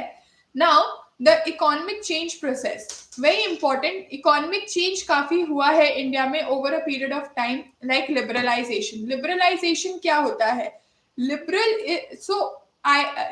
is basically the antonym of strict. Okay, so liberalisation में क्या हुआ था, पहले जब India में हम लोग बिजनेस करते थे तब काफी रिस्ट्रिक्शंस लगी थी, काफी पॉलिसीज के ऊपर रिस्ट्रिक्शंस थी. So what did people do? People had put so much restrictions that they were not able to do businesses properly. Okay, so that's when in 1990 the liberalization came into picture. And in case of liberalization, students, what happened in case of liberalization? जो भी extra additional conditionalities डली थी to do business in specific sectors, वो निकाल दी गई, वो फिर ultimately निकाल दी गई थी. And that's how liberalization came into picture. That means what they were easing, what were they doing? They were easing the policies that were very restrictive towards doing business in certain sectors. Like in the public sector, what they did say कि ठीक है, public sector में जो कुछ organisations है, like LIC थी, state bank of India, इसमें उन्होंने अपने शेयर्स को डाइवेस्ट करना शुरू कर दिया. They allowed external private entities to come into picture, and private entities उसमें फिर उसके बाद स्टेक ले रहे थे. ठीक है, so this is how what they are showing कि जो रिस्ट्रिक्शंस उन्होंने लगा दी थी प्राइवेट सेक्टर के ऊपर, पब्लिक सेक्टर के ऊपर, वो कहीं ना कहीं ईज आउट कर दी, जिसको बोलते हैं लिबरलाइजेशन. ठीक है, ठीक है, it is loosening of the administrative control over business. What is it? It is loosening of the administrative control over the business. ठीक है, then privatization. What is privatization? It is a strategy had been experimented in the Western world a decade earlier than it was experimented in India. What was it? What was done? That their privatization was referring to a managerial approach of changing the ownership structure of one or more government-owned institutions. It is only for government-owned institutions here. Okay, and what is it that they were trying to do? They were trying to sell off the stake of the government-owned institutions, जहाँ पे government का stake था, and वहाँ पे private investors आ रहे थे, and they were trying to then run the business or run the show on their own, right? So like there were hardly any takers for loss making public sector industries. ठीक है, on the other hand there had been many takers for surplus making industries like oil drilling and refinery. So ये privatization का जो effort था, वो बताना चाह रहे हैं यहाँ पे, इंडिया में easy नहीं था, क्योंकि ऑब्वियसली अगर तुम्हें पता है कि एयर इंडिया इतना नुकसान कर रही है तो तुम क्यों बाय करोगे उसको किसी से. सिमिलरली अगर तुम्हें पता है कि ऑयल इंडस्ट्री में इतना लॉस होता है तो तुम क्यों एक प्राइवेट एंटिटी बन के उस ऑर्गेनाइजेशन को चलाना चाहोगे? पहले उनके लॉसेस लोगे, फिर लॉसेस को रिकूप करने के लिए स्ट्रैटेजीज बनाओगे, फिर पता नहीं उस स्ट्रैटेजीज के बेसिस पे यू विल अर्न प्रॉफिट और not, right? So that is the reason they say that privatisation was not that easy in India. Okay, then they say privatization can be conceptualized in the following prominent types. Now this is very important, students, please do not miss this concept. Privatization can happen by delegation, divestment, displacement, and disinvestment. When do you call it as delegation? That means you are giving your responsibility to somebody else. So government is going to keep hold of responsibility and private enterprises handle fully or partly the delivery of the product and services. There is active involvement by government. In this what happens कि ownership आपका है, आपने सिर्फ control किसी को दे दिया है कि मैं अपना इन्वेस्टमेंट को बेचूंगा नहीं उस गवर्नमेंट ओन ऑर्गेनाइजेशन में, but what I am going to do is I am going to let a private entity or a private enterprise manage the business on behalf of me. That is when I call I have delegated. Okay, that's a type of a privatization. Delegation is also a type of privatization, and the very common example that we would understand is the privatization of income tax by way of delegation. So, in case of income tax, the entire forum is owned by a government institution. Okay, the Ministry of our Commerce is going to look at everything. But do you think the finance department has actually divested their interest? No. What they did, they delegated the responsibility of handling the website of the Indian government to an external private organization by way of tenders. Then what happened? Then came the fight between Tata and Infosys, wherein initially for 10 years Tata was maintaining the Indian income tax website, which was the income tax portal. But after 10 years, when the tender was floated again, it was lost by Tata, won by Infosys, but Infosys did a very bad job. So, delegation here talks about a scenario where the ownership doesn't change, but you delegate your responsibilities to a private organization by way of tender. Okay? Now let's look at divestment. What happens in divestment? Government surrenders partial ownership and responsibility and sells the majority stake to one or more private entities in course of time. What is happening? There is partial ownership का surrender होता है and majority stake sell हो जाता है. Majority stake 51% से ज़्यादा होता है. Displacement क्या होता है? Private enterprise expands, gradually displaces the government entity. That means deregulation facilitates privatization if it enables private sector to challenge a government monopoly. That means आप किसी government agency को all together ये कर रहे हो, displace कर रहे हो, replace कर रहे हो, इसका मतलब ठीक है. It is BSNL and MTNL, इनको हमने literally replace कर रखा है. डाइवेस्ट डिसइन्वेस्टमेंट क्या होता है कि आप एक छोटा माइनॉरिटी स्टेक जो है वो पब्लिक एंटरप्राइजेस प्राइवेट पार्टीज को दे देती है. ठीक है. Inward foreign direct investment in India. Inward foreign direct investment क्या होता है बच्चों? ये फॉरेन डायरेक्ट इन्वेस्टमेंट हमने पिछले चैप्टर में पढ़ा कि जब आता है पैसा, ठीक है, कब क्या होता है? पैसा आता है तो उस केस में क्या होता है? बाहर से जब इंडिया में पैसा आता है उसको फॉरेन डायरेक्ट इन्वेस्टमेंट बोला जाता है. जब इंडिया से पैसा बाहर जाता है उसको बोला जाता है ओवरसीज डायरेक्ट इन्वेस्टमेंट. ओके, सो जब बाहर से पैसा इंडिया में आ रहा है in the form of foreign direct investment, उसको भी रेगुलेट करने के लिए हमारी जो department DIPP department of promotion जो है हमारी, वो सारा काम देखती है इस केस में. ठीक है. तो वो क्या ध्यान देते हैं कि ऑब्वियसली आपको एक चीज समझने की बहुत जरूरत है कि जब हमारे कंट्री में बाहर से कोई इन्वेस्टमेंट आ रही है, then you have to make sure what that they do not misuse that power of investment in India. For example, okay,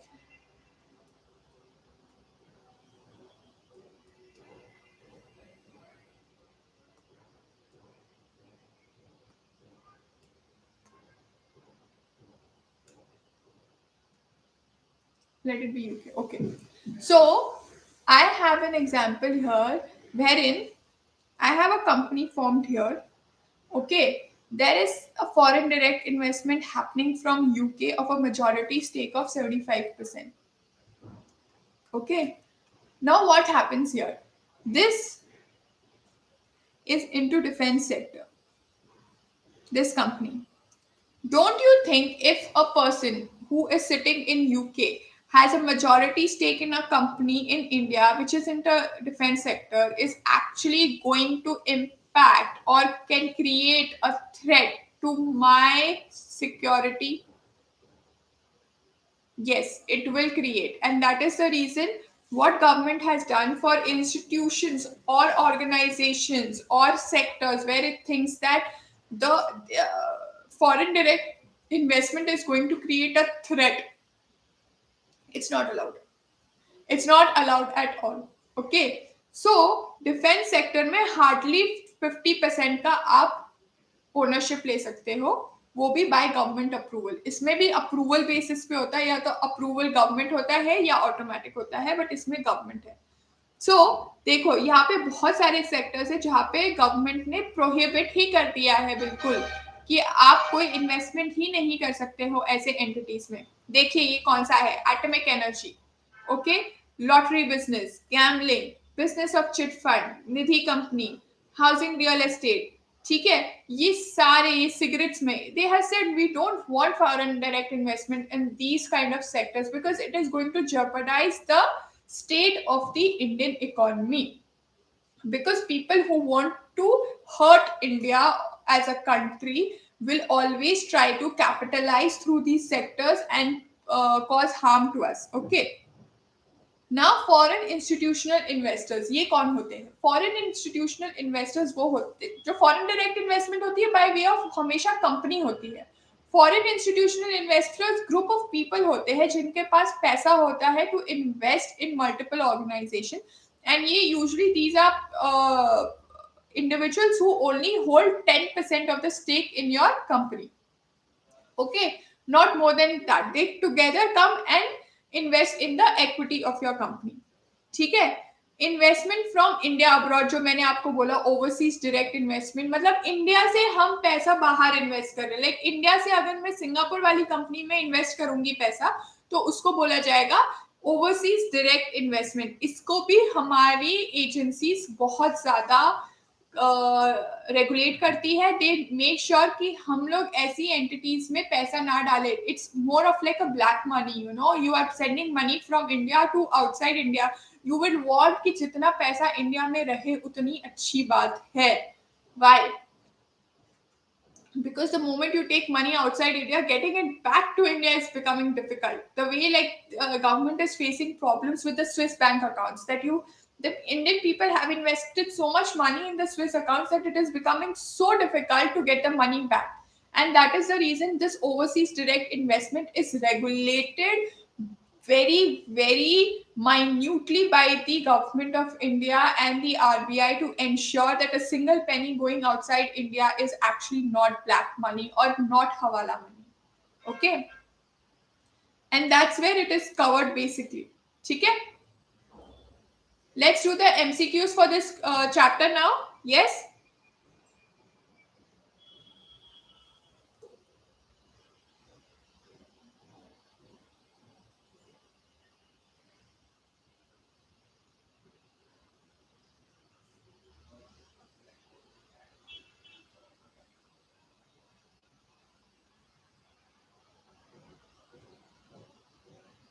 Yes.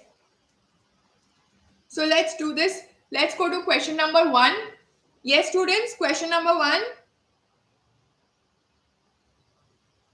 Dash is a course or principle of action adopted or proposed by an organization or individual. Principle of action adopted or proposed by an organization or individual.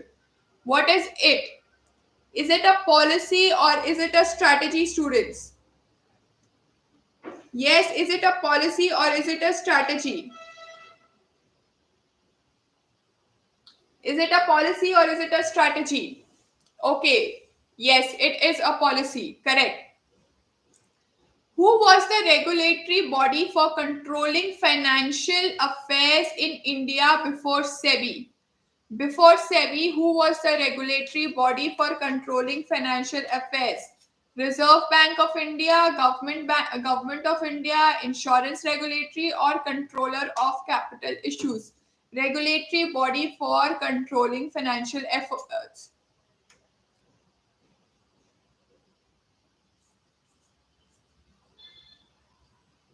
It is A. Yes, Mamta, you are right. It is A, 2A. It is the controller of capital issues. Controller of the capital issues was controlling the financial affairs. Okay. Now multinational corporations, MNCs कौन सी होती है बच्चों? Multinational corporations have to align their operations according to the dash of those nations where they operate. Which policy are they talking about here? Operations according to which policy?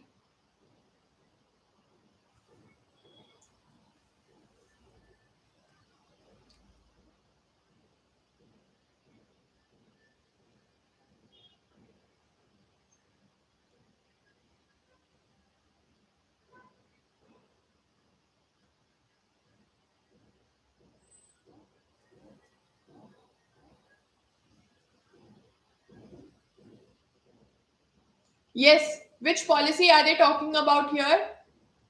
I have got majority of the answers as 3A. Government policy public. नहीं बच्चों, government policy कैसी होगी? Government नहीं, उनकी public policy होगी ना. MNCs किससे align करेंगे ऑपरेशंस को? उनकी जो पब्लिक पॉलिसी है, because they have to make sure ना कि इनके operations is not harming anybody, right. MNCs कौन सी होती है? मल्टीनेशनल कॉर्पोरेशन जो इंडिया में आके अपने बिजनेसेस ओपन करते हैं. So they have to look at the overall public policy of India, okay, not only the government policy, okay, it should be the overall public policy. So the answer for this should be B and not A, okay. I thought you all would be confused between public and trade policy, but आप लोगों ने तो सीधा government डाल दिया उधर. It is public not government policy, okay.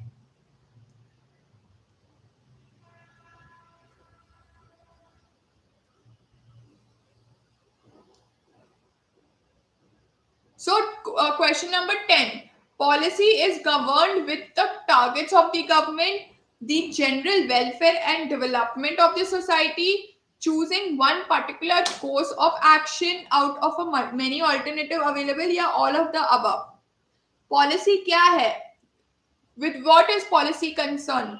Question number 10.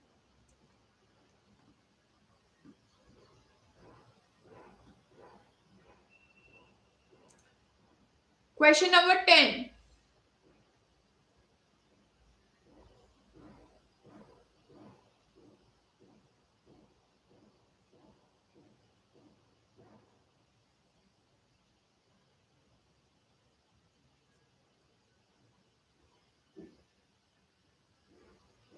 No, students, it is not all of the above. It is B.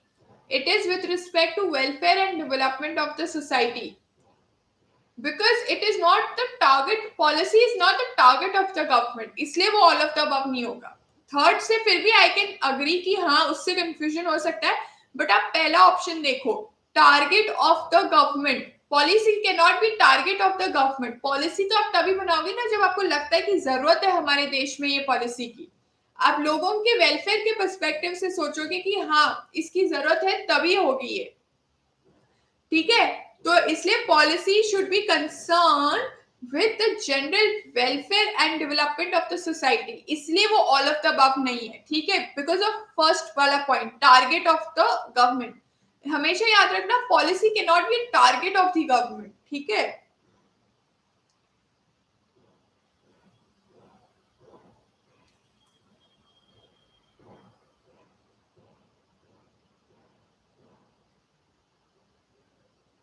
Okay. Establishment of Central Board of Film Certification. Question number 24. Establishment of Central Board of Film Certification is an example of what?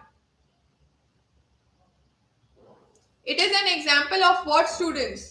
Regulatory policy, facilitative, restrictive या distributive?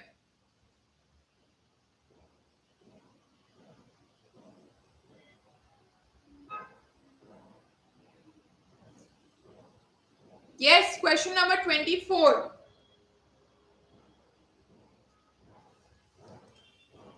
Yes, it is a regulatory policy. Very good. Very good. It is not a restrictive policy. कोई ban थोड़ी ना करना है हमने, हम तो सिर्फ रेगुलेट कर रहे हैं यहाँ पे कि इंडिया में जो मूवीज आए वो सही मूवीज आए. तो ये रिस्ट्रिक्टिव नहीं होगा बच्चों, ये रेगुलेटरी नेचर में जाएगा. तो it should be considered as a regulatory policy, not a restrictive policy, okay.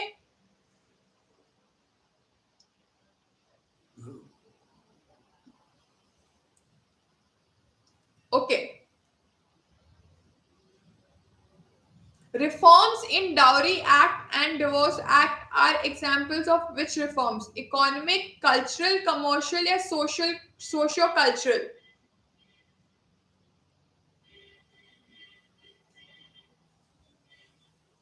Question number 25. Yes, very good. It is socio-cultural reform.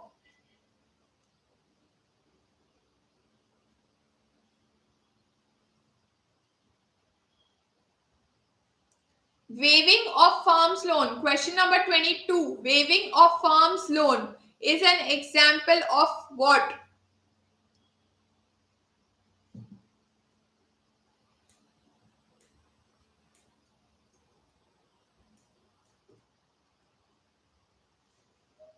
Waiving of farms loan is an example of what?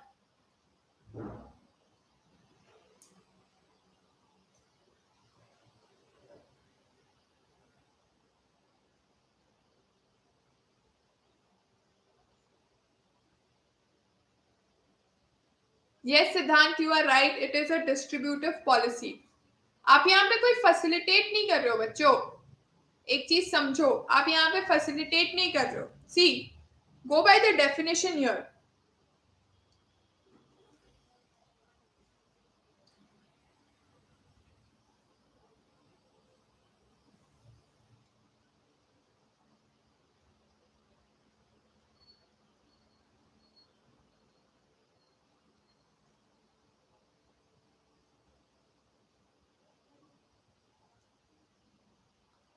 आप लोगों का B आ रहा है ना? What was B? हाँ, facilitative ना. हाँ, सो फैसिलिटेटिव क्या है? When facilitates an activity. आप यहाँ पे किसी की एक्टिविटी को फैसिलिटेट नहीं कर रहे हो. एक चीज देखो, आप किसी को सब प्रमोशनल या डेवलपमेंट ओरिएंटेड कुछ नहीं कर रहे हो. ये जो एमएसएमईज है, जब आपको लोन किस लिए चाहिए होता है कि बेसिकली आप अपना ऑर्गेनाइजेशन को नेक्स्ट लेवल पे लेके जाओ. ठीक है, आपको ज्यादा इन्वेस्टमेंट चाहिए क्योंकि आपको ग्रोथ चाहिए, उसके लिए ये फैसिलिटेटिव है. ठीक है, बट किसी फार्मर के लोन को वेव करना इज नॉट फैसिलिटेटिव. ठीक है,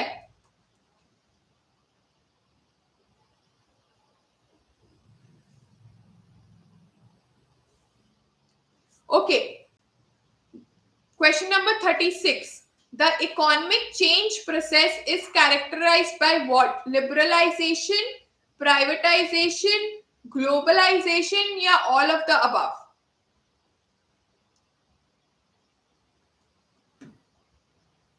Question number 36.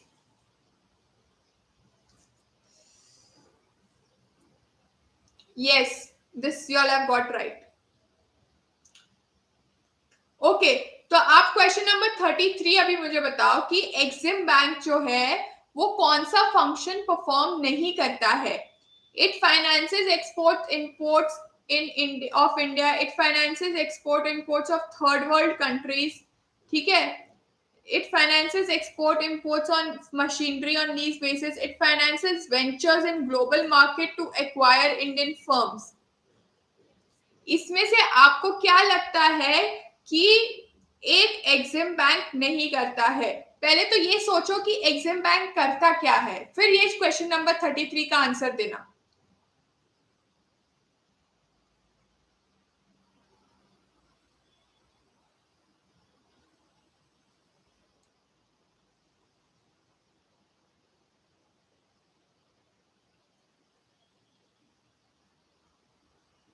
You have to talk about does not perform. हाँ बच्चों, बाकी दो ऑप्शन सॉरी इधर है, इसलिए मेरे को थोड़ा स्क्रॉल करना पड़ रहा है.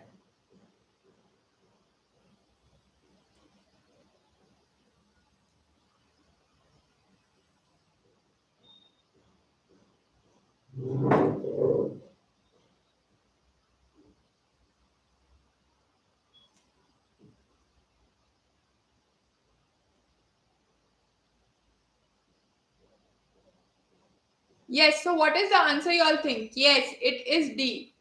कुछ एक्वायर करने के लिए वो आपको हेल्प नहीं करता है स्टूडेंट्स. एग्जिम बैंक सिर्फ और सिर्फ एक्सपोर्ट इंपोर्ट के लिए हेल्प करता है. ठीक है,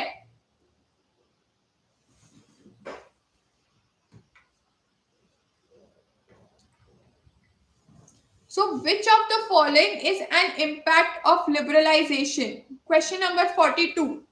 Which of the following is an impact of liberalization? Divestment, foreign direct investment, rapid restructuring, yeah, of the PSUs, which is public sector undertakings, all of the above. Liberalisation से क्या हुआ है? Question number 42 students.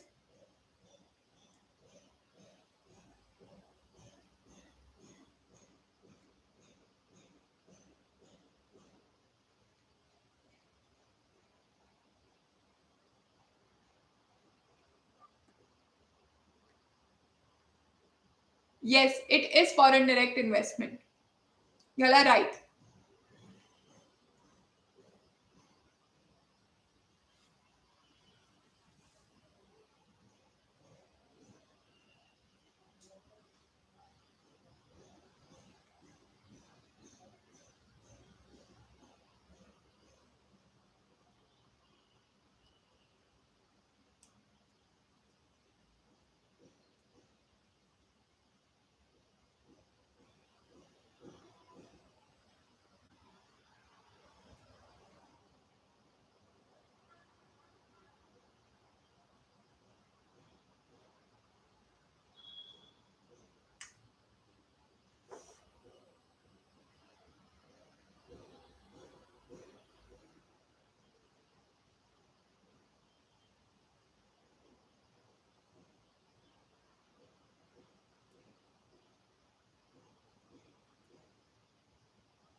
Try question number 84 students.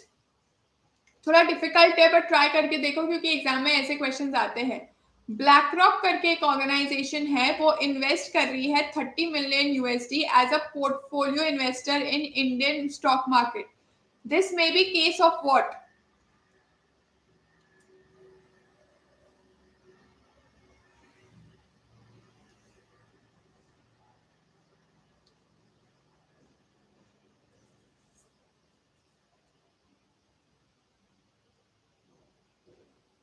This may be case of what? 84.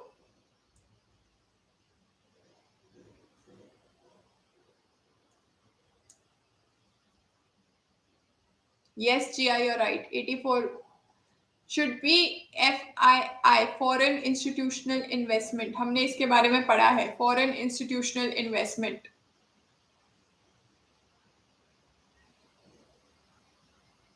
नहीं Aditi, D नहीं, NRI कैसे हो सकता है? It's not D. It's not D.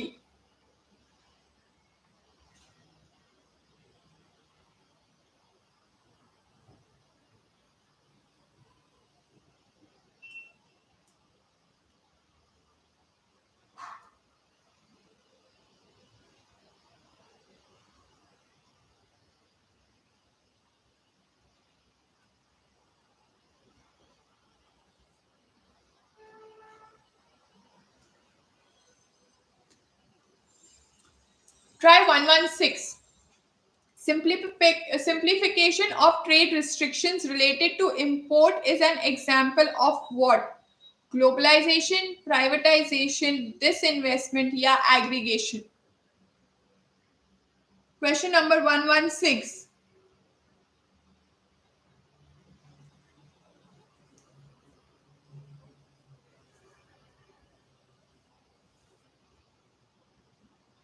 Yes, Rahul, you're right. Siddhant, Yash, yes.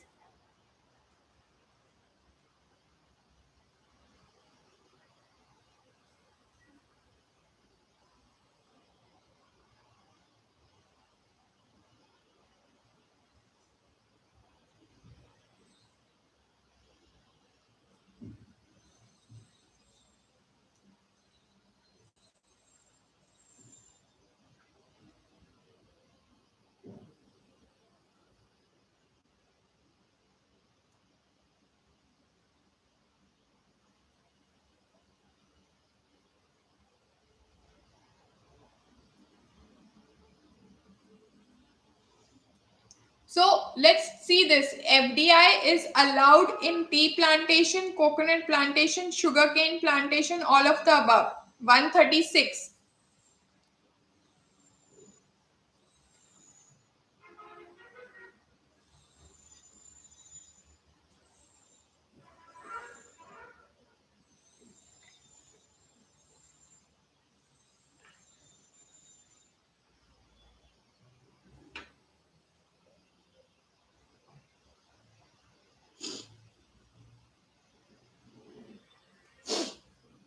Yes, it is D.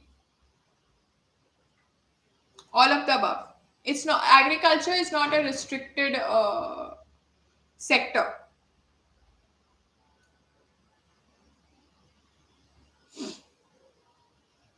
Okay.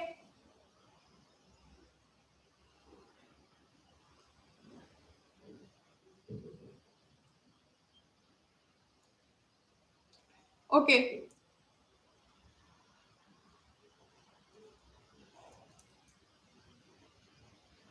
Take question number 131 as well. Hyundai India Limited came to India through the FDI route. ठीक है, foreign direct investment route. It followed the path of disinvestment in public sector unit, joint venture, by creating a 100% Indian subsidiary, replacement of a government sector business. किसी को idea है Hyundai ने क्या किया है?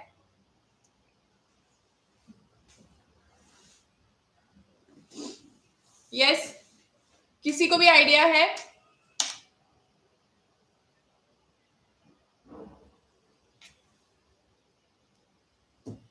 Yes, it is C. It created a 100% subsidiary in India and उस हिसाब से ये लोग आए थे. ठीक है? It's just a general knowledge जो कभी कभी आपको ऐसे आ सकता है. ठीक है? So you have to be aware about that as well. ठीक है? Now, सेबी के बारे में थोड़ा सा हमने पढ़ा था. Can you all answer question number 128?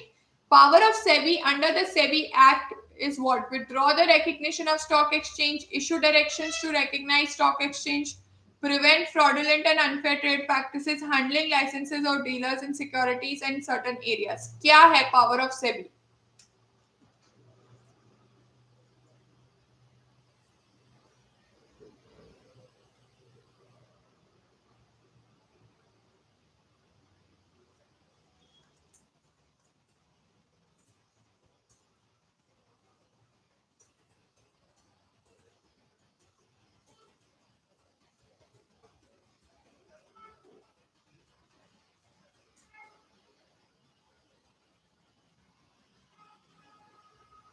No, students, it is not issue directions to recognize stock exchange. It is to prevent the fraudulent and unfair trade practices. Okay, fraudulent and unfair trade practices कौन से होते हैं? जो हमारे stock exchange में, जैसे अगर आज स्टॉक एक्सचेंज में रिलायंस का प्राइस 100 है, बट अगर मुझे पता चलता है कि रिलायंस में कुछ एक कुछ चेंज होने वाला है या उसने कुछ एक्सेप्शनल प्रॉफिट अर्न किया है जिसके वजह से मुझे पता है कि उसका शेयर प्राइस इंक्रीज होगा, तो I can today buy lot of shares of Reliance पहले, बिकॉज मुझे पता है कल उसका प्राइस इंक्रीज होगा तो मैं उसको सेल करके प्रॉफिट कमाऊंगी. तो ऐसे अनफेयर ट्रेड प्रैक्टिसेस को कंट्रोल करने के लिए सेबी फॉर्म की गई थी. ठीक है, इसको कोई स्पेसिफिक डायरेक्शंस इशू करने के लिए नहीं रखा गया. मेन रीजन इसका है prevent fraudulent and unfair trade practices. ठीक है? Okay students? Okay.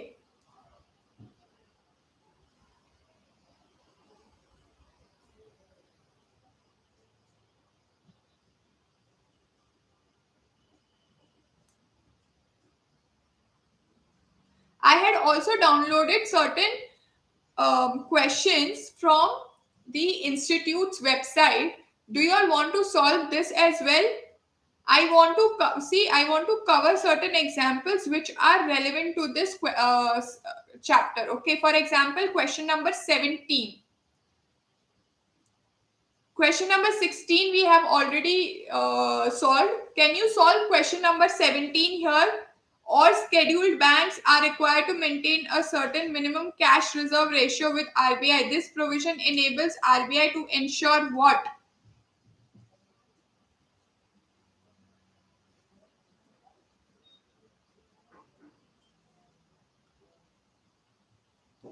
Question number 17, students.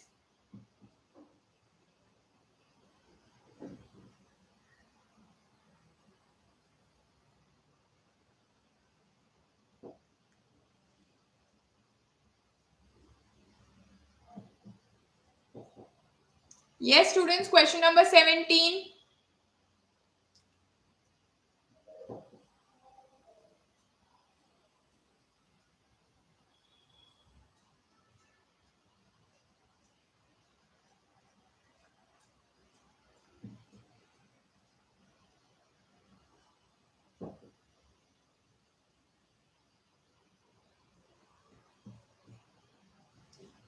Yes. Yes, you all are right. It is with respect to the credit position of the country. क्यों? क्योंकि आप अगर वो minimum cash reserve ratio रखोगे तभी तो आप अपने फंड्स को प्रॉपर्ली क्रेडिट पोजीशन को प्रॉपर्ली कंट्री के लिए डिफाइन कर पाओगे. इसलिए you have to maintain minimum cash reserve ratio with the RBI. To provision this enables RBI to ensure a credit position in the country. ऐसे ना हो कि सारा का सारा पैसा हमारी जो बैंक्स है वो लेंडर्स को दे दे. ठीक है. एंड फिर हमारे पास कुछ पैसा ना बचे. इसीलिए वो बोलते हैं कि एक मिनिमम कैश रिजर्व हमारे पास रखो, रिजर्व बैंक ऑफ इंडिया के पास रखो. ये लॉजिक है इसका. ठीक है कि क्यों क्रेडिट पोजीशन से क्यों रिलेट करते हैं हम इसको. ठीक है.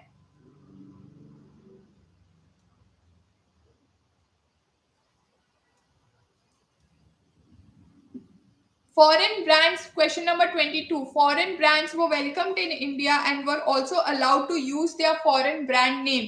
Which of the following does use of foreign brand name relate to? Question number 22.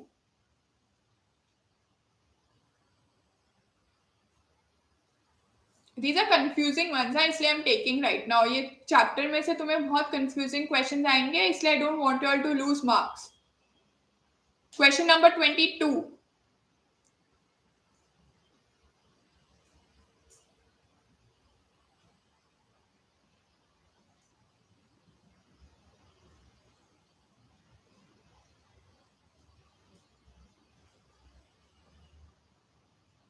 नहीं students, it is not A, it is C.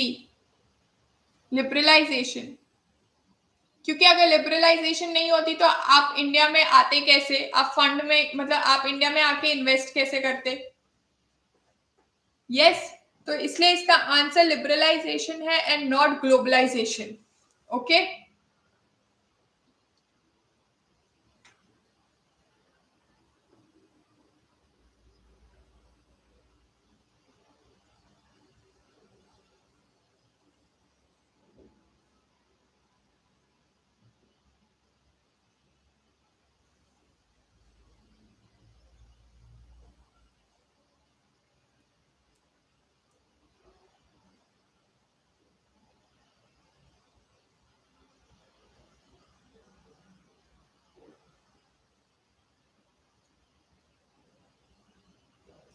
Okay, let's do one thing, let's do the next chapter as well.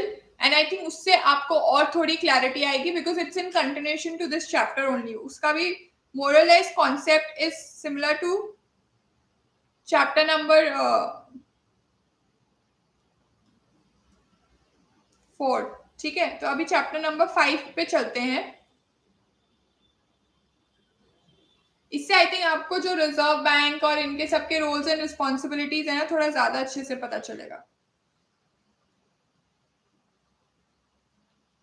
Okay. Organisation facilitating businesses in India. ठीक है. Let's look at this now. कौन कौन सी organisations है अभी तक आप लोगों ने फॉलो किया है. Whatever we have studied we are almost half done. Okay. So can you give me a thumbs up if you all have understood, right? Have you all understood whatever we have studied till now?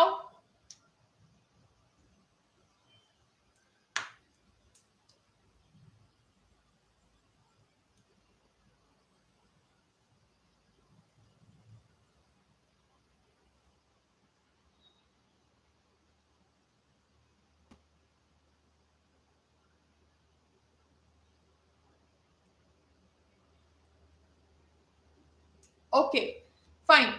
तो अब ये next part लेते हैं जिसमें हम organisation जो facilitate करती हैं हमें उसके बारे में पढ़ेंगे कि जो बिजनेस को फैसिलिटेट करती है non funding and funding institutions. ठीक है, नॉन फंडिंग कौन होती है और फंडिंग कौन होती है ये अभी पहले समझते हैं। नॉन फंडिंग इंस्टीट्यूशंस वो होती हैं जो आपको पैसे नहीं दे रहे हैं, आपको किसी और तरह से हेल्प कर रहे हैं, रेगुलेशन के पर्सपेक्टिव से हेल्प कर रहे हैं। और फंडिंग इंस्टीट्यूशंस वो होती हैं जो आपको पैसे दे रहे हैं। ठीक है, डायरेक्टली आपको पैसे दे रहे हैं। बट नाबार्ड भी आपको डायरेक्टली पैसा नहीं देता, वो एक रीजनल बैंक को देता है और फिर आपको पैसा मिलता है, बट अल्टीमेटली वो पैसे देता है। बट आरबीआई और ये सब आपको पैसे नहीं देते हैं। ठीक है,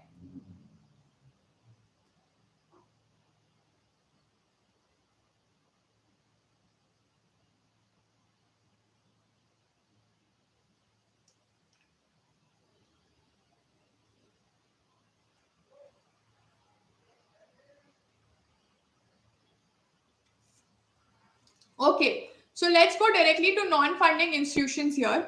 The institutions such as Reserve Bank of India, it is the central bank of the country. ठीक है, Securities and Exchange Board of India, it is the apex body of securities exchanges.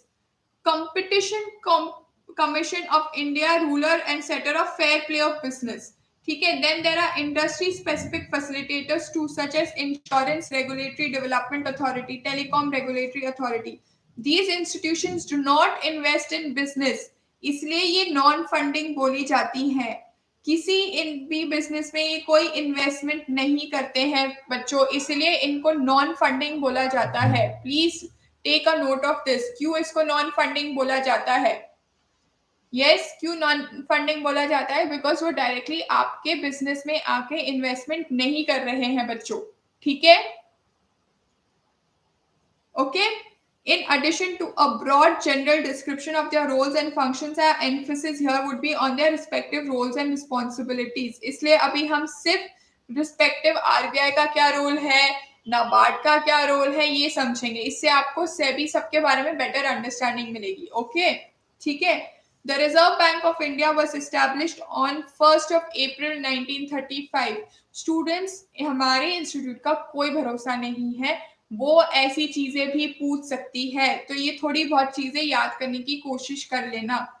Established on which year? 1st of April 1935.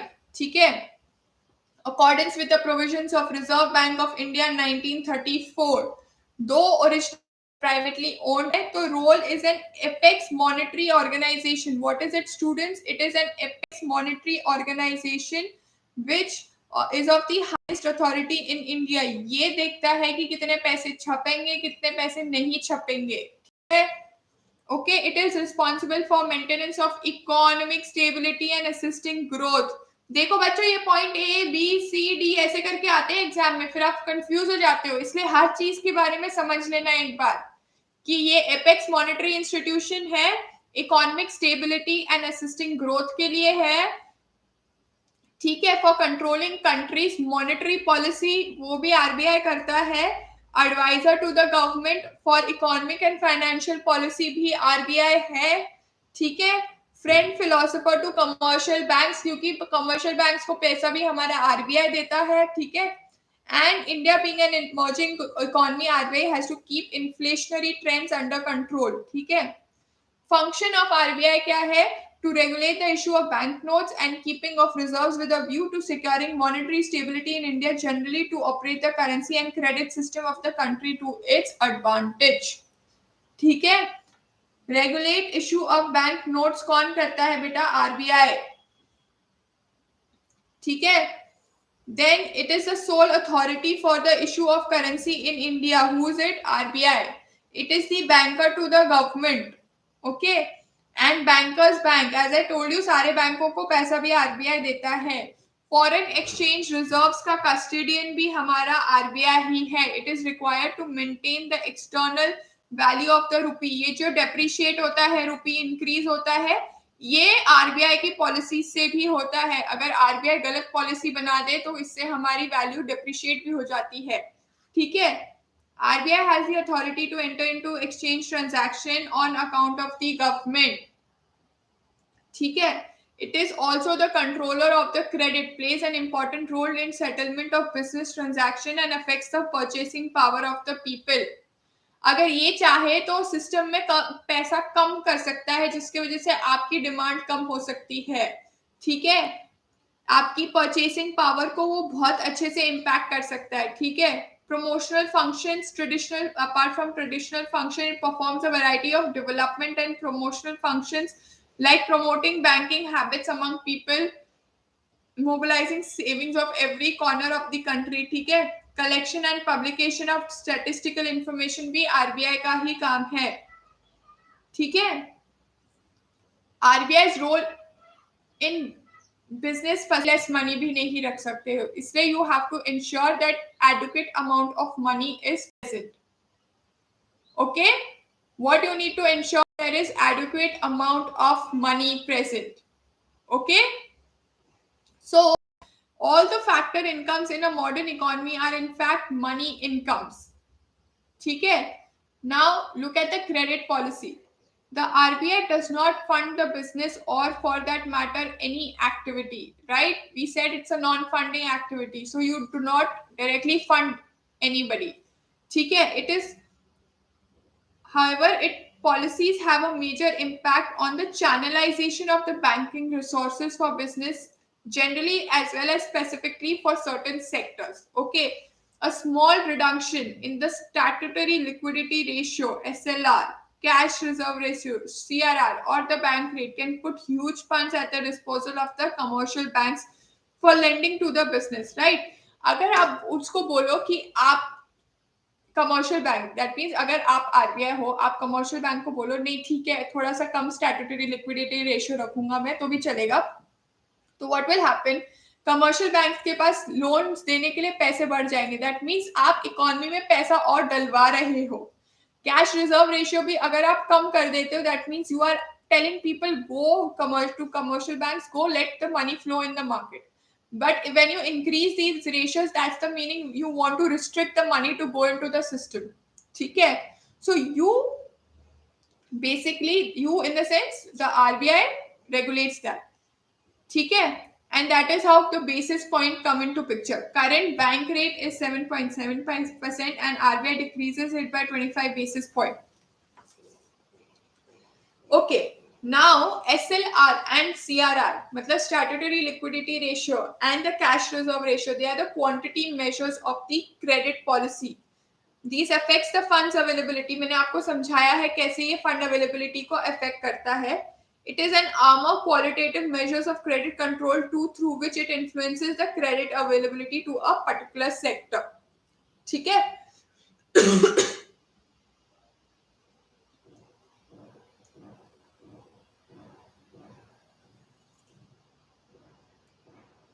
An inevitable part of the credit policy is the interest rate. Reserve Bank of India influences the interest rates through such policy instruments as bank rate.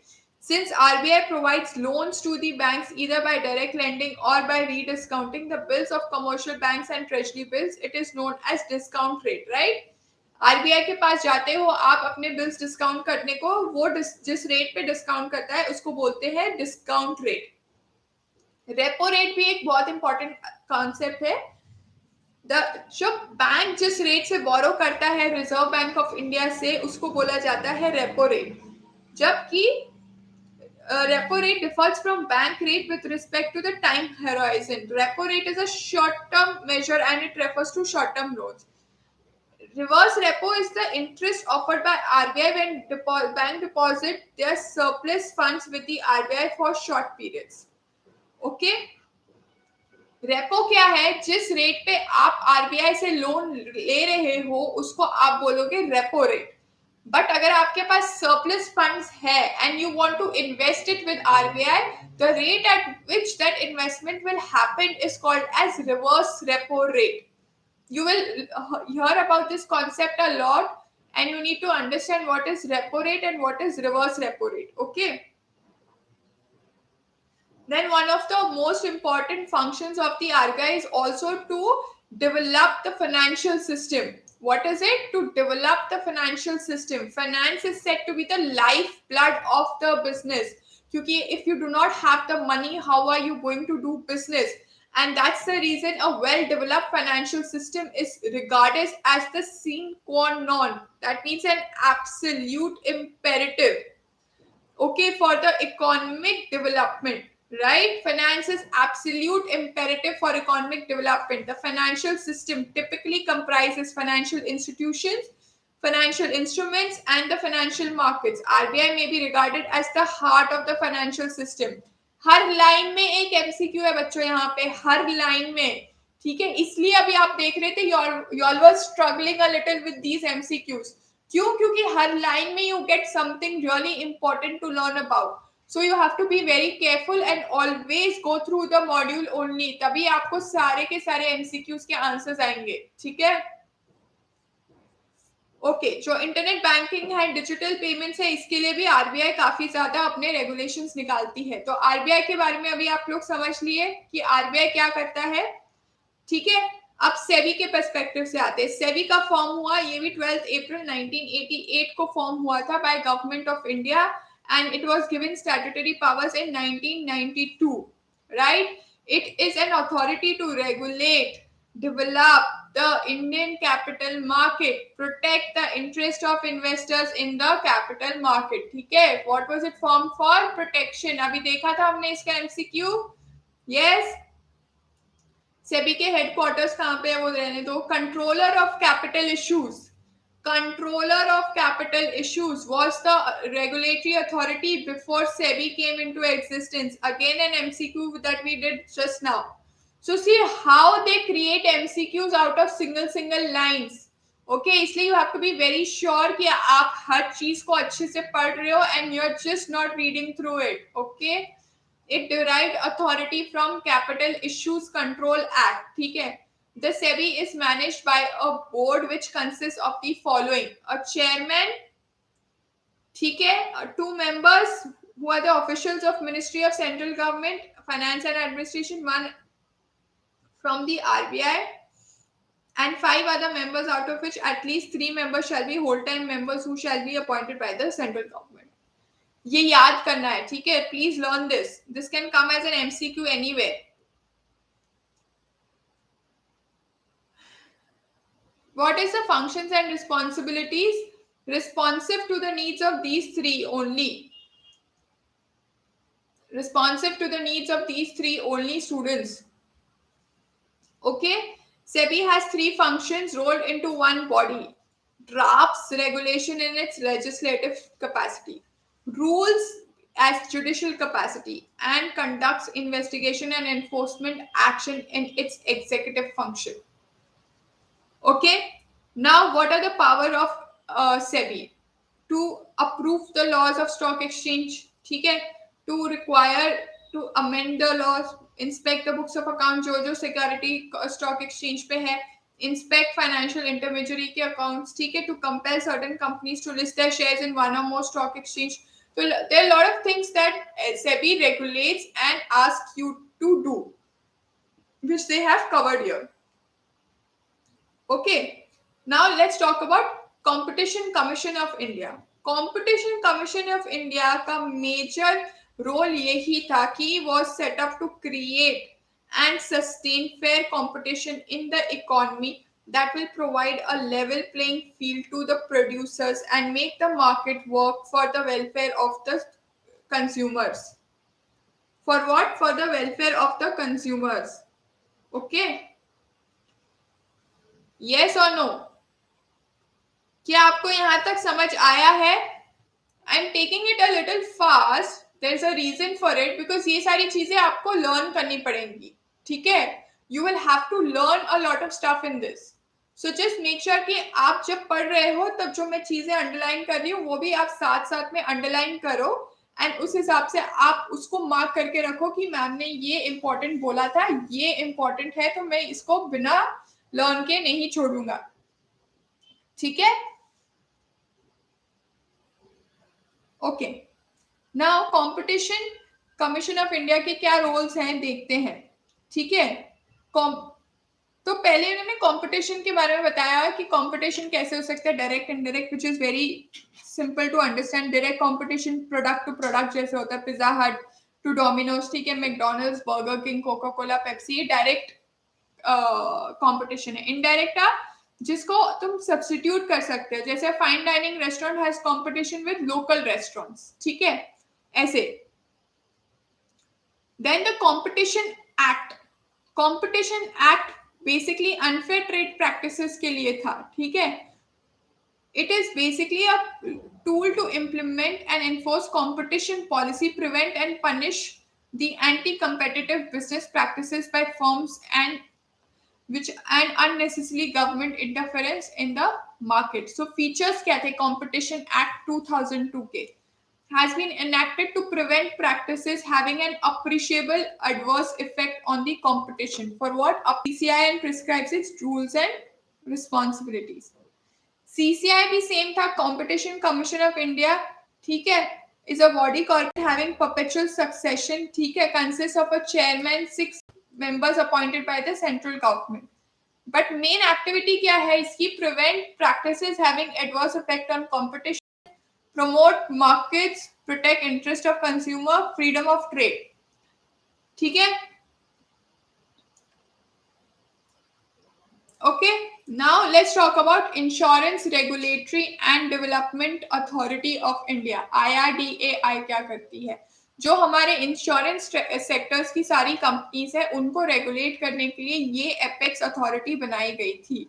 This is to regulate and develop the insurance industry in India. Insurance को सिर्फ यही sector को सिर्फ यही organisation या यही body regulate करती है और कोई बॉडी नहीं करती है, ठीक है.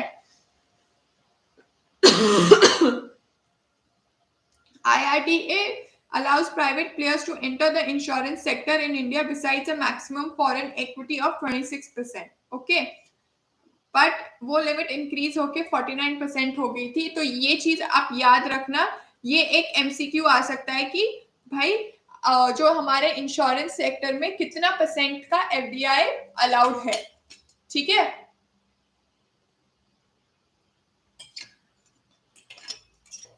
Okay. Next. Now, what is the mission statement of IRDAI? Mission statement is to protect the interest of and secure the fair treatment to the policy holders. Okay.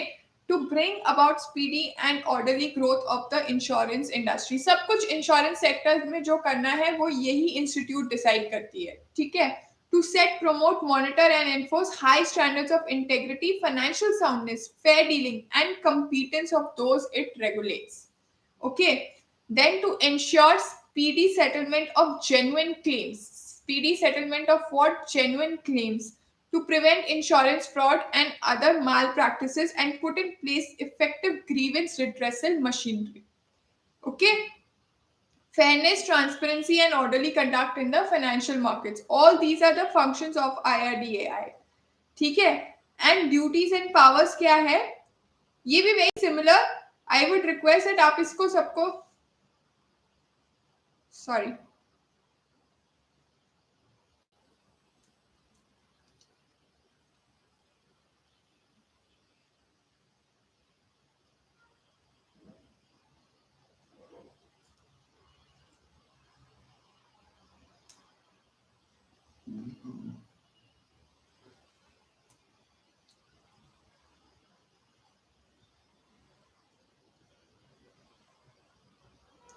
Okay, so I would request that you all should go through these entire roles and responsibilities of IRDAI in detail.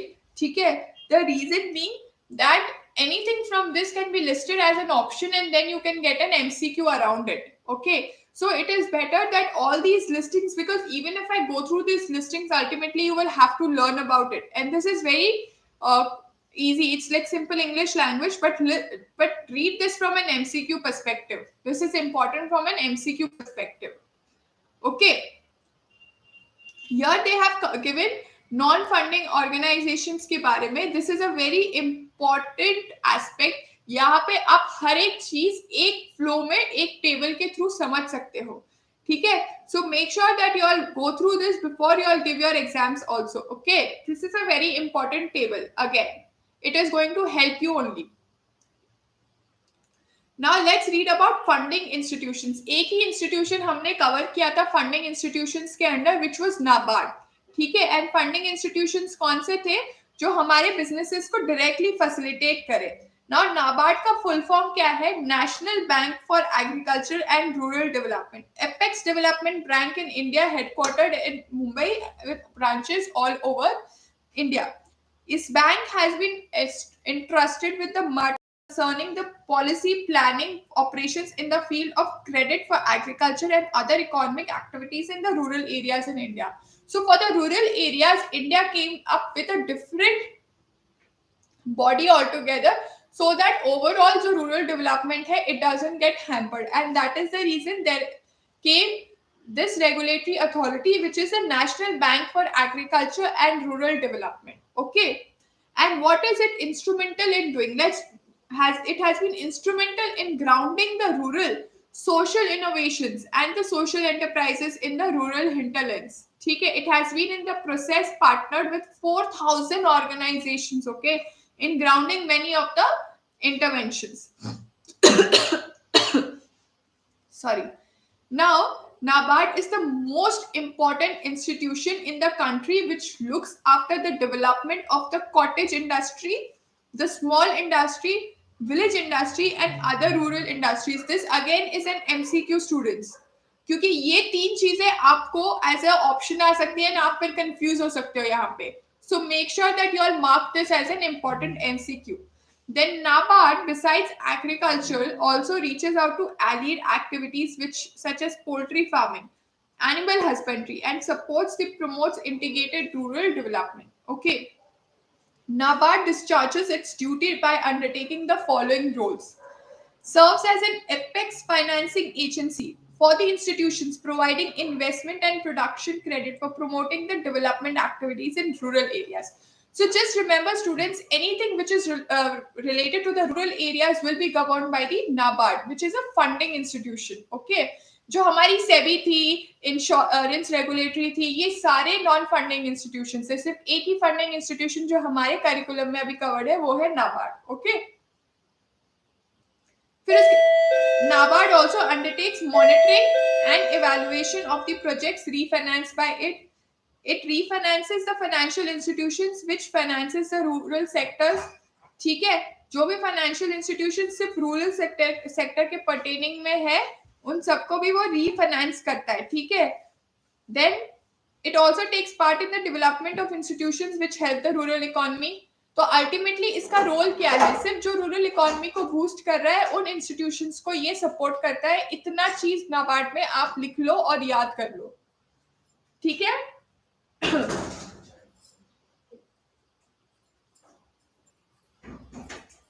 Then NABARD's refinance is available to state cooperative agriculture and rural development banks, ठीक है, and other financial institutions approved by RBI. With the ultimate beneficiaries of investment credit can be individual partnership concerns, companies, state-owned corporations और cooperative societies. ठीक है. सो ये basic role है नाबार्ड का. तो अब आपको नाबार्ड के पर्सपेक्टिव से तो इजीली समझ आ जाएगा कि इसका रोल्स एंड रिस्पॉन्सिबिलिटीज क्या है. सेम चीज मैंने बाकी सारे इसमें भी ब्रॉडली कवर कर दिए हैं. ठीक है.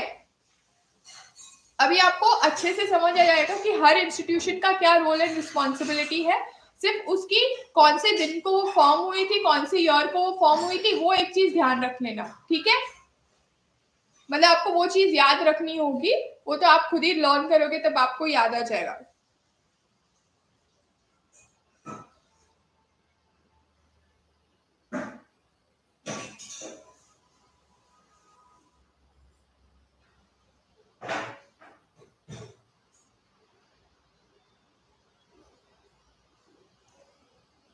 ये देखो, जैसे मैंने अभी आपको क्लियरली बोला था,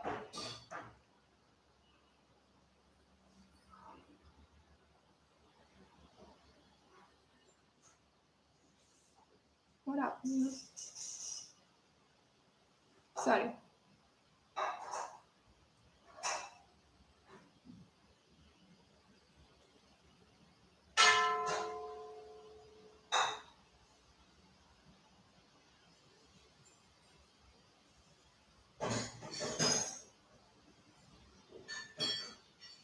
So try this question.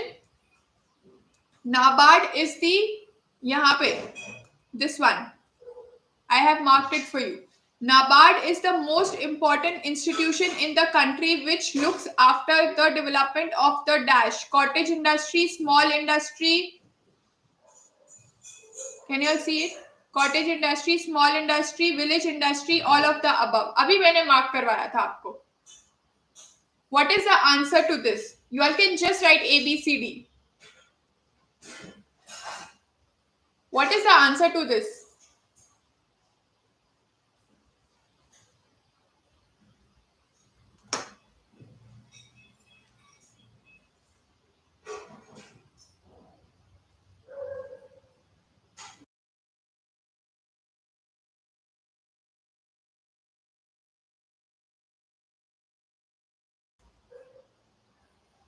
Yes, it is all of the above. अभी हमने पढ़ा था, right?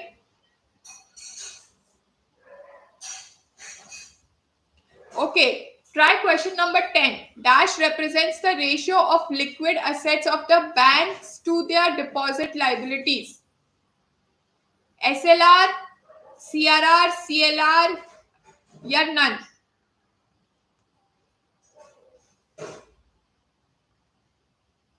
Question number 10. Question number 10 students. 10 के आगे A, B, C, D लिखो. 10A, 10B, 10C, 10D. क्या है इसका answer?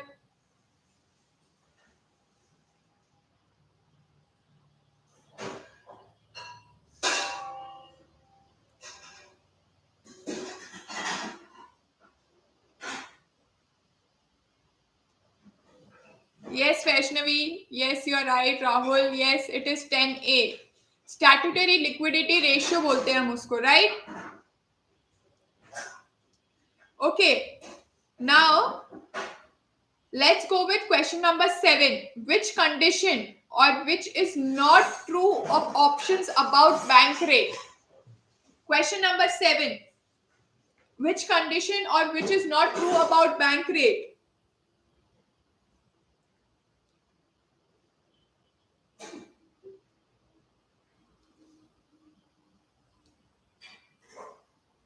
Yes. What is not true about the bank rate? Question number 7.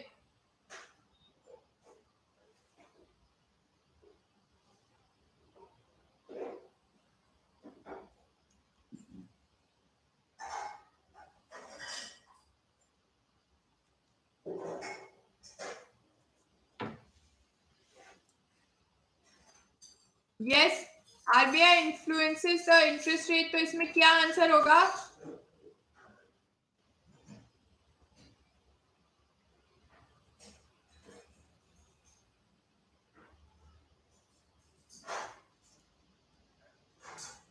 बच्चों, हाँ, which is not true about out of the options about bank rate में discount rate आपका answer सही है. Correct.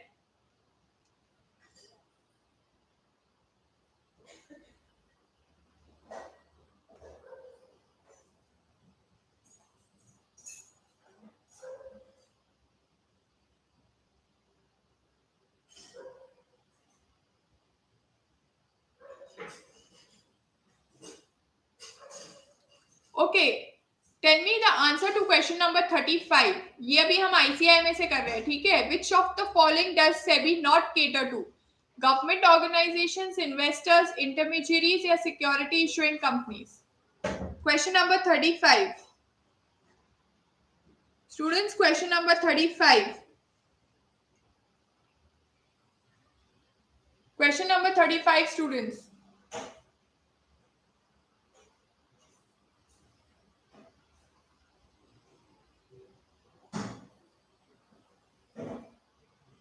The answer to it is A, government organizations, right?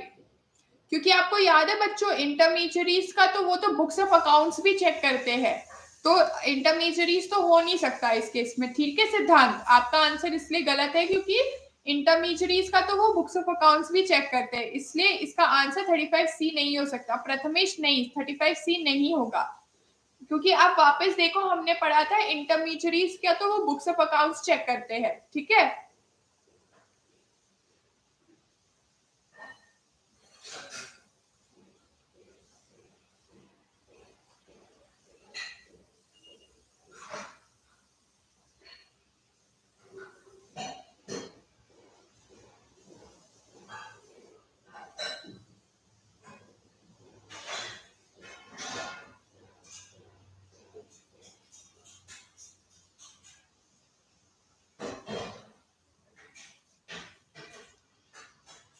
Under which section of IRDAI Act can IRDAI function and impart its duties? Question number 23. Question number 23. मैंने यही बोला था, ये ऐसा कुछ भी आ सकता है. कौन सा सेक्शन है, कुछ याद है किसी को? Which section were we studying? Question number 23, students.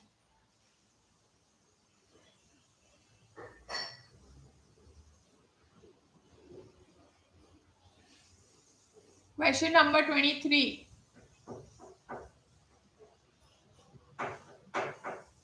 It is section 14. ठीक है, section 14 it is.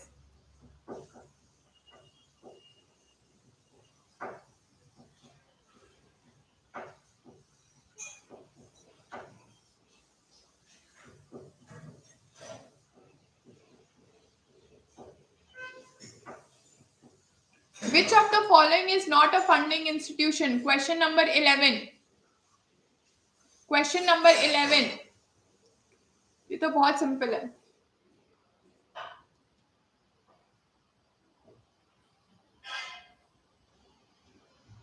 Yes, it is NABARD, right, Prathamesh?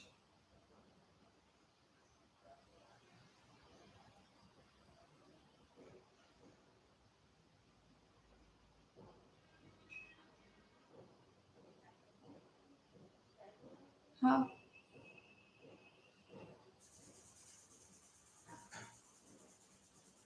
Okay.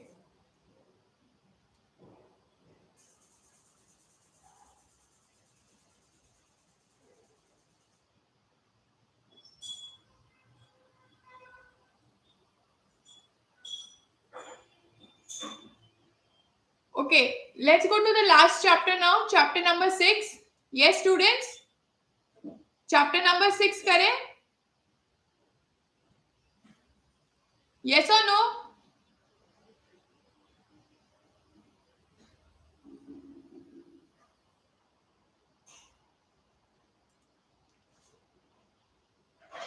Let's do chapter number 6. Yes, give me a thumbs up. This is the last chapter. Third we will also do, but वो थोड़ा basically हम लोग cover ही करेंगे उसको, क्योंकि उसमें ज़्यादा कुछ है नहीं. I'll tell you all उसको कैसे पढ़ना है, but उसका इतना importance है नहीं. कुछ questions आते हैं उसके ऊपर, but they are very general questions, okay? 6 now. Yes. Definitions. नहीं अनुराग, कल BCK नहीं है बेटा, हम आज ही खत्म करेंगे BCK. आपको कल भी पढ़ना है BCK अनुराग? हाँ अनुराग.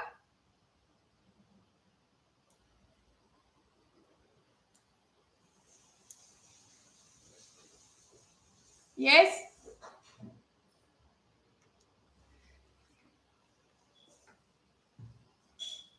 आज हो जाएगा, इसलिए हम कल नहीं ले रहे. ये रीजन है नहीं लेने का. कल आज मुझे लगता है कि हो जाएगा. सो आई थॉट कि मे बी आज आप लोग पढ़ लोगे साथ में, बाकी का कल नहीं होगा बेटा, सब आज ही होगा. देयर इज अ रीजन, क्योंकि तुम फिर उसको रिवाइज कर सकते हो ना कल. ठीक है, अच्छे से बैठ के कल रिवाइज करना पूरा और अपने एमसीक्यू सॉल्व करना. ठीक है, because the chapters that are left are not like, I can't say they are not important chapters, but उसमें कोई कॉन्सेप्ट नहीं है. भार्गवी, हाँ मैं आपको वो पीडीएफ जो है एमसीक्यू का, वो एक बार सर से पूछ के बताती हूँ. ठीक है,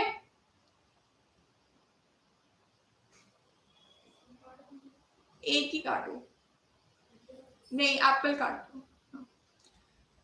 ठीक है,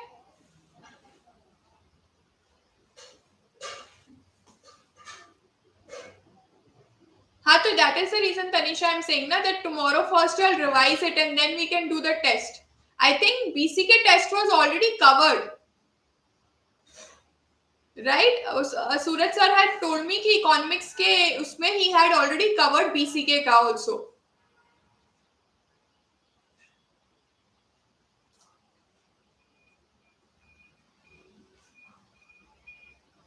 एक तो हो गया है ना आपका टेस्ट. हाँ मैं वही बोल रही हूँ, एक तो हो गया है, आई नो दैट, इसके बाद एक और, अगर if you all wish to give, I will let him know, I will arrange for another test then.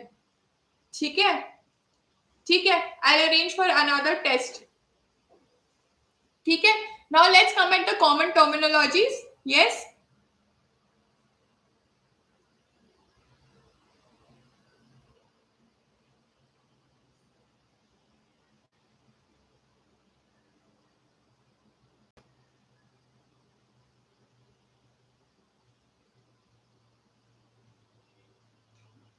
Okay, so यहाँ ये ना मैंने प्रीवियस एग्जाम्स में देखा है, ये टेक्निकल फेसेट एंड इसके ऊपर क्वेश्चंस आते हैं एमसीक्यू पर्सपेक्टिव से. ठीक है, तो इस चीज को भी कवर कर लेते हैं.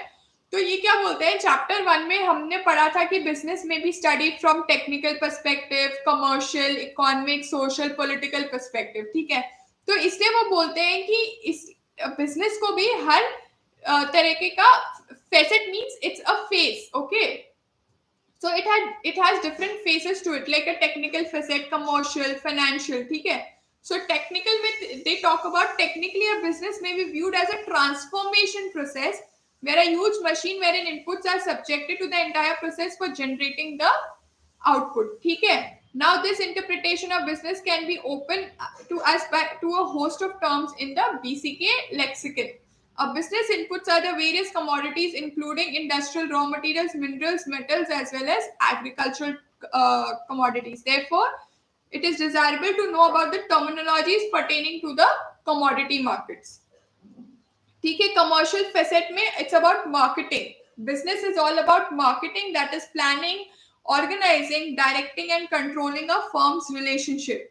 Okay, it essentially forms part of piece of marketing, which is product, price, place, promotion for good marketing, and piece for people, which is physical with respect to the customers. Okay, then we talk about the financial facets here. Financial में from economic, accounting perspective business में कैसे cover होता है, profit and loss account होता है, वो सब covered है.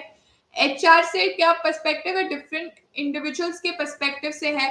From HR perspective, business organization is all about people occupying different positions and performing their respective role. क्योंकि हमने डिटरमिन किया था इंटरनल एनवायरनमेंट में मैनेजमेंट भी होता है, और अगर मैनेजमेंट और एम्प्लॉय अच्छे हो तो अल्टीमेटली हमारा बिजनेस अच्छा चलेगा.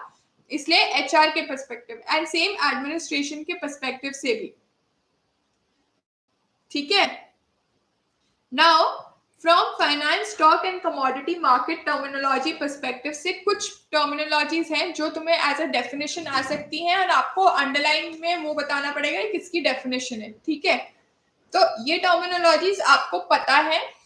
ठीक है, जहां पे नहीं पता होगा प्लीज लिख देना कि ये थोड़ा डिटेल में समझाओ, ये हमें नहीं पता है. Other than that I have gone through all the definitions and I think more और लेस ये हमारा ऑलरेडी 11th-12th में कहीं ना कहीं कवर हो चुका है. ठीक है, तो अंडरस्टैंडिंग में इशू नहीं आएगा आप लोगों को. बट हाँ, कोई कॉन्सेप्ट अगर आपको नहीं पता चल रहा है तो मुझे बताना, मैं आपको उसको डिटेल में समझा दूंगी. ठीक है, otherwise we'll go through all the definitions. ठीक है, एजेंट हम सबको पता है एजेंट कौन होता है. ब्रोकरेज फर्म में agent is when it acts on behalf of the client in buying और परचेसिंग ऑफ शेयर्स. देखो हम एजेंट किस टर्म्स में डिफाइन कर रहे हैं, who in the finance, stock, commodity market के perspective से, because agent can be different from different perspectives. Okay, amortize मतलब क्या होता है, spread. ठीक है, it means to charge a regular portion of expenditure over a period of time. ठीक है, जैसे हम लोग डेप्रिसिएशन होता है वैसे हमारी अमोर्टाइजेशन ऑफ इंटेंजिबल एसेट होती है. राइट, एन्युटी ड्यू मतलब एनुअल बेसिस पे अगर आपको कोई पेमेंट्स करनी है तो वो एन्युटी ड्यू हुआ. एन्युटी मतलब series of payments of an equal amount at fixed intervals. ठीक है, अप्रिसिएशन मतलब increase in the value, appreciation in the value of fixed asset होती है. जैसे आर्बिट्रेज, आर्बिट्रेज क्या होता है फाइनेंस टर्म में, जब आप एक पोजीशन लेते हो किसी परचेज के लिए, उसी के लिए एक आइडेंटिकल सेल पोजीशन लेते हो जिसके वजह से अल्टीमेटली आप अपने प्रॉफिट या लॉस को इक्वेट कर देते हो, उसको बोलते हो आर्बिट्रेज. तो arbitrage is the simultaneous purchase and sale of two identical commodities or instruments. This simultaneous sale and purchase is done in order to take advantage of the price variation in two different markets. For example, purchase of gold in one nation and simultaneous sale in the another is arbitrage. मतलब आप एक purchase position लेते हो, एक cell position लेते हो, जिसके वजह से अगर इसका प्राइस है इसके प्राइस में कोई भी फ्लक्चुएशन हुआ तो अल्टीमेटली आपको टोटल प्रॉफिट और लॉस एक ही होगा. ठीक है. असेट हम सबको पता है असेट क्या होती है, so I am not explaining that. Current asset हमें सबको पता है, फिक्स्ड एसेट क्या होती है हम सबको पता है, इंटैंजिबल एसेट्स हम सबको पता है, राइट. क्या होती है करंट एसेट्स? जो day to day inventory, marketable securities, cash, accounts receivable, accounts payable, ये कौन होते हैं? Current assets which are expected to turn into cash within a year और लेस. अकाउंट्स में पढ़ते हैं हम, राइट. फिक्स्ड एसेट्स जो होते हैं, दे आर, इससे आप रेवेन्यू जनरेट करते हो फिक्स्ड एसेट से. दे can not be quickly turn into cash without interfering with business operations like plant and machinery, office equipment, ये सब फिक्स्ड एसेट्स होते हैं. इंटैंजिबल एसेट कौन से होते हैं? इंटैंजिबल एसेट्स होते हैं जो they are not in the basic physical form. ठीक है, like patent, copyrights, trademarks, on paper ही है ये. They are not physical objects. ठीक है. Then ask or offer. The lowest price at which an owner is willing to sell his security is the offer. The offer is the higher than the bid. ठीक है. Ask क्या है?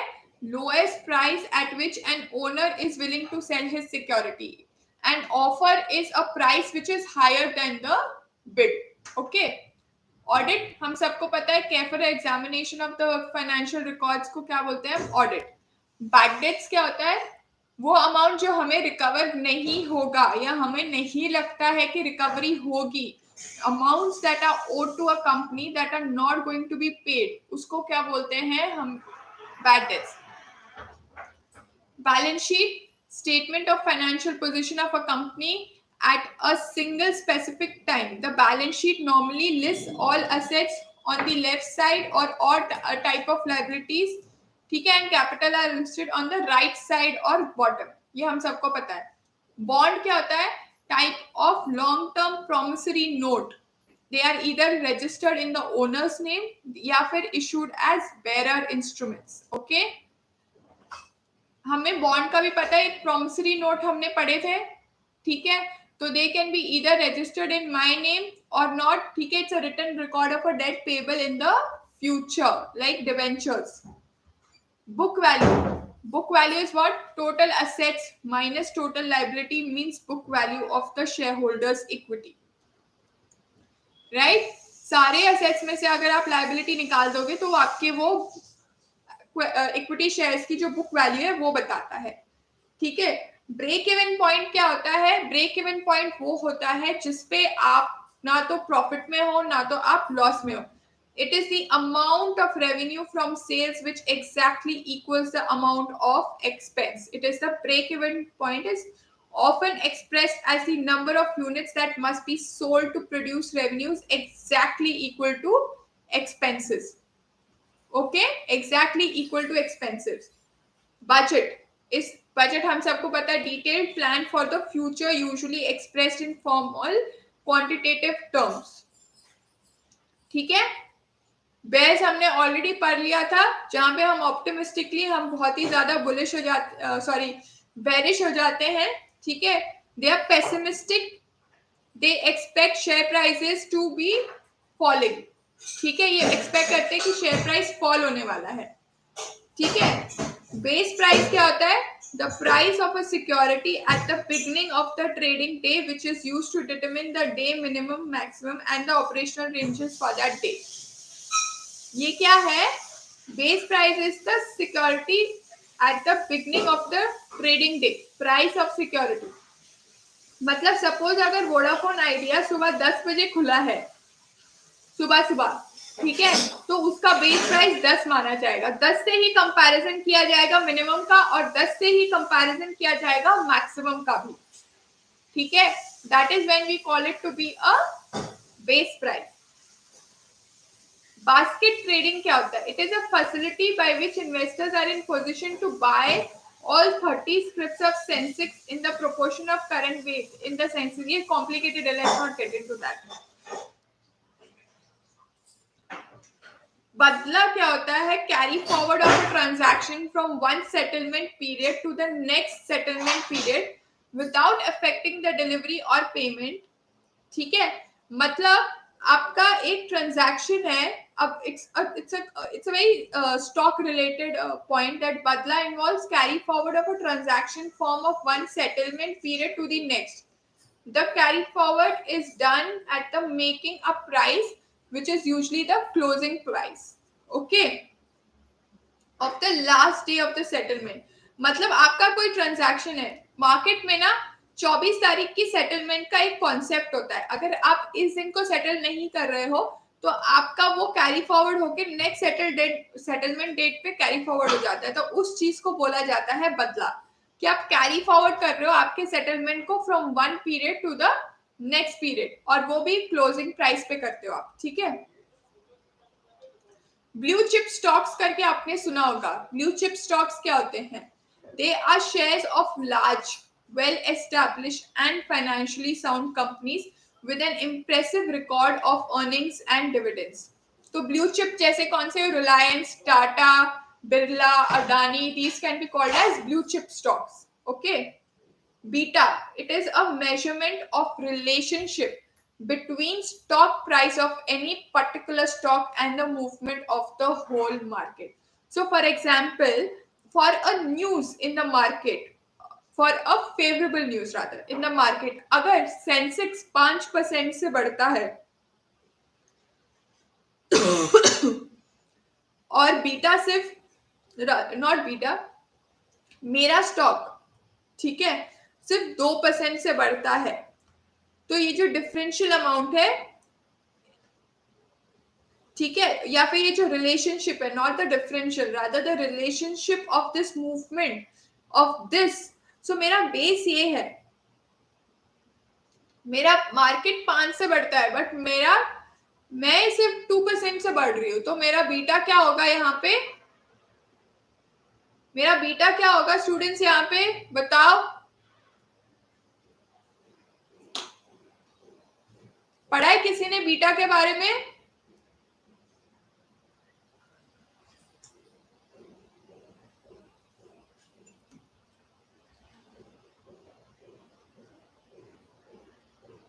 यहाँ पे 3 होगा differential. ठीक है, नाउ बिड क्या होती है? Highest price. ठीक है, a buyer is willing to pay for a stock. ठीक है, या ब्रोकरेज फर्म, यूजुअली जो फर्म जो मिडिल मैन होती है, acts as an advisor for the purchase and sale of listed securities. ठीक है, they do not own the securities at any point of time, right, but charge a commission for their service.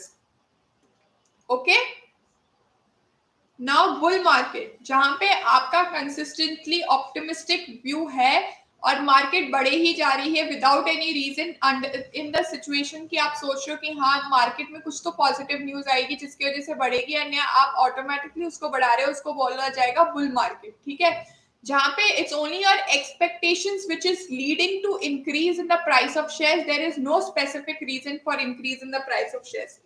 Okay. Now business day, day on which the markets are open, is called as business day. Usually it is Monday to Friday. Any public holiday, it is usually closed. Bonus क्या होता है? Free allotment of shares made in proportion to the existing shares out of the accumulated reserves. ठीक है, bonus share does not constitute additional wealth to shareholders. It merely signifies recapitalization of reserves into capital. For example मेरी capital company की है 1,00,000 रुपए, ठीक है, और मेरे फ्री रिजर्व्स हैं 1,00,000 रुपए.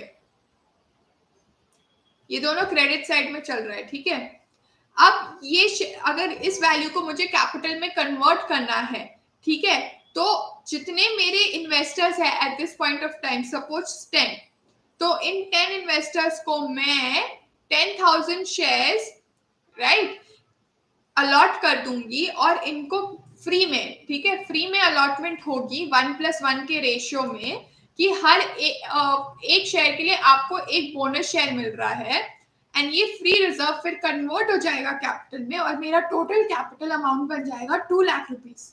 कितना बन जाएगा बच्चों? 2 लाख रुपीस।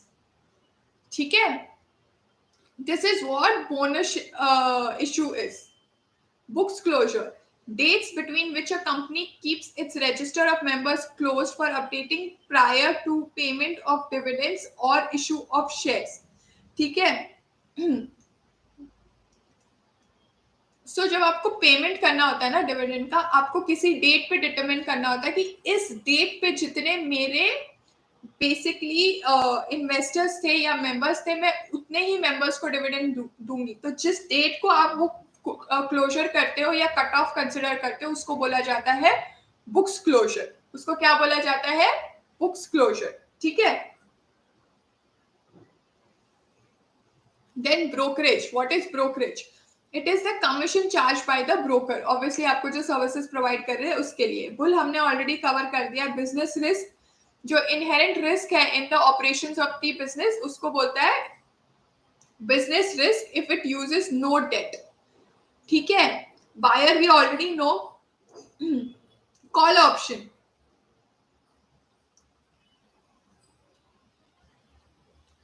कॉल ऑप्शन क्या होता है? एक ये ऑप्शन है जो दिया जाता है एक इन्वेस्टर को, which is a right not an obligation. मतलब आपको ये राइट एक्सरसाइज करना है तो आप करो, नहीं करना है तो आप मत करो। To do what? To buy a particular stock at a specified price within a specified time period.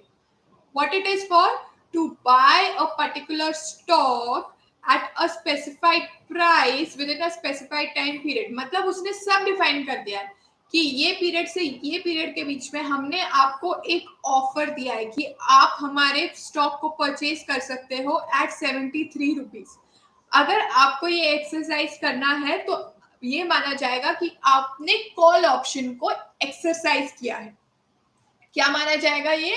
कि आपने कॉल ऑप्शन को एक्सरसाइज किया है। Call option exercise to purchase होता है। Exercise to purchase a stock, not a obligation, only a right to purchase a stock at a given price for a given time period। अगर वो time period lapse हो गया तो आपका call option भी lapse हो जाएगा। ठीक है, कॉल ऑप्शन सिर्फ परचेज के लिए होता है, सेल के लिए पुट ऑप्शन होता है। ठीक है, capital budgeting, the process of planning expenditure on assets whose cash flows are expended to extend beyond 1 year is capital budgeting। कोई भी प्लानिंग जो कर रहे हो आप असेट के एक्सपेंडिचर के लिए, जो over a period of 1 year या उससे भी ज्यादा जो रादर हो जाता है, उसको आप बोलोगे आप कैपिटल बजटिंग कर रहे हो। विद इन अ ईयर आपको कोई एक्सपेंस करना है, भले ही वो कैपिटल एसेट का एक्सपेंस क्यों ना हो, उसको आप कैपिटल बजटिंग नहीं बोलोगे। आप तब बोलोगे जब वो एक्सपेंस ओवर अ ईयर को चला जाता है। ठीक है,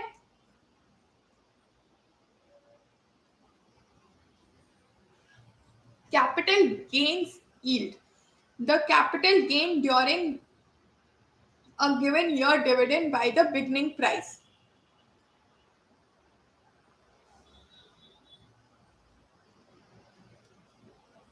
These are basically the difference between what you yield। okay, जो आपका प्राइस था जिस पे आपने एक्चुअली परचेज किया, ठीक है, एंड उससे आपको आपके बेस प्राइस से डिवाइड करोगे तो आपको परसेंटेज ऑफ यील्ड मिलेगा कि आपने base price minus the sold price. Rather आप उल्टा करोगे, नहीं तो आपको ऊपर का वैल्यू नेगेटिव चला जाएगा। यहाँ पे sold price which is the selling price minus your base price which is your cost price divided by your base price का जो परसेंटेज है उसको आप कैपिटल गेन यील्ड बोलोगे। यील्ड, ठीक है। Then what are the capital markets, जहां पे स्टॉक्स बेचे जाते, खरीदे जाते, capital market. Cash budget, a table that shows cash flows for a firm over a specified period. वो क्या है कि table showing cash flows, receipts, disbursements and cash balances for a firm over a period, specified period की. अगर मैं suppose अप्रैल से लेके सितंबर तक एक स्पेसिफाइड पीरियड के लिए, ठीक है, एक कैश फ्लो स्टेटमेंट बनाती हूँ कि मुझे इतना सपोज 1 लाख रुपीज मिलेगा, फिर उसमें से मैं 10,000 खर्च करूंगी, ये मेरा 90,000 बचा, फिर ये 90,000 मेरा नेक्स्ट मंथ में जाएगा, यहाँ पे और मेरी रिसीट्स होंगी, फिर एक्सपेंस होगा, फिर इतना बचेगा, फिर वो कैरी फॉरवर्ड. ऐसी स्टेटमेंट जो आप बनाते हो for a period of time, in that case is what will it be called, it will be called as a cash budget. Okay, now let us look at the credit period. The length of time for which credit is granted is called as the credit period. Closing price क्या है, day and पे जिस price पे ये एक stock जो है वो क्लोज होता है. बेसिकली हमारा जो स्टॉक मार्केट है वो सुबह 9:30 खुलता है, तो शाम के 3:30 बजे तक होता है. तो 3:30 बजे जो उसकी क्लोजिंग जो प्राइस होती है उसको क्लोजिंग प्राइस बोला जाता है. ठीक है. Commercial paper is unsecured short term promissory note of large firms, usually issued in denominations of 1 lakh, having an interest rate somewhat near to the prime lending rate. Instrument होता है basically commercial paper भी.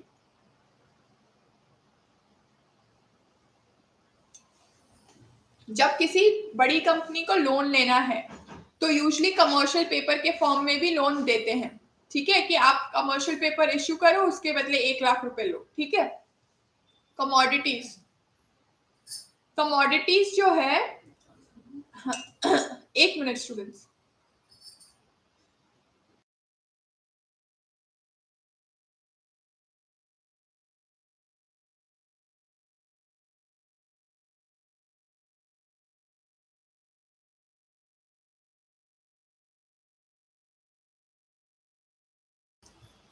हाँ, then commodities क्या होगा, product used for commerce that are traded on a separate authorized commodities platform like.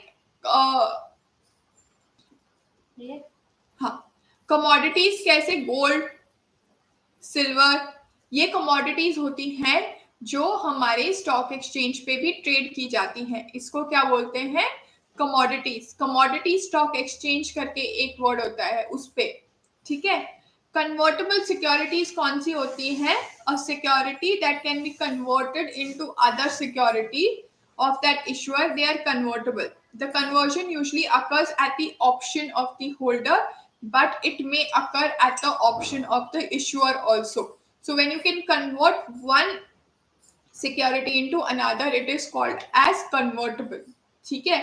Consolidation, जब आप 2 या 3 entities की बुक्स ऑफ अकाउंट्स को, प्रॉफिट एंड लॉस अकाउंट को एक साथ मर्ज करके, कंसोलिडेट करके एक स्टेटमेंट बनाते हो, तो उसको बोला जाता है कंसोलिडेशन. ठीक है. एक ही बिजनेस के मल्टीपल एंटिटीज हो सकती है, लाइक एक ये एपेक्स एंटिटी है जिसकी मल्टीपल एंटिटीज में इन्वेस्टमेंट है. जब आपको बिजनेस होल्डर्स को बताना है तो सबके प्रॉफिट एंड लॉस अकाउंट को कंसोलिडेट करके एक अकाउंट बनाना होता है, उसको बोलते हैं हम कंसोलिडेशन. ठीक है. क्रेडिटर्स कौन होते हैं हम सबको पता है. डिबेंचर्स क्या होते हैं, it's a type of debt instrument, takes the nature of a loan, okay, and is usually used for a fixed period loan tenure. okay, and एक डिबेंचर होल्डर को कुछ राइट्स भी मिलते हैं. ठीक है. In the business. डेटर्स क्या होते हैं हम सबको पता है. ठीक है. Defensive stock, a stock that provides constant dividends and stable earnings even in the period of economic downturn. ठीक है. उसको बोलते हैं डिफेंसिव स्टॉक. मतलब कुछ भी हो तो भी ये अगर स्टॉक तुम्हें डिविडेंड दे सकता है, यील्ड दे सकता है, तो उसको बोला जाएगा डिफेंसिव स्टॉक. डेप्रिसिएशन हम सबको पता है क्या होता है, right. Spreading of cost of an asset over a period of time, ठीक है। Derivatives, a security whose price is derived from one or more underlying assets, ठीक है। ये असेट कौन से होते हैं? Stock, bonds, commodities, currencies, interest rate and market indexes, ठीक है। अगर कोई सिक्योरिटी है जिसकी जो प्राइस है वो मल्टीपल कमोडिटीज के ऊपर डिपेंड करती है, ये कॉम्प्लिकेटेड फैक्ट मतलब कॉन्सेप्ट है, इसे मैं आपको डेप्थ में नहीं बता रही हूँ, बट इतना ध्यान रखना कि जिस सिक्योरिटी अपनी वैल्यू मल्टीपल अंडरलाइन एसेट से डिराइव करती है उसको बोला जाता है derivative. Deriving a value out of different assets is a derivative. Okay, deriving price out of different assets. Then diversification. Diversification कब करते हो बच्चों आप इन टर्म्स ऑफ फाइनेंस या स्टॉक मार्केट? जब आप मल्टीपल डिफरेंट एंटिटीज में इन्वेस्ट करते हो जिससे आपका रिस्क एक्सपोजर कम हो जाता है, तो उसको आप बोलते हो डाइवर्सिफिकेशन। मतलब आपने एक्सट्रीमली वोलेटाइल स्टॉक में भी पैसा डाला है जो मतलब बहुत ही दिन में उसका मतलब प्राइस ऊपर नीचे होता है, या फिर कोई ऐसा स्टॉक जिसमें प्राइस ज्यादा ऊपर नीचे नहीं होता है, तो ऐसे बहुत सारे इंस्टेंसेस होते हैं। तो आप एक यूनिफॉर्म वे में पैसे इन्वेस्ट करते हो जिससे आप बोलते हो मैंने अपना पोर्टफोलियो डाइवर्सिफाई कर दिया है, ठीक है।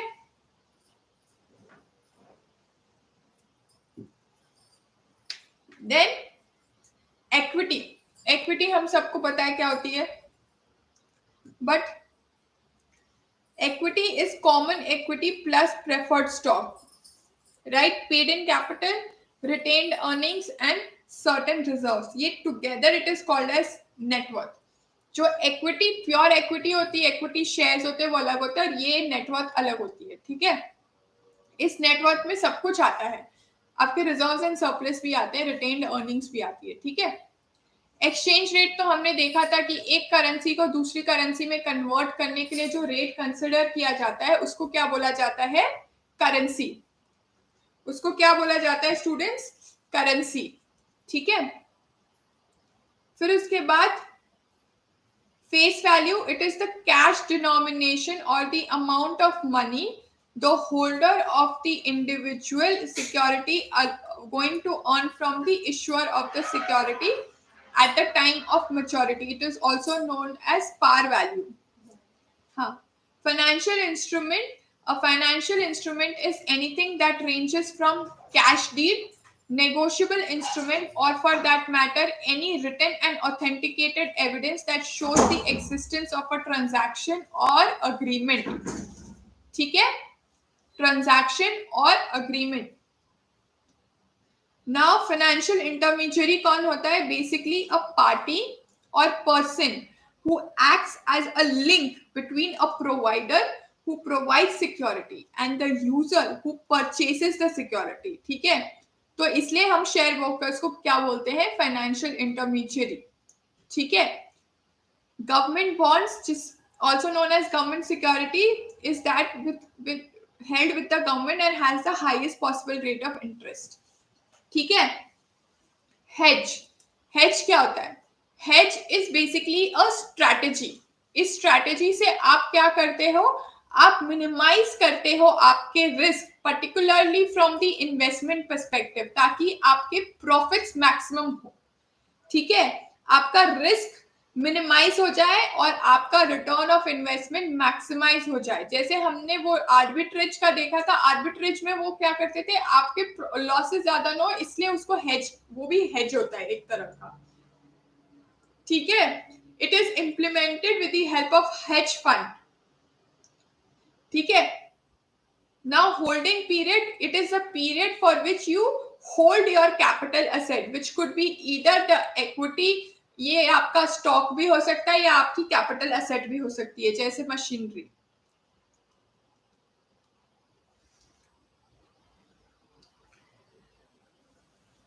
इनकम स्टॉक, जैसे हमने डिफेंसिव स्टॉक देखा था जो डिविडेंड देता ही रहता था भले ही आपका मार्केट डाउन हो या ना हो, वैसे ही एक इनकम स्टॉक भी होता है। इनकम स्टॉक क्या होता है बच्चों? वो स्टॉक जो एज कंपेयर टू बाकी स्टॉक्स ज्यादा पैसे देता है आपको, उसको बोलते हैं income stock. What is an index? A statistical measurement of change in the economy और security market, उसको क्या बोलेंगे हम? Index. Statistical measurement of change in the economy. They have their own calculation methodology, तो इसलिए हम ज्यादा उसमें जाएंगे नहीं. इनिशियल पब्लिक ऑफर, आपने ये आईपीओ वर्ड बहुत सुना होगा. इनिशियल पब्लिक ऑफर क्या है? जब फर्स्ट टाइम आप पब्लिक को ऑफर इशू करते हो कि आओ मेरे कंपनी में इन्वेस्ट करो, एंड आप ये थ्रू सिक्योरिटीज ऑफ एक्सचेंज से करते हो, सेबी से, security and exchange board of India के थ्रू करते हो, स्टॉक मार्केट से, तो उसको बोलते हैं इनिशियल पब्लिक ऑफरिंग. ठीक है. इंटरनेट ट्रेडिंग क्या है? Platform with internet as a medium. ठीक है, जो ऑनलाइन ट्रेडिंग आप करते हो.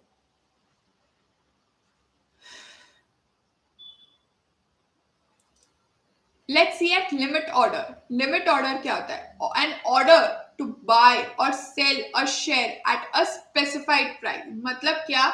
मैंने ऑलरेडी ऑर्डर डाल दिया है कि जब वोडाफोन आइडिया का प्राइस 10 रुपीज हो जाए दिन में, आप इमिजिएटली ट्रिगर हो जाना एंड ये ऑर्डर आप 10 रुपए पे बाय या सेल कर देना. इसको बोलते हैं लिमिट ऑर्डर, जिसमें आपने प्राइस ऑलरेडी डिटरमिन करके रखी है.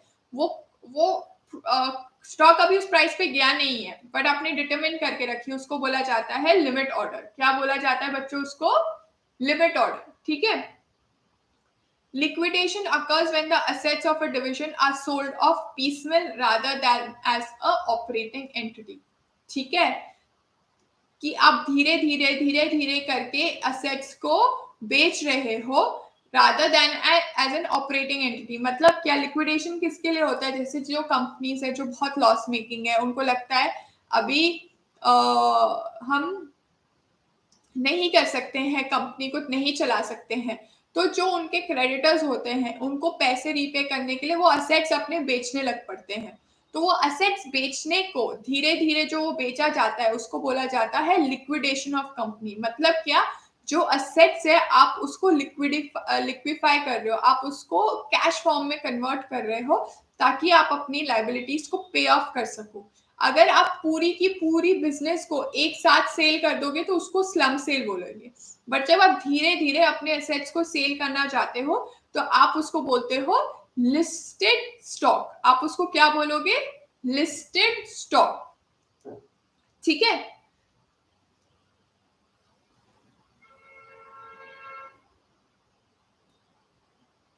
अब हम आ जाते हैं मार्केटिंग टर्मिनोलॉजी, बिकॉज जो पीछे की टर्मिनोलॉजीज है वो दे आर मोर और लेस वेरी सिमिलर टू जो हमने पढ़ी हुई है पहले भी, and you all can read and also understand it. I'll try to cover majority that is possible. Okay. Now marketing terminology में तो advertising campaign हम सबको पता है क्या होता है. advertising हमें पता है क्या होता है. ठीक है. आफ्टर सेल सर्विस, जब आप कोई प्रोडक्ट को सेल कर देते हो उसके बाद आप जो सर्विसेज देते हो उसको बोला जाता है after sale service. Agent in terms of marketing क्या होता है? जो आपका मीडिएटर मिडिल मैन होता है उसको आप एजेंट बोलोगे. Right. benchmarking, the process of comparing of product and services. benchmarking. brand हम सबको पता है specific type of product form represented by a design, logo, right? Anything it can be. Brand equity refers to the value of a brand. Brand loyalty, your loyalty that you're showing towards your brand कि हाँ हम जाके आपकी product या service लेंगे. ठीक है. Then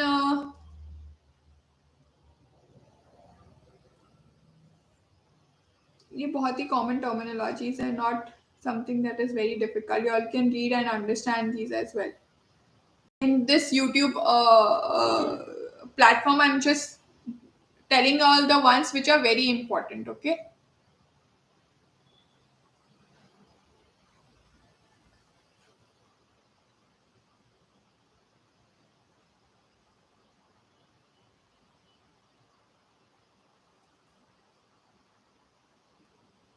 okay. Banking terminology में एक्सेप्टेंस कौन सी होगी? कि जो हम the banker's acceptance of a signed instrument is called as acceptance, right? Accrued interest is interest that is accumulated on an investment but अभी तो आपको पे नहीं हुआ है, वो accrued interest होता है, ठीक है? एटीएम हम सबको पता है, ऑटोमेटेड टेलर मशीन क्या होता है, बाउंस चेक हमको पता है कि अगर सफिशिएंट फंड्स नहीं हो बैंक में एंड अगर चेक क्लियर नहीं हुआ तो उसको क्या बोला जाता है, बाउंस चेक, ठीक है? डिपॉजिट स्लिप हम सबको पता है, right? So I think fairly we have covered everything. Liberalization we've already covered. PESEL we have already covered. Privatization we have covered. Right? So I think we have covered the main important definitions. मैंने stock market के almost सारी definitions ले ली है क्योंकि stock market के definitions के बारे में सबको पता नहीं होता है. But ये जो बाकी जो banking से related terminologies हैं या कोई और terminologies हैं वो सारी हमें पता होती है. जैसे advertising से related terminologies है हमें पता है. बट मैंने स्टॉक की इसलिए स्पेसिफिकली सारी कवर की है बिकॉज वो हम सबको नहीं पता होता है कि उसकी डेफिनेशंस में क्या है, ठीक है? तो आई थिंक फेयरली यहाँ पे हमने चैप्टर 6 भी कवर कर लिया है. चैप्टर 3 में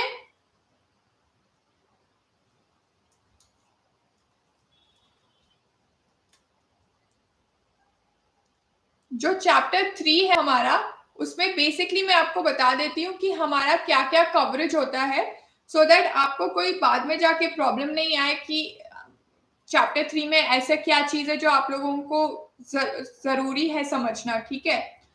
जो हमारा चैप्टर 3 है उसमें हमारी कुछ कंपनीज उन्होंने सिलेक्ट की है, उसके बारे में ओवरव्यू दिया हुआ है, ठीक है? कि इंडियन कंपनीज के बारे में कुछ ओवरव्यू दिया है, कुछ ग्लोबल कंपनीज के बारे में ओवरव्यू दिया हुआ है, ठीक है? तो इसमें उन्होंने क्या दिया हुआ है,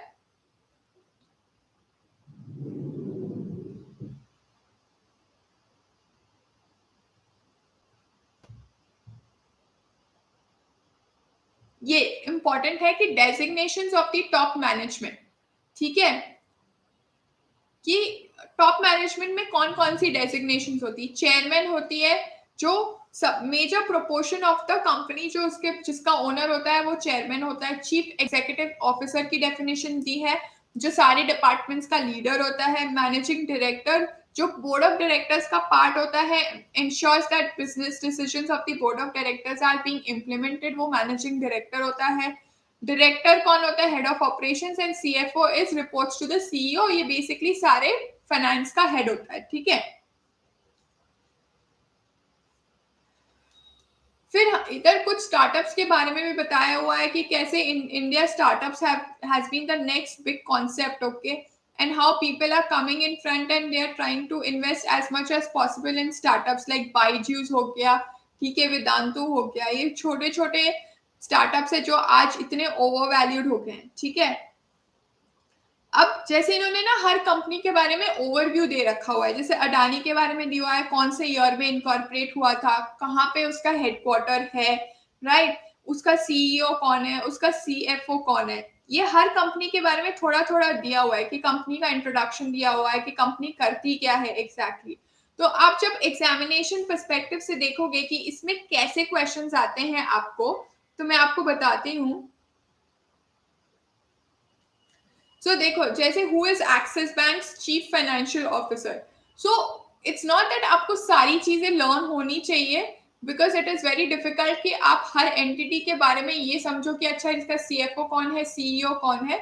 but just mark some important companies जिसके बारे में you should be aware.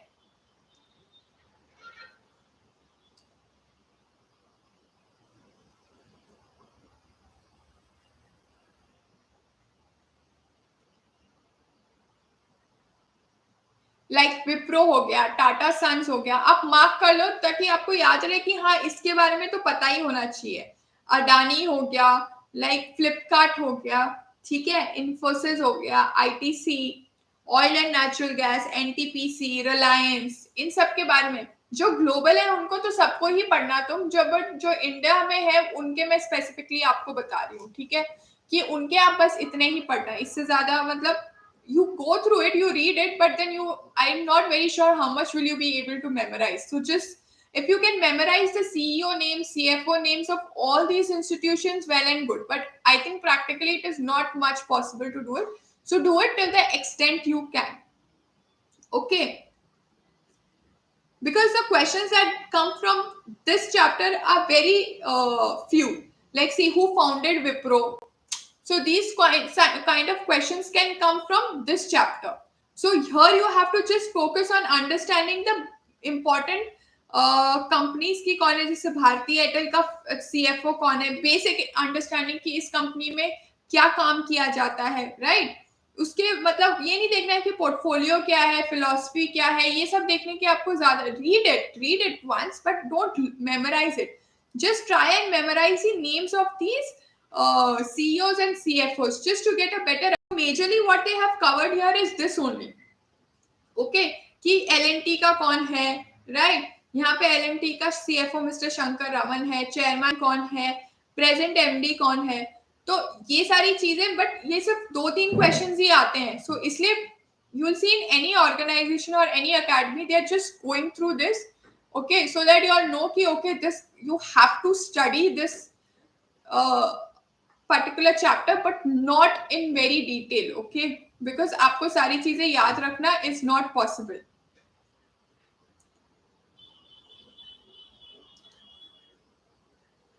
So like, which one of the following is not a foreign company? ठीक है, Nestle, Dr. Reddy's, Walmart, HP. Which one is not a foreign company? ऐसे questions आ सकते हैं इसमें, ठीक है.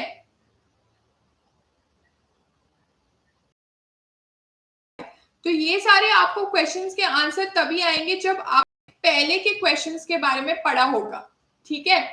मतलब जो ऊपर सारी डिटेल्स दी होंगी उसके बारे में पढ़ा होगा, because I can not make you memorise all the stuff, right.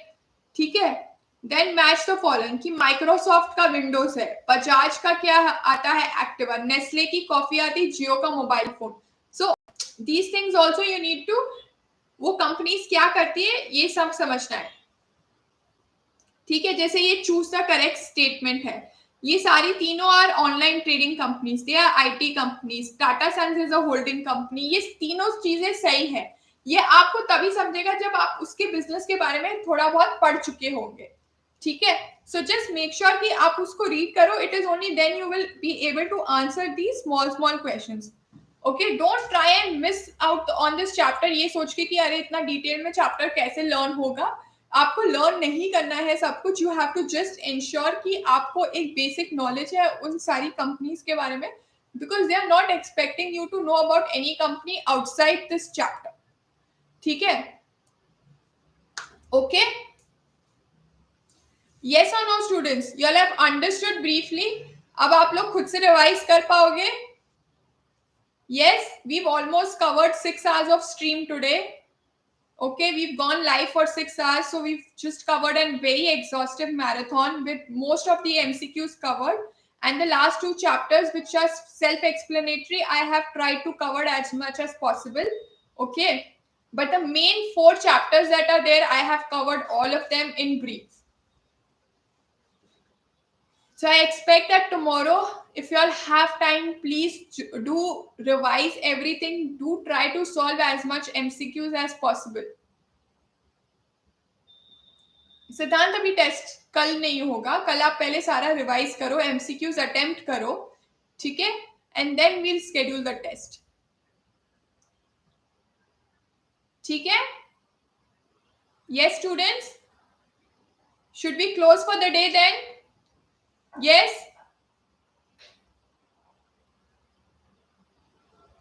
Thank you so much, students, for attending it. 6 hours is not a small span of time for you all also to keep that attention frame. Okay, so thank you so much. Yes. Okay, bye. Have a good evening. Bye-bye.